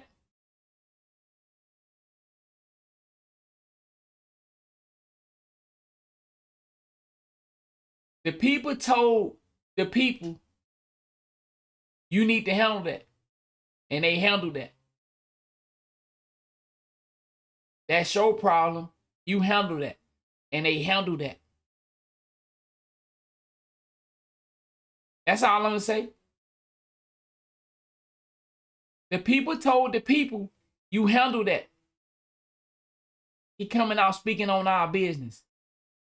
And they handle that. Because see, they handled theirs. They made sure J.F. Kennedy got what he's supposed to be got. Malcolm X went out there and said something about that.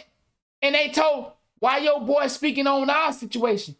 We handled ours, y'all handle y'all's. And they handled that. So,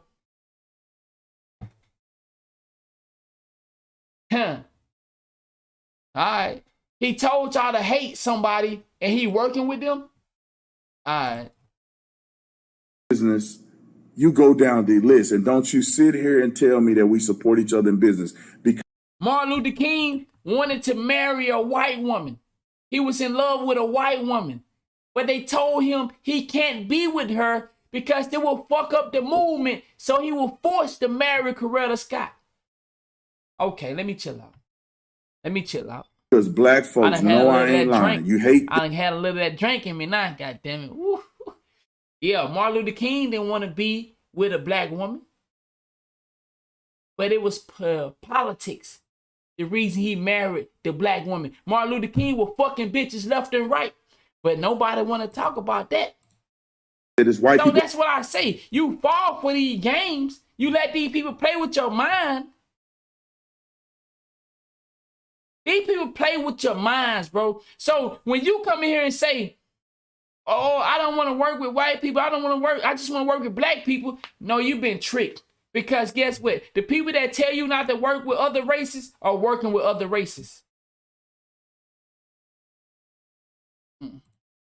Listening, but you know I'm not lying. There's black people that have tried to start businesses, tried to make a come up, and other black people refuse to support them. Facts. I remember when Shaquille O'Neal made a shoe, and Shaquille O'Neal's shoe. Everybody talk about his shoe. Was affordable. I think they were selling them at Walmart. Black people laughed at him, they mocked him, and they did not overwhelmingly support Shaquille O'Neal's shoe. I remember Stephon Marbury, I think his name is. I be getting their names mixed up. We don't want to support each other, but we'll go across to get some Balenciagas, Gucci, where they constantly tell us, ha, fuck you, look at me. LeVar Bell, they want to laugh at his shit, but go pay the same amount of money for somebody else's shit. You see what I'm saying? This is what I'm saying. Like, if you fall for these games of race hate is a strategy used by the people to make us battle each other. Race hate is a strategy that is used by the people for us to attack each other and never look at the real enemy. How can you look at the real enemy when you constantly shooting at me or a nigga that live on your same block? The people that we really need to be attacking ain't nowhere to be seen. I ain't been in the basketball world in a while.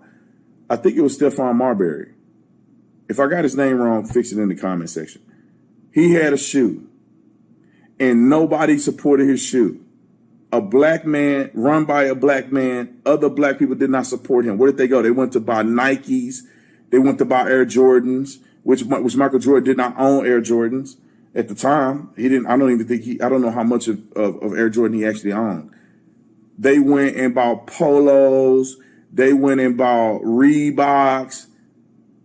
They making trends out of white people's shoes. Michael Jordan is one of the most successful black men that most of us know.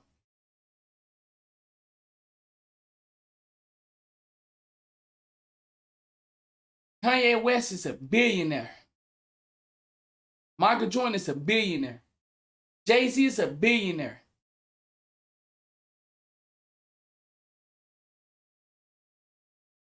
Why crackheads still in their neighborhoods? The neighborhoods that they grew up in.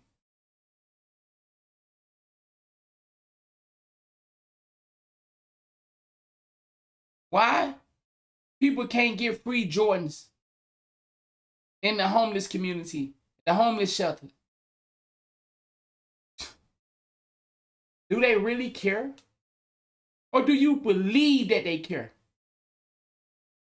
Why Michael Jordan, one of the most successful shoe brand we know. Why we can't go out there? What? Bro, you making the shoes for $1.50? We already found that out. What, they making the shoe for $3? It take what, $3 to make a pair of Jordans? $3 to $5? And then he turn around and make $200? All right. We done found that out. And when black people create something, they don't even want to support it. I'm just keeping it 100. I'm keeping it 100. Okay, hold on. Somebody just said something.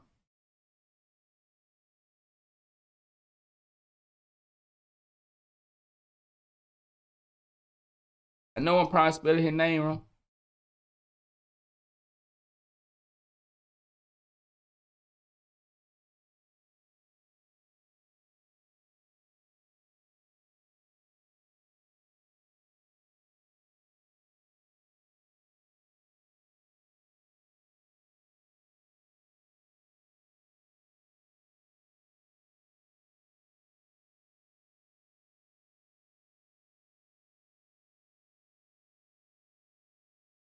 I've talked to so many people, and I usually, that transition from being a nigga in the hood to being successful and rich and famous, when they first do it, a lot of them usually say, well, I'm looking for something.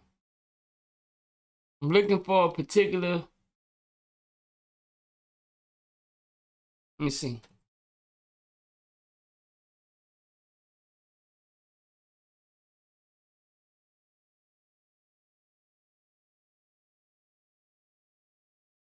I don't think I'm gonna be able to find it, but well, he got a hood, not a neighborhood. Dig me? So I know this. Then he calls himself a nigga from the hood. Why you can't be a man from the hood? To lean on this. I ain't gonna be able to find it. Waka Flocka asked the question. Waka Flocka asked, why do we have all these beings? I can't find it, but it's somewhere in this interview. If you want to go watch that interview, you can find it in there. Waka Flocka asked, why do we have all these billionaires in this rap game and they won't start their own label?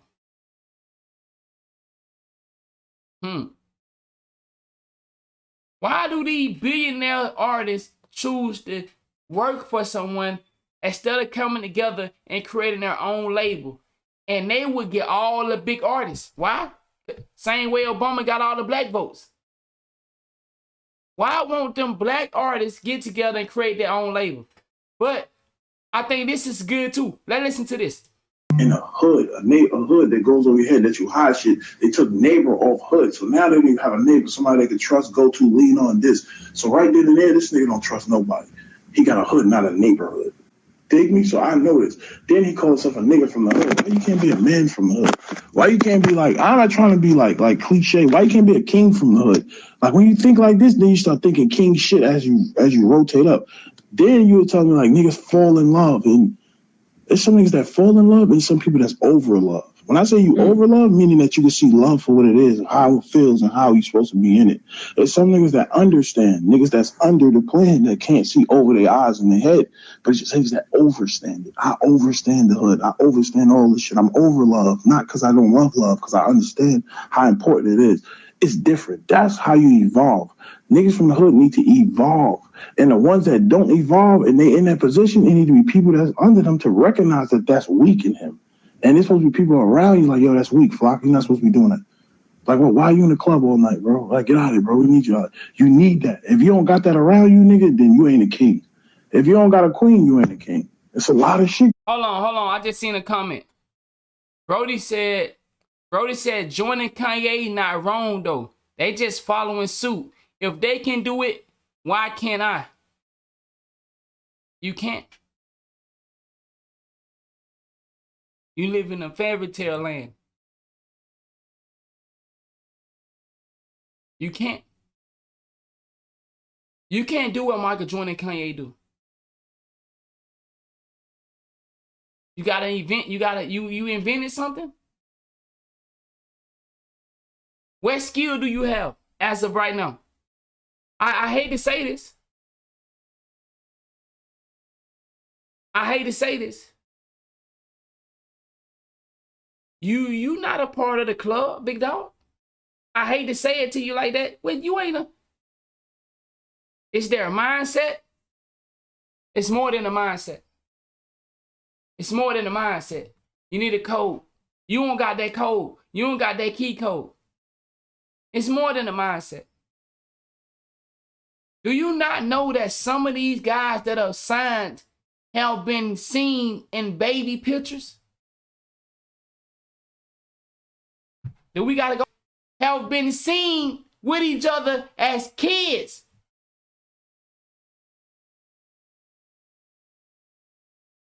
Oh, you ain't know about that? They got pictures of these rappers together as kids. And you wonder where this little nigga come from. He can't really rap, but how is he signed? Come on. Do we need to go there? It's a club. Do you know that some of the NBA players that are in the NBA are all connected? It's not. See, you assuming that you can get in this game. You assuming this the bloodline, this the family tree, and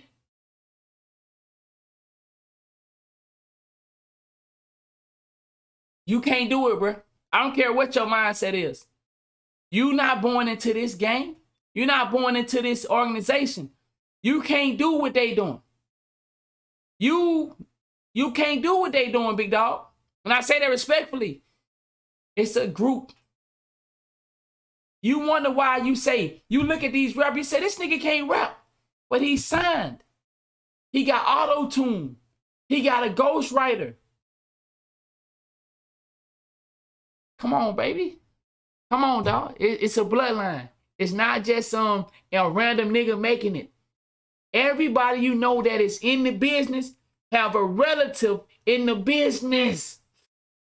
Going on that people was taking for granted. Yo, people look at that attachment though, right? So it's like if you gonna be a little bit detached, because again, people be so attached to like that mentality and that lifestyle that them. I didn't walk a flock and get in the business. His mama in the business. Everybody you know have a relative. What's wrong with being a regular man? There's nothing wrong with being a regular man. It's what's wrong with being a regular man in the world of the United States is motherfucker trying to kill us every day, and niggas know they killing us, and these niggas won't say nothing about it. These niggas won't warn us or none of that. That's the only thing that's fucked up. There's nothing wrong with being a regular person, but it's fucked up when you look at the ship. Oh, okay. Yeah, because you know it's a ship, right? It's a boat. You seen the movies of the boat being built and the only people they can take on the boat.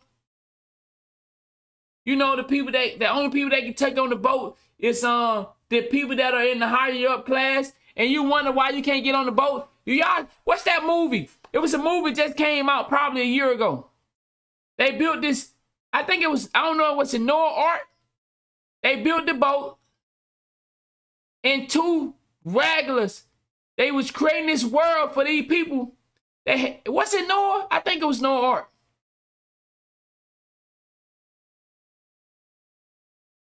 Yeah. This motherfuckers out here dying. They selling us poison to our community while their community thrive. District 13, District 12. Trying to detach himself from that mentality to grow. You get people saying, damn, Walker switching up. Damn, yo, I knew this was a fake nigga. Damn, so other people be like, yo, damn, yo, this nigga just turned his back on us. Guess who's saying it? Kids. People that's younger than me. There's nobody around my age saying it.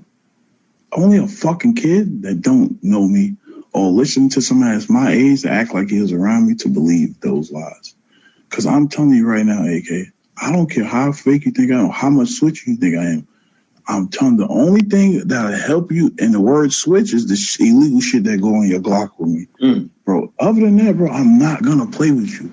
Like, I don't want people to think that you, and I'm not trying to say this to scare anybody, but bro, I work so hard to get where I'm at. I'd be damned if I let a nigga make me put my head down. When I say nigga, you're white, black, purple, orange, pink, yellow, green, violet, if you ignorant, if you think I'm anything less than what I am. Gotta be fucking crazy. I just know gangsters where I'm from act like this. They men, they stand up, they woke, they all like conscious, whatever the fuck you want to call them. They like that, bro. They elevate. You have to elevate. Like, who the fuck? Some people don't like elevating all the way to the penthouse. Some people want to get up from the fourth floor because they're comfortable with that room. So me, I'm not comfortable at all. I'm only comfortable when I see God. The only thing I'm scared of, nigga, is God turning his head on me. I promise to you, bro. Everything else is beneath. It's water under the bridge. But what about people who they haven't evolved yet and they're looking at you like your evolution is leaving them? So now they're looking at you like, damn, yo, you left us, bro. Like, yo, you changed on us. I don't even know you. First of all, how did I leave you, right? And you have to see how a person live to see how you can, it's possibility that you can grow. And you got to give yourself some time to grow. People want to learn everything, but I think, I like going nerdy, my nigga. I'm a gangster nerd. So I know as a human being, I don't have to learn shit. My mind and my brain will develop and teach me everything I need to know. Only thing I got to do is experience that. So all people got to do is just watch how I grew. That's it. If you feel like you in the hood come from like where I come from, nigga, walk the same walk. You think I like going to certain clubs in the beginning of my career when niggas was doing boop, boop, boop, boop, boop, boop. And motherfuckers I don't know, bro. It was different for me. But you know what I told myself? I love God, my nigga. I really fuck with God. I fuck with God. I could curse like this because I got that relationship. It's not I'm being disrespectful. God know my heart. Fuck my words. He know my intention. He know my feeling behind it. He know why I did it. He, she, God is everything. God could be the carpet because my feet is on this bitch. God is my sneakers. God is my socks, my jeans, my drawers. That's how I look at it. God is in this interview. I've been like this since hard in the paint. That's how I can walk in the jungles and not scared and I don't have to pay a load of money. Nigga, I got God with me. God got me living as an example, not as a fucking gangster. That's stupid. Who the fuck want to run around and be gangster, nigga? Who the fuck want to party with a gangster? Who? I'm gonna fuck around and get shot. That's how people thinking, you know what I'm saying? So it's different. Like I was just telling people, like, bro, you can't come to the club around me and don't do nothing. First of all, I'm kicking you out. Nigga, why are you in the club? Like, that's what I'm saying. People come to settings and not want to be a part of the rules in the settings. Don't come in here. People just allowing shit. And at the end of the day, it's not my business what they allow. So why the fuck do I care? It's called drifting. I don't gotta drift. If you listen to what he said, you'll realize he full of bullshit. If you listen to what he just said, he'll tell you, hey, he full of bullshit. He been on the outside looking in for 3 to 4 years. But he's still getting money, though. They still getting him deals. They still getting him TV shows.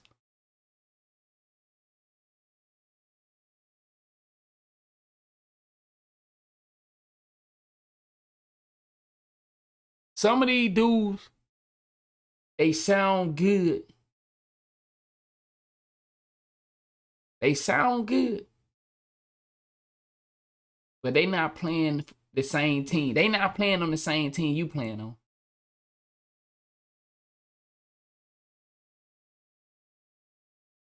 They're not playing on the same team you playing on.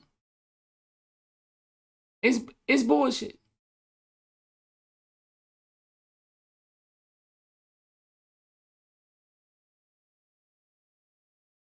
It sound good.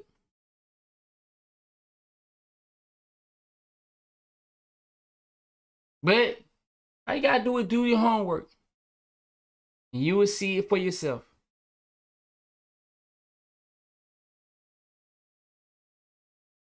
Do you know how powerful DJ Academic is? So let me explain this. Anonymous 2K TV. Big dog in the business.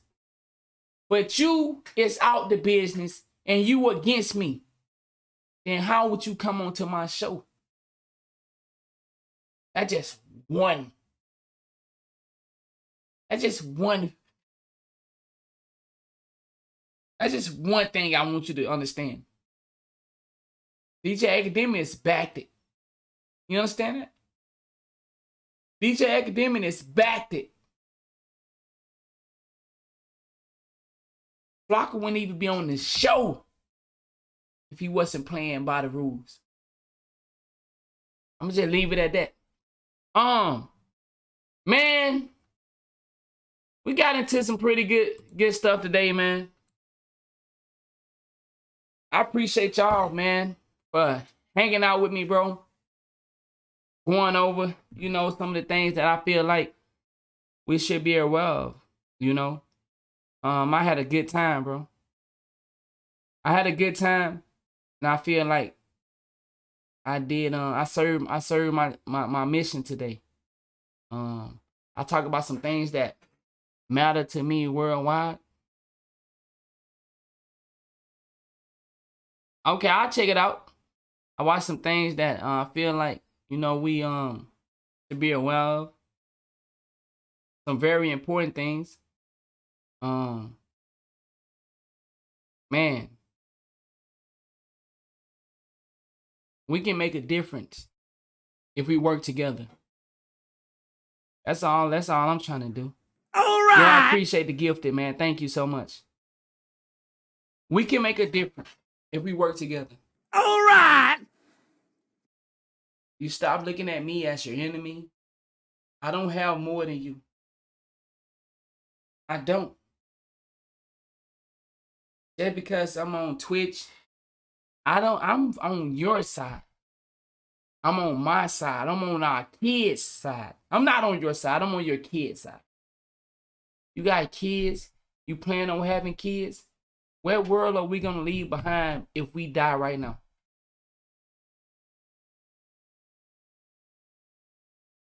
COVID took away a lot of our ancestors. And I know y'all don't understand that, some of y'all. COVID was an attack on our elders. We lost a lot of information. We lost a lot of information when they took away our elders. COVID wiped them out. Had a lot of older people dying left and right. When you lose information, you lose growth. You lose understanding. So when we lost our elders, and our elder constantly leaving us, who gonna teach us the remedies to cure us? You think they gonna give it to us? Who gonna give it to us? Who gonna help us with understanding our purpose for living? If they can constantly keep rewriting history, we doomed. So, my job is to go out here in life, find what little information I can find, hunt, scavenge, and bring it back to y'all. Bring it to myself, do my homework.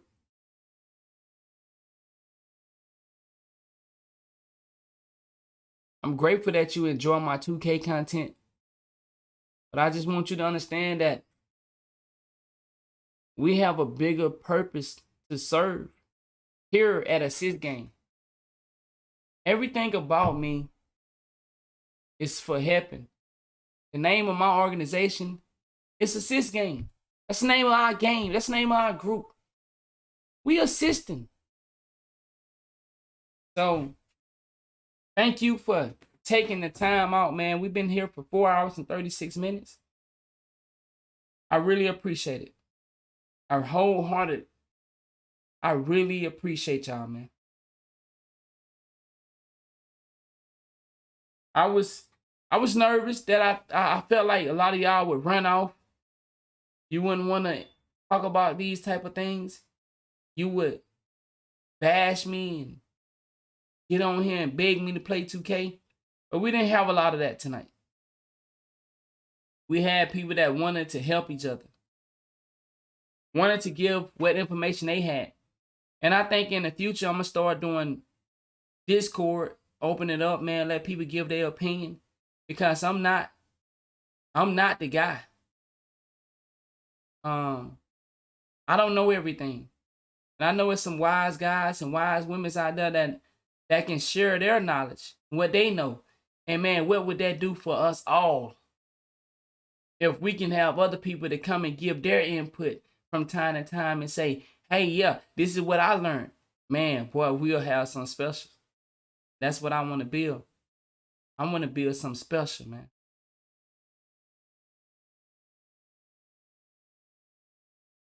Man, dog, this is powerful, man.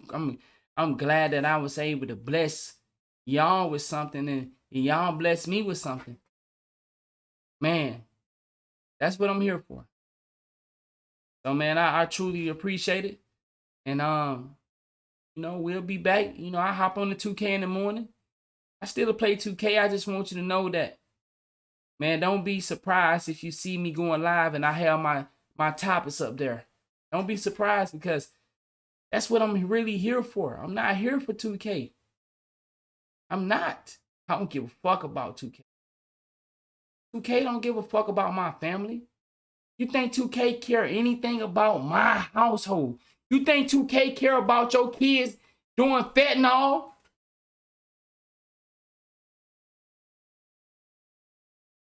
You think 2K care? Have 2K ever came out and said something about the things that going on in our world? No. So don't, man, get the fuck out of my face. I have a mission. I have a purpose.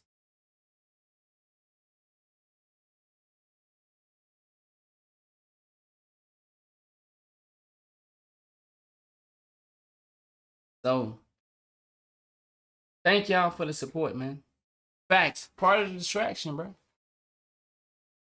I'll be on in the morning. 9 a.m. We'll play some 2K, man. And we'll see how it go, man. But just know, I'll be gathering my stories up. Things that we could talk about. You know, maybe 67 topics. And we're gonna rock it out, man. Wow, my boy said a go along, get along game. Let me find out you been over there watching KB. Man, it's dudes out here that really trying to help us. We just got to pay attention. Thank y'all, man. I see y'all in the morning. Y'all have a great night, man. 9 a.m. I'll be back.